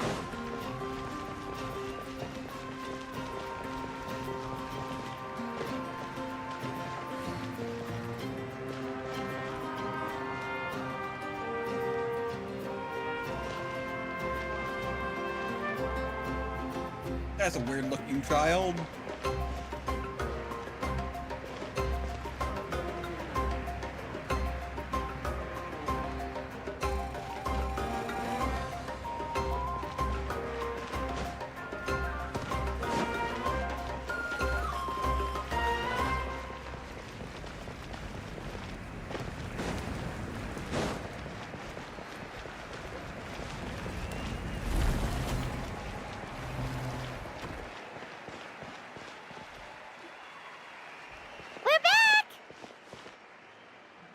Supervisors, your report, please. How are the contestants doing? Madam Host, the contestants are doing great, and the competition is proceeding as scheduled. However, when it comes to Xbalanque...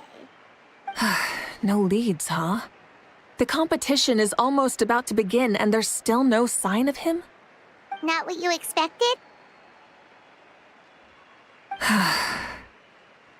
Not necessarily. Still, let's go give everyone a warm welcome before we kick off.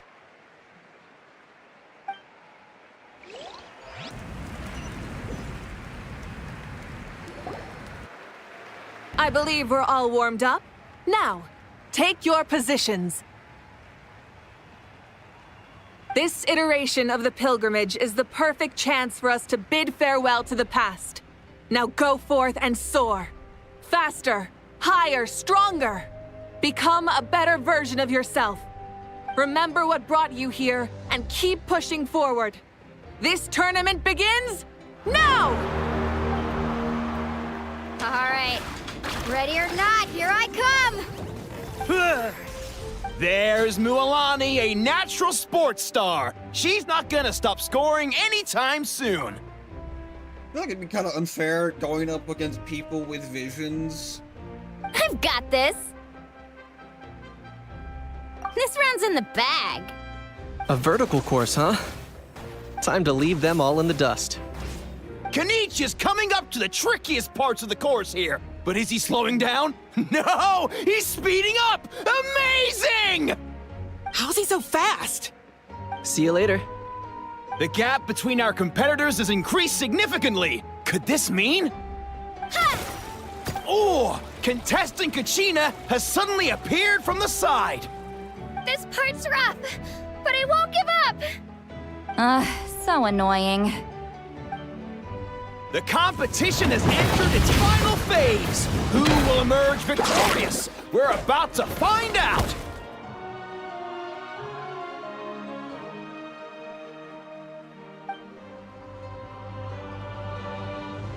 Go.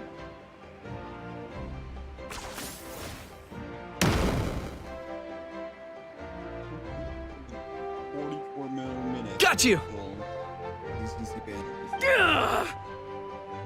Well, do you yield? I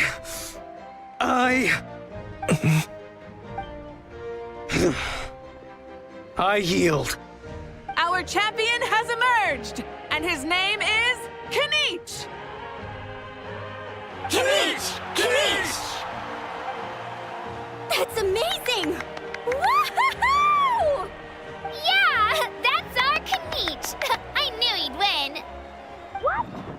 So not only is this little punk hard to kill, but he's good at fighting too? He does have skill. You beat me fair and square, Kanichi. People always talk about how tough you are.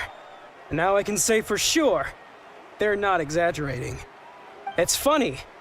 I was thinking to myself earlier that I might have a shot at winning this. Unless I have to face Kanichi in the final. Come on, dude. What are you talking about? Losing to Kanichi isn't really a loss at all. You've more than proven yourself, too. You could beat me up 30 times over. Huh. Hear that? They're recognizing your strength as well. Keep up the good work. Let's have a rematch sometime. Yeah. You're both so good. But wait, if that's the end, where's Xbalanque? Wait, aren't we missing someone? Lord Xbalanque. Now that you mention it, where is he? Don't tell me. What's with the looks on your faces? I might have won, but I'm not Xbalanque. Huh? Are you saying that you beat Xbalanque then? Just kill me now! Better death than to suffer this torture! What a joke! You might be onto something. I've never met our runner-up before. So, where did you get this good? That's impossible, right? Could he have placed so well because of some connection with Lord Xbalanque? You mean, he might be Xbalanque? Wait, what? I'm Xbalanque now? That's news to me. I've got it! Lord Xbalanque didn't want to steal anyone's thunder, so he must have lost the tournament on purpose. Wait, that doesn't make any sense. This is the most holy pilgrimage of the return of the sacred flame. How could anyone throw a match? Whoa, did Paimon say something wrong? Now everyone's talking about Xbalanque. Still, that guy was almost too good, wasn't he? We've never heard of him before, but he was still going toe-to-toe with Kanichi. Could he really be?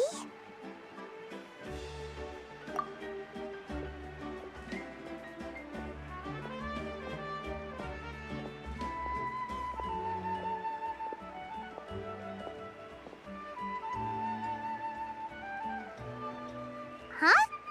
What are you looking at, Moika?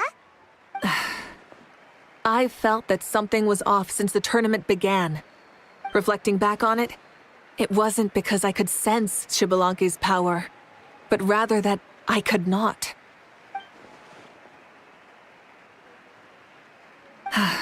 Please, excuse me. Wait, she's going straight in the direction of the other contestants? There you are. No unimaginably strong soul aura, nor any whiff of extraordinary power. But I know, beyond any doubt, that you are Xbalanque himself. Huh? Who's that? I've never seen him before. Isn't that Mauso? Like, Tato's grandson? When did he sign up for the tournament? Did he even fight anyone out on the field? What are you talking about? He's been standing there this whole time. I totally thought he was just there to cheer the others on. Wait, so that's Xbalanque? But he's just a kid. Ahem. Ha! Ha! Well, this kid doesn't look like he can take a single punch from the almighty Dragon Lord! Kahula how! Just give me 1 second and I'll... Huh? That's Lord Xbalanque? But, I mean, he was right next to me for most of the tournament. And he didn't seem very, well, Xbalanque to me. You recognized me? Perceptive. No less than expected of this era's Pyro Archon. Forgive me for asking, but how did you do in the latest tournament? I didn't even make it to the final 32.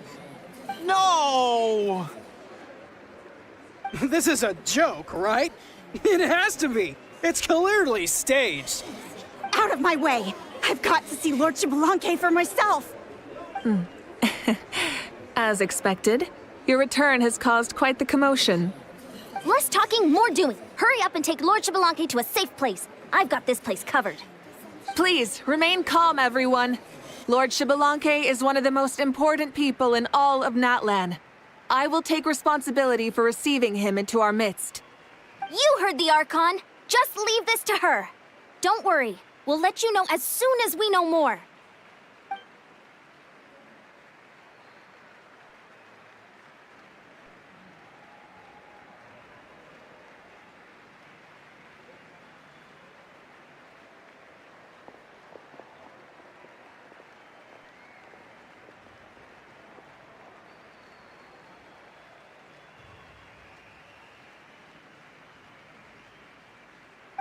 She's calling us! Quick, let's go!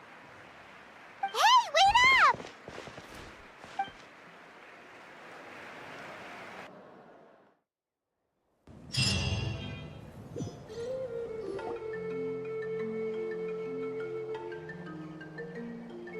Okay, this should be far enough. Sorry for making you walk all this way. I am Natlan's current leader and Pyro Archon Mawika. Lord Xbalanque, I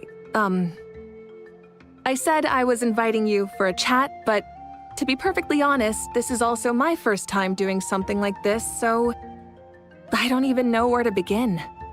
Oh? Oh no, he doesn't sound too impressed. You mean you've never hosted a long dead guy on his first trip home before? No worries. It's a first for me, too. I didn't realize you also had a sense of humor. Wait, really? Hang on, I think I just realized something. You're telling me that neither you nor your companions know that I, Xbalanque, was totally hilarious? All the woven scrolls regarding your life depict you as a wise and upright person. According to legends, you also use the Divine Throne to negotiate with the Ruler of Death, establishing the set of rules unique to Natlan. As for your sense of humor, no sources have ever touched upon it. Maybe it's better to say that we know even less about you than we expected. I see. In that case, allow me to reintroduce myself. I am the first Pyro Archon, Xbalanque. You may call me dear beloved son, or just Lanque for short. Wow, talk about being overly familiar. And these two are? Allow me to introduce the Traveler and Paimon. They're important friends of Natlan and our companions. Great heroes who helped us defeat the Abyss for good. Ah, I see. I was about to say, Why did a child follow us all the way here? Though you could say the same for me. And judging by your expression, that's exactly what you're saying. And there's where you'd be wrong. This body belongs to a child of present-day Natlan. I'm only possessing it temporarily. I see. Your physical body couldn't be revived, so you had to borrow someone else's. But what about the original owner? Is he, okay? No need to worry. My existence has not affected this child in any way. This body's original occupant is currently experiencing a fantastic dream. I have my own plans, and as for my reasoning, you'll find out soon enough. Alas, this borrowed body is a bit lacking when it comes to exercise, and hasn't really trained any aspect. I tried my best at the tournament, but could only get so far given my physical limitations. Oh, that explains why you couldn't make a deep run. You're not used to this body, are you? I wish that was the only problem. I'm simply unable to do a lot of larger movements. Oh, and my usual climbing and jumping motions aren't exactly suited for him either. Also, you've got to be twice as careful in a borrowed body. If I pushed him too hard and got him hurt, I'd be no better than a criminal. I could never do anything like that.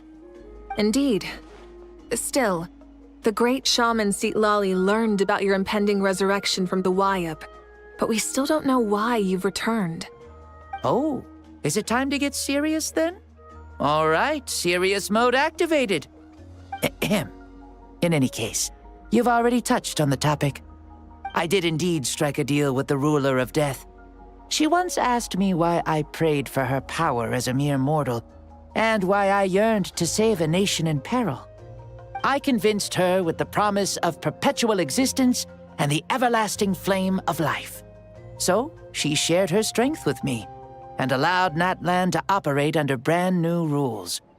I told her that the plan would be a grand, long-term one in which victory would not come for some time, certainly not within a mortal lifespan. Still, I knew that someone else would bring it home. She assented to my request, and became an observer of our tale. Seeing her interest, I also asked that I, as the one who laid the foundation, be granted an opportunity to see the new world with my own eyes, if we actually did manage to triumph in the far future. So your return is a special favor granted.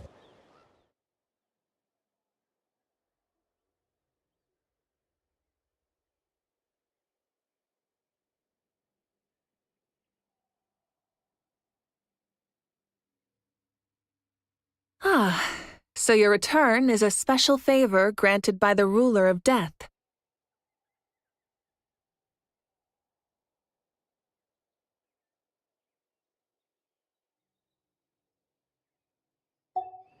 More like a bet I made with her. Even gods have things that pique their interest. I bet correctly on the outcome of this war, so this trip is my reward.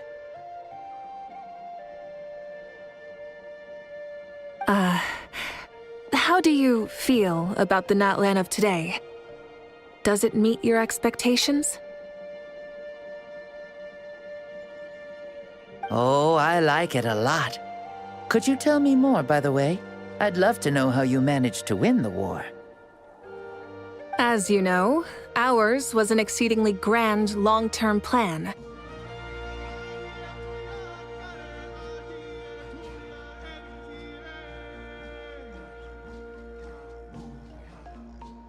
I'll skip over the most ancient parts and start with what I know. The battle from 500 years ago. The disaster struck suddenly, and Natlan was engulfed in darkness. Our land and faith were both shattered, and everyone believed that our nation's end was nigh. But even when thrust into battle against the abyss, fate, and the passage of time, our heroes did not give up hope of victory.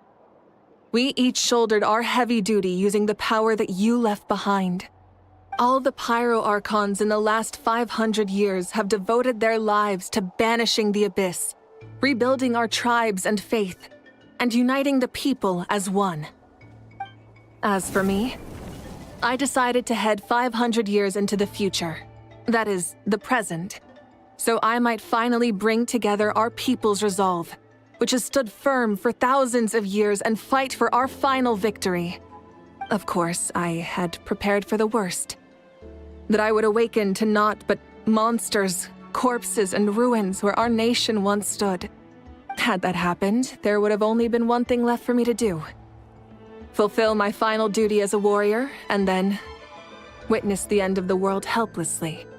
Still, the outcome proved that our faith was not misplaced. This victory, and the miracle that it created, is the greatest reward for all who gave everything to protect our realm. Yeah, had anything gone wrong, whether in the past or in the now? I have always believed you to be shrewd. Surely, such a quality was needed to bargain with the ruler of death, and win so much for us in the process. Natlan was only able to overcome this crisis with your help. All these millennia later, and the people of Natlan have finally achieved victory over fate.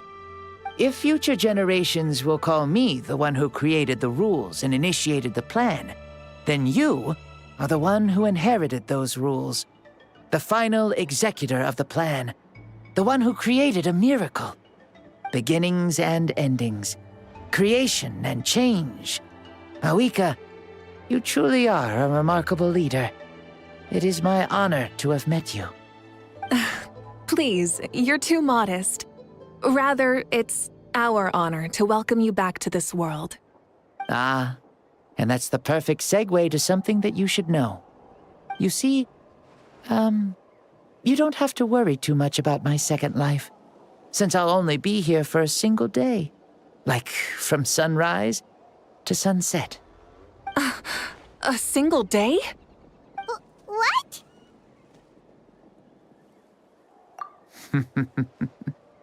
That's why I said you won't have to worry too much about the boy this body actually belongs to.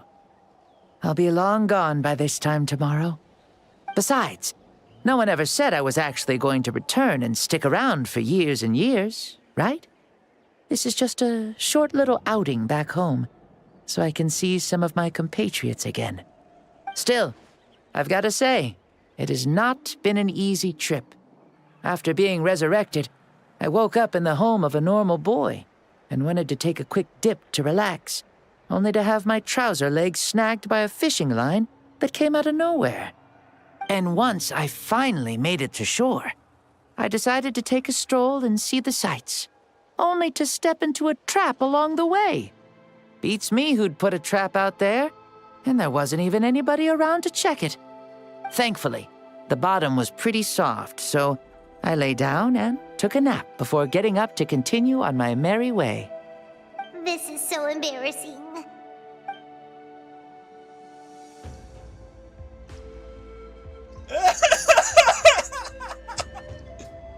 After countless trials and tribulations, I finally managed to sign up for the tournament. But then, I ran into a girl who claimed to be a fitness coach. She insisted that my muscles weren't up to snuff, and made me do twice as many warm-up exercises as everyone else. Oof, you guys in the future sure have it rough. Well then, what's next for you? Oh, what a great question. I was just about to get to that. You're a pretty considerate gal. So, I do have a small wish that I haven't been able to fulfill. I managed to participate in the pilgrimage, but alas, my potential is restricted by this form. It sure would be nice if I could show everyone what I could actually do. Why is he stealing glances at us like that? Well, now that I've said it, care to help an old man out, hero? Ahem. See, I was also quite the formidable warrior in my time. Surely a match for Mawika. I mean, I was the first Pyro Archon after all. I could shake the cliffs with a single punch, scale mountains with a single leap. Very formidable indeed. So, you'd like to spar with me? Yes. Using your current body?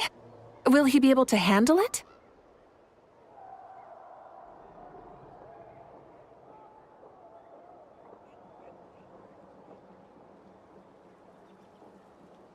be right back.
Get back. Don't worry. I'll find a suitable location for our duel and a way to keep this body safe. The first sun. The ardent sun. This star is a flame burning with a passion that will consume all. From the moment I first saw you, I knew you to be a true warrior, just like me. Surely you shall not refuse me this battle. O inheritor of my ancient name, the burning sun, Kiongozi Mawika. I accept. Brilliant. In that case, let us free ourselves from mortal shape. Let the ancient souls guide you to the true arena of duels.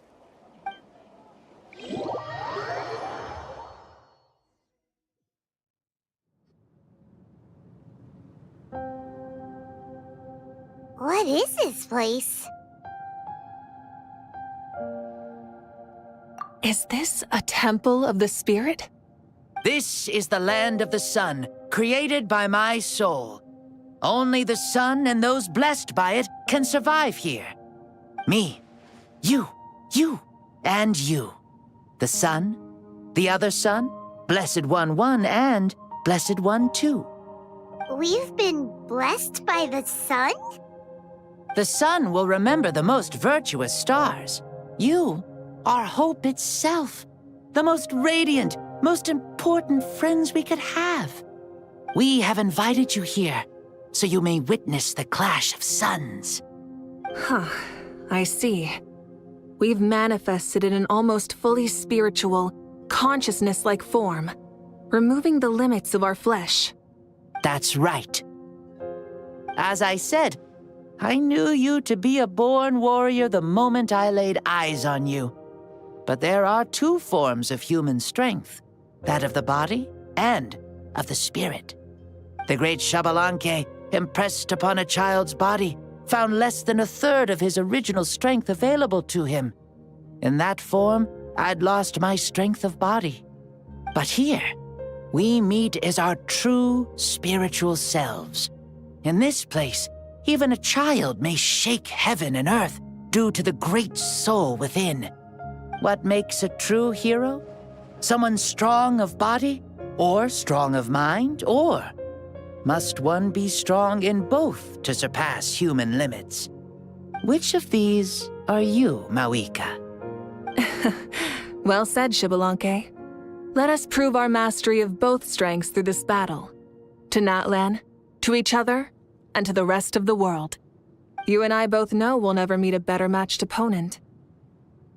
Indeed, that's exactly what I've always wanted. As a citizen of Natlan, as the Pyro Archon, as an opponent from across the millennia, and a friend whom you never had the chance to meet. Let us have a fair and honorable duel.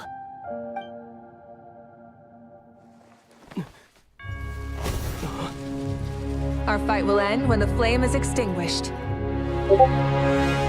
Fine. You ready?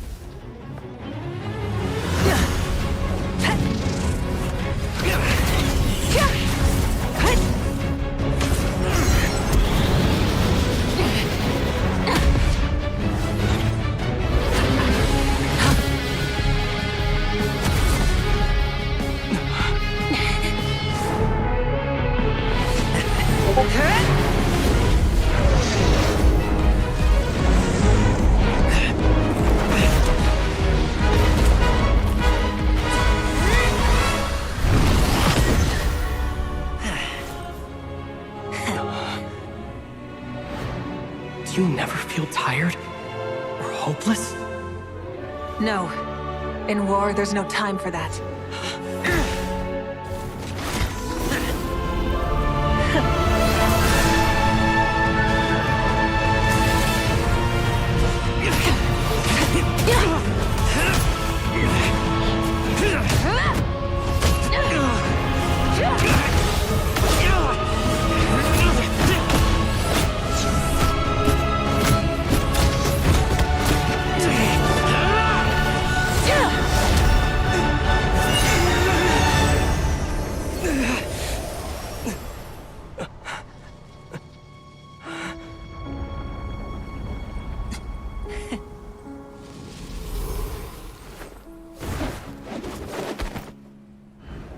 The fire's out. Let's stop here.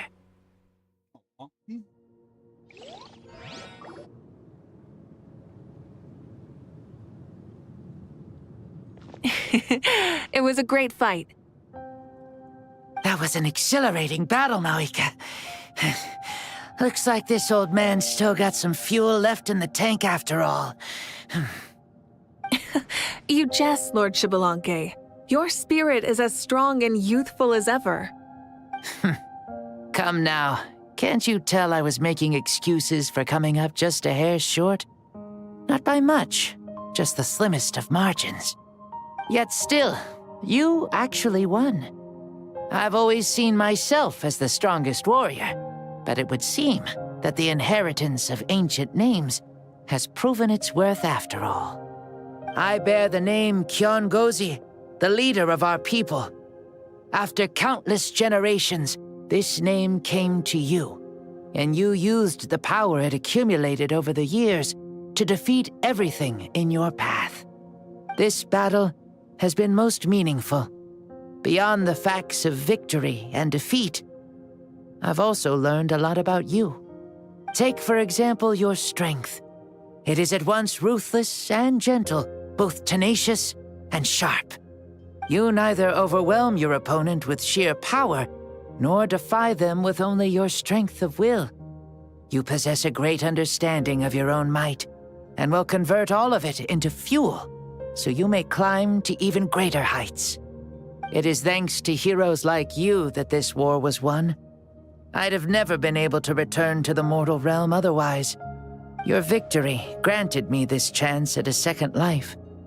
Even if it is just for one day, the sun has risen again to drive away the darkness. Even the darkness of death that once enveloped me has been dispersed by your flames. Mawika, you are the newborn sun, greater and more radiant. Allow me to give you a present to celebrate your victory. Ooh, there's a prize too? Paimon wants to know what it is! Coming from you, it must be super awesome. My journey is complete, and I have no more need for my remaining time. Mawika, I would like to give you all my remaining life force, which I obtained from the ruler of death. Use it to awaken those you wish to see the most. Surely there must be at least one person that you'd like to meet. What? So it's a blank check to bring anyone back for a time? Though Natlan possesses incredibly unique ley lines, it is still extremely difficult to meet the dead outside of the Night Kingdom. Now, take it. Though we both became Pyro Archons in life, we were still born into this world as ordinary humans. There's no need to hesitate. Just do what you think is best. Thank you for the offer, but I don't think I'll be needing it. Huh? The past lives on in my memories, and will always remain my treasure. Meeting someone we can no longer see again will only lead to more longing. Rather than cling to the past, we should enshrine it in memory. Ever loved and never forgotten. Mawika?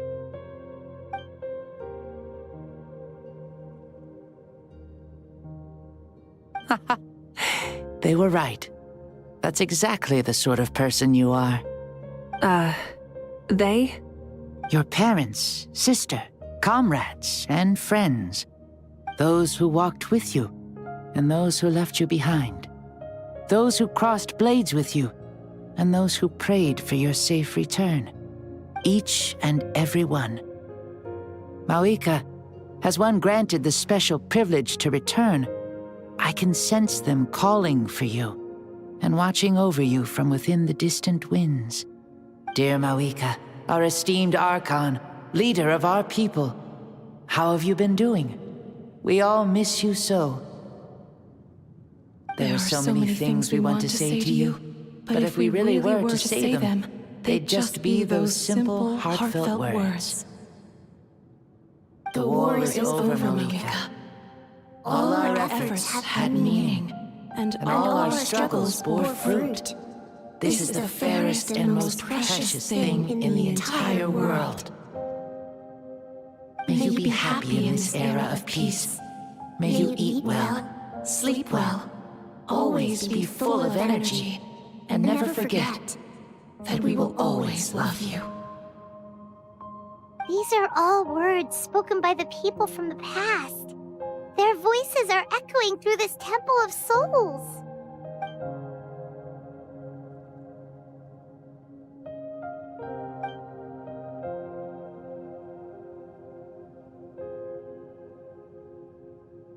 Thank you. Those who have gone before will never forget you, even as you keep all their names deep within your heart.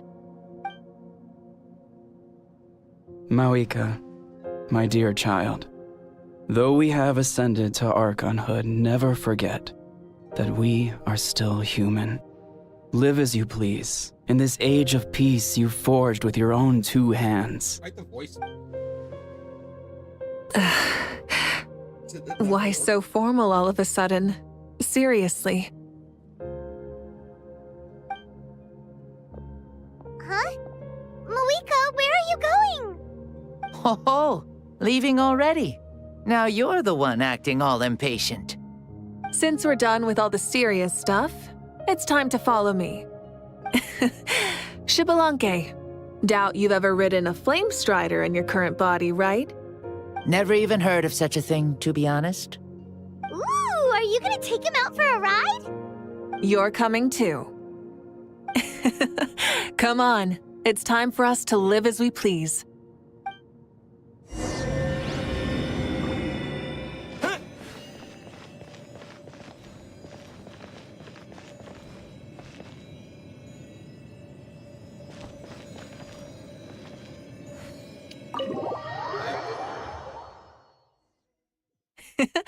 Helmets on, sit tight, and don't fall. Is this a board you can use to ride on the water? And you can stick it to the back of vehicles? Playing with this stuff is part of everyday life, then? Yeah, we're living good! Ah, I wonder if I would have ever become Pyro Archon if we had had these gadgets around back then. I might have had a bit too much fun with them. What? That would be terrible! Agreed. Good thing they were only invented after I died, huh? Looks like I really am better after all, for becoming Pyro Archon even with all this temptation around. Point Malika! The hands of our friends at the Children of Echoes are as skilled as ever. They were already famed in your era, right? This bike was built by their most talented artisan in this age. Speaking of which, we just passed them by. Sweet!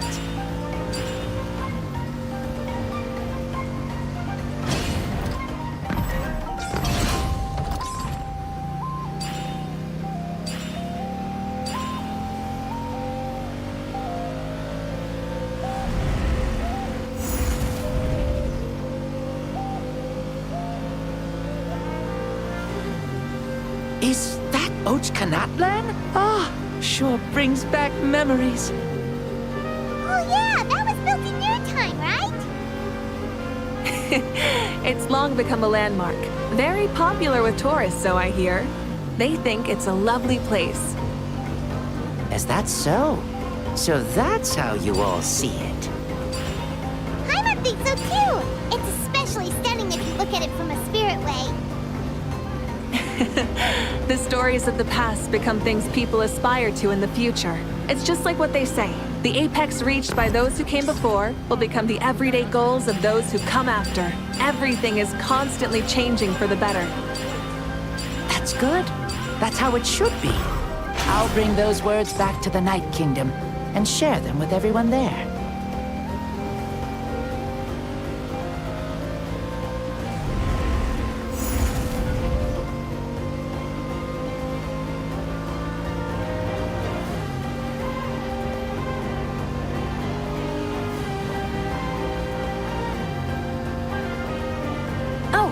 You can see the people of the springs from here. They seem to be enjoying life. Just like the people of Natlan back then. All kinds of things might happen during the day, but as the sun sets, you can always count on the people of the springs to relax by the water, playing their instruments and dancing their worries away. Because that's their way of life. Precisely. And so it is for every tribe. No matter how many years have passed, for the people who live here, some things will never change. Well, you're the one most qualified to say something like that. So, what do you think? Satisfied with what you saw? Very much so. Speeding across the water, the warm breeze against my face, it makes me very happy. I really do adore this world, just like a plant adores the sun.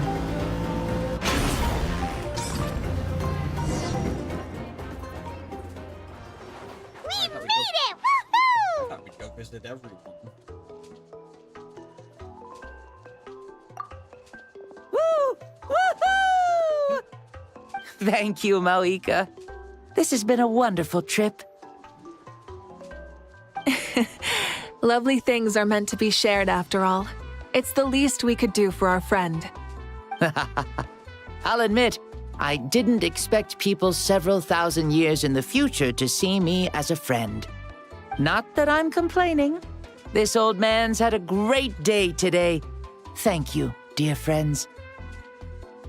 I can still remember how nervous you looked when you saw me for the first time, Malika. I'll cherish that memory. Oh, is it almost time? Yes, it is. Thank you for coming back to see us. This meeting means a lot to me as well. Mm-hmm. Well, time to go. Don't forget to lead a happy life. Aw, already? Paimon's gonna miss you. See you later, Shibalonke.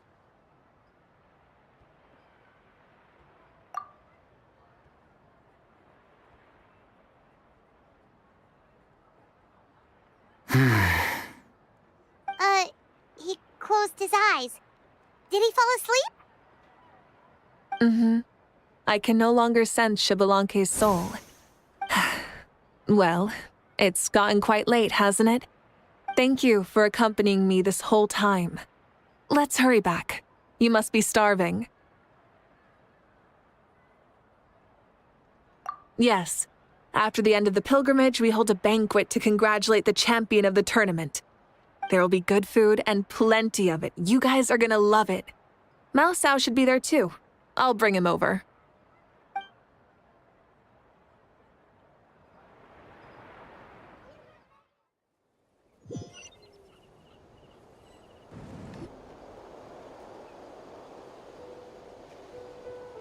Do you think there'll still be any food left over for us?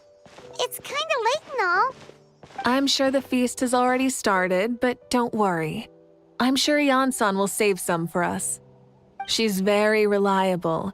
Leaving the tournament planning to her was a smart move. So she probably figured that we'd be gone a long time. Yeah, I told her as much too.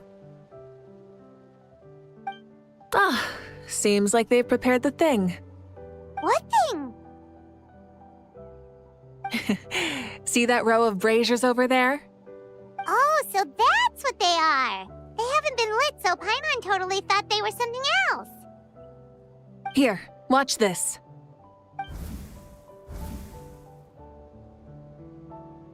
Whoa, they're beautiful!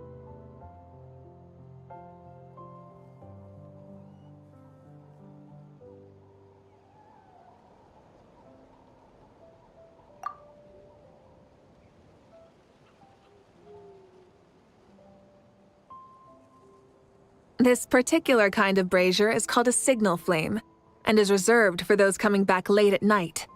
The others set up an entire path using these signal flames to await our return. Those returning to the tribes must light them with their own hands. The flames will illuminate the path ahead and show the tribe that the person has made it back. Even if you're surrounded by darkness, never forget. Your friends wait for you in the distant light. Remember that feeling when the exhaustion of your journey creeps up on you.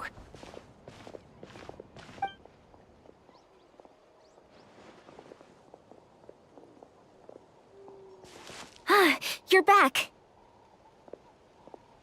Archon, Traveler, Paimon! You were really gone a long time. We've already started grilling the meat. We had a long talk with Lord Shibalanke. It was pretty time-consuming. Did it all go well? More than well. Shibalanke, he's a very good man. He far surpassed even my expectations.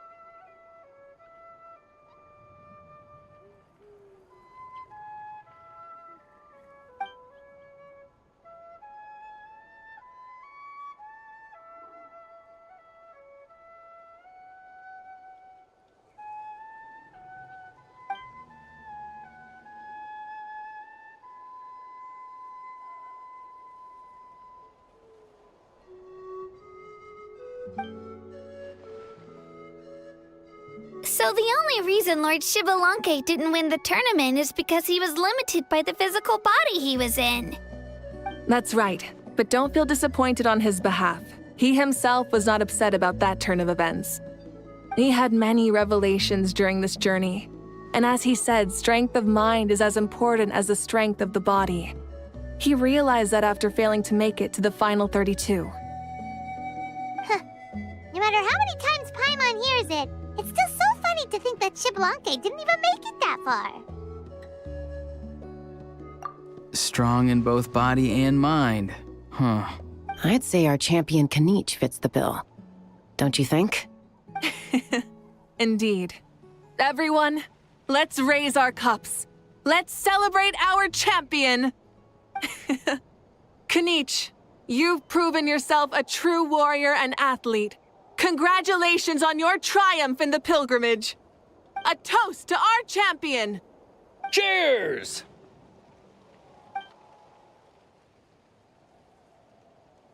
Thank you, everyone. Hey, look! The kid's awake. Huh? Where am I? Hello, Mausau. You're awake. This is the celebration feast for the pilgrimage of the return of the Sacred Flame. You participated in the tournament too. Huh? Me? It's a long story. It's so long, even my lowly servant couldn't manage to give a simple summary. Ha! I see. I remember Lord Shibalanke, our Archon, Mawika, and the pilgrimage. I feel like I dreamed a very long dream. About that. I was super strong in that dream, too. I could jump up onto the roof with one leap, and I could climb, fly, and glide. It wasn't a dream. Your body did go through all the motions of the tournament. You were already an outstanding contestant. I'm a contestant? You know, Mom and Dad always say that my health isn't the best, and I might not be able to do all the things everyone else can. But right now, I feel like I can fly. Really? Like Paimon? Yeah, I feel amazing. It's like I'm filled with power from head to toe. I want to feel like this next time, too. Then go and train hard, then come back next year and show us what you've got. Yeah, as long as you put in the work, you'll do great. I know it. That's how it is for all of us. Yes, They made this guy a you'll playable turn out to be a character, truly this kid. beautiful vegetable. I'm sure of it. Vegetable? Yeah, I will. Oh, but the pilgrimage was only half of the dream. I think after that, I somehow got into a fight. Really? Against who? I think it was our Archon. That wasn't a dream either. I did have a duel with Shibalanke. Huh?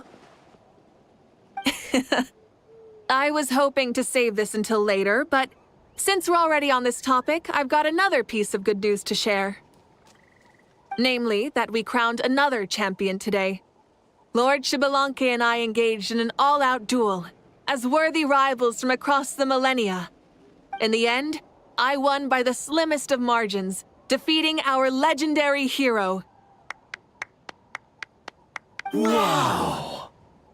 I can't believe it. You beat the Shibalanke? This is no lie, and I have our best friend here to back me up. You were the arbiter for our duel, yes? Mawika is right. Paimon and I witnessed her victory with our own eyes. It's so cool hearing the Traveler speak now. Yeah! Amazing! What an achievement! Come on, everyone, let's have another toast. For our Archon this time. Very well. Acknowledge my victory, recognize my valor, and drink this wine of victory for me. Woohoo! Yeah!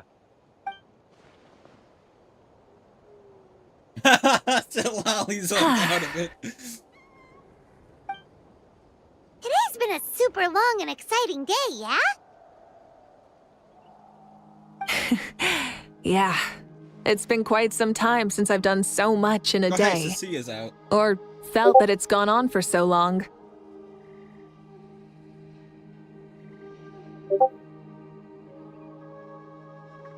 Of course. Oh, right. Malika, the Traveler said there was something to ask you. I was just thinking, you were fighting Shibalanke for such a long time. Did you ever falter or wonder if you might lose to him, even for a second? Yeah. No. In battle, there's no time for that, so it never crossed my mind.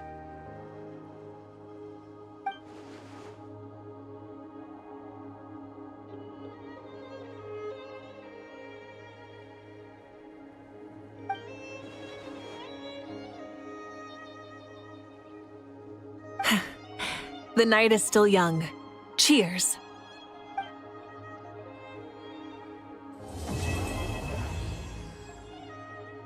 I have 5. And that's it. What else do I still have to do before not cry? I think it's a bit. There's a space and time for you. So that's the... I think that's the Dainsleif quest.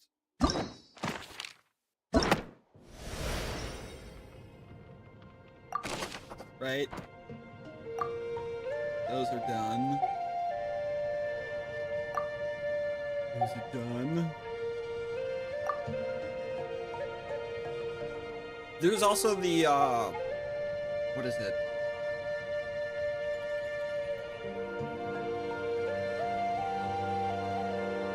Saurian quest. With the little guy.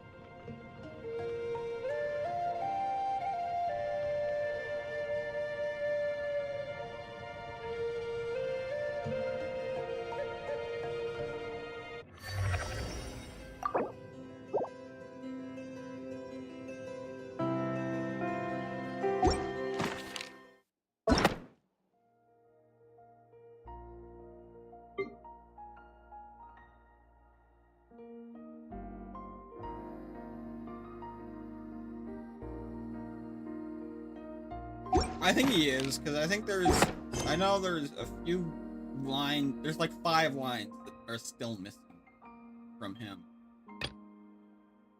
And I need to go do this again.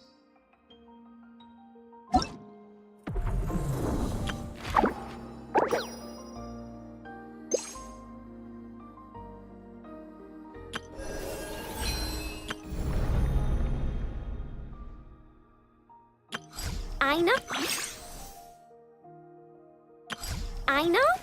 Present.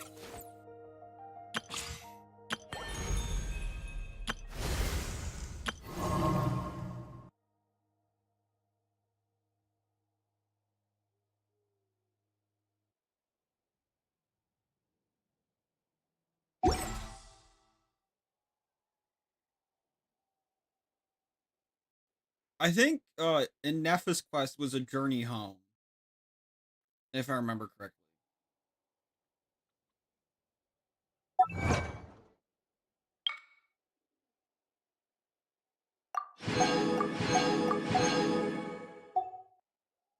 And I still got so much. And then I saw a like breakdown of how long all the quest lines take, and to complete all of Non-Cry that is currently out, it is 30 hours.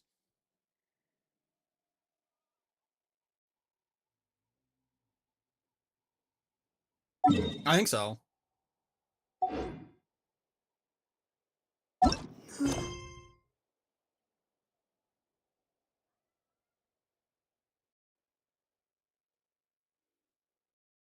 This will probably be what I'll be streaming for a while, because I want to get it done.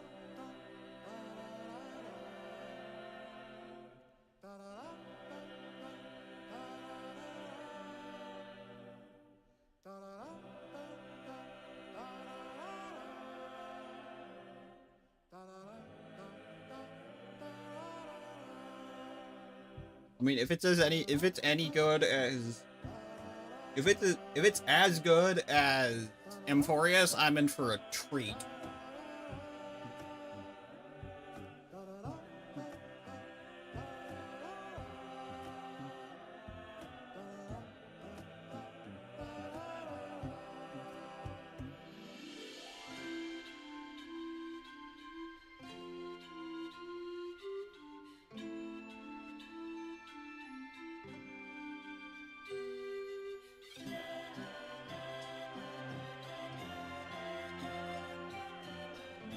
Because being able to binge play Emporius was awesome.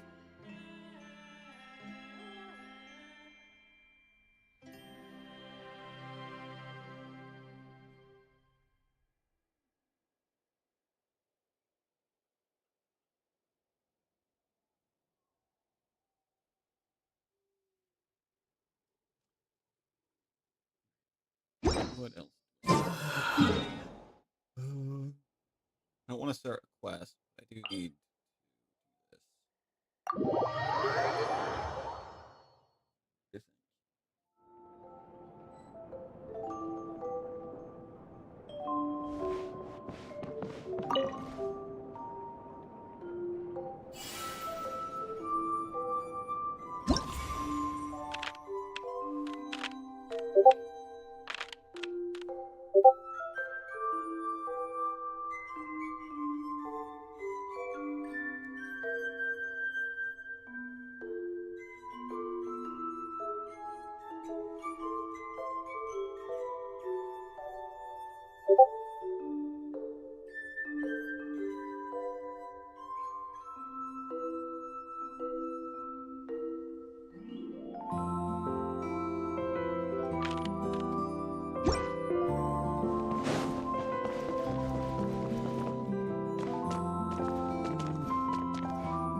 I think I might call it here. If I beat Sturks and Mavikas, then I can finally work on like actual story quests and not just character quests, which is what I've been doing for the past few days.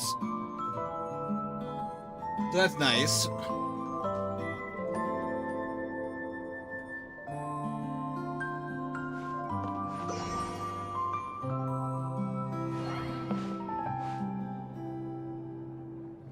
And then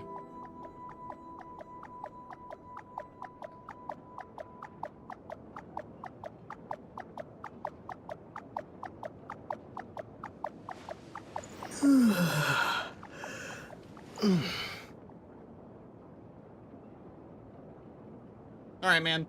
I'll let you know when I stream again. Now that I know where you are, like how or what time zone you're in, I can, you know, figure that out. So I'll see you later.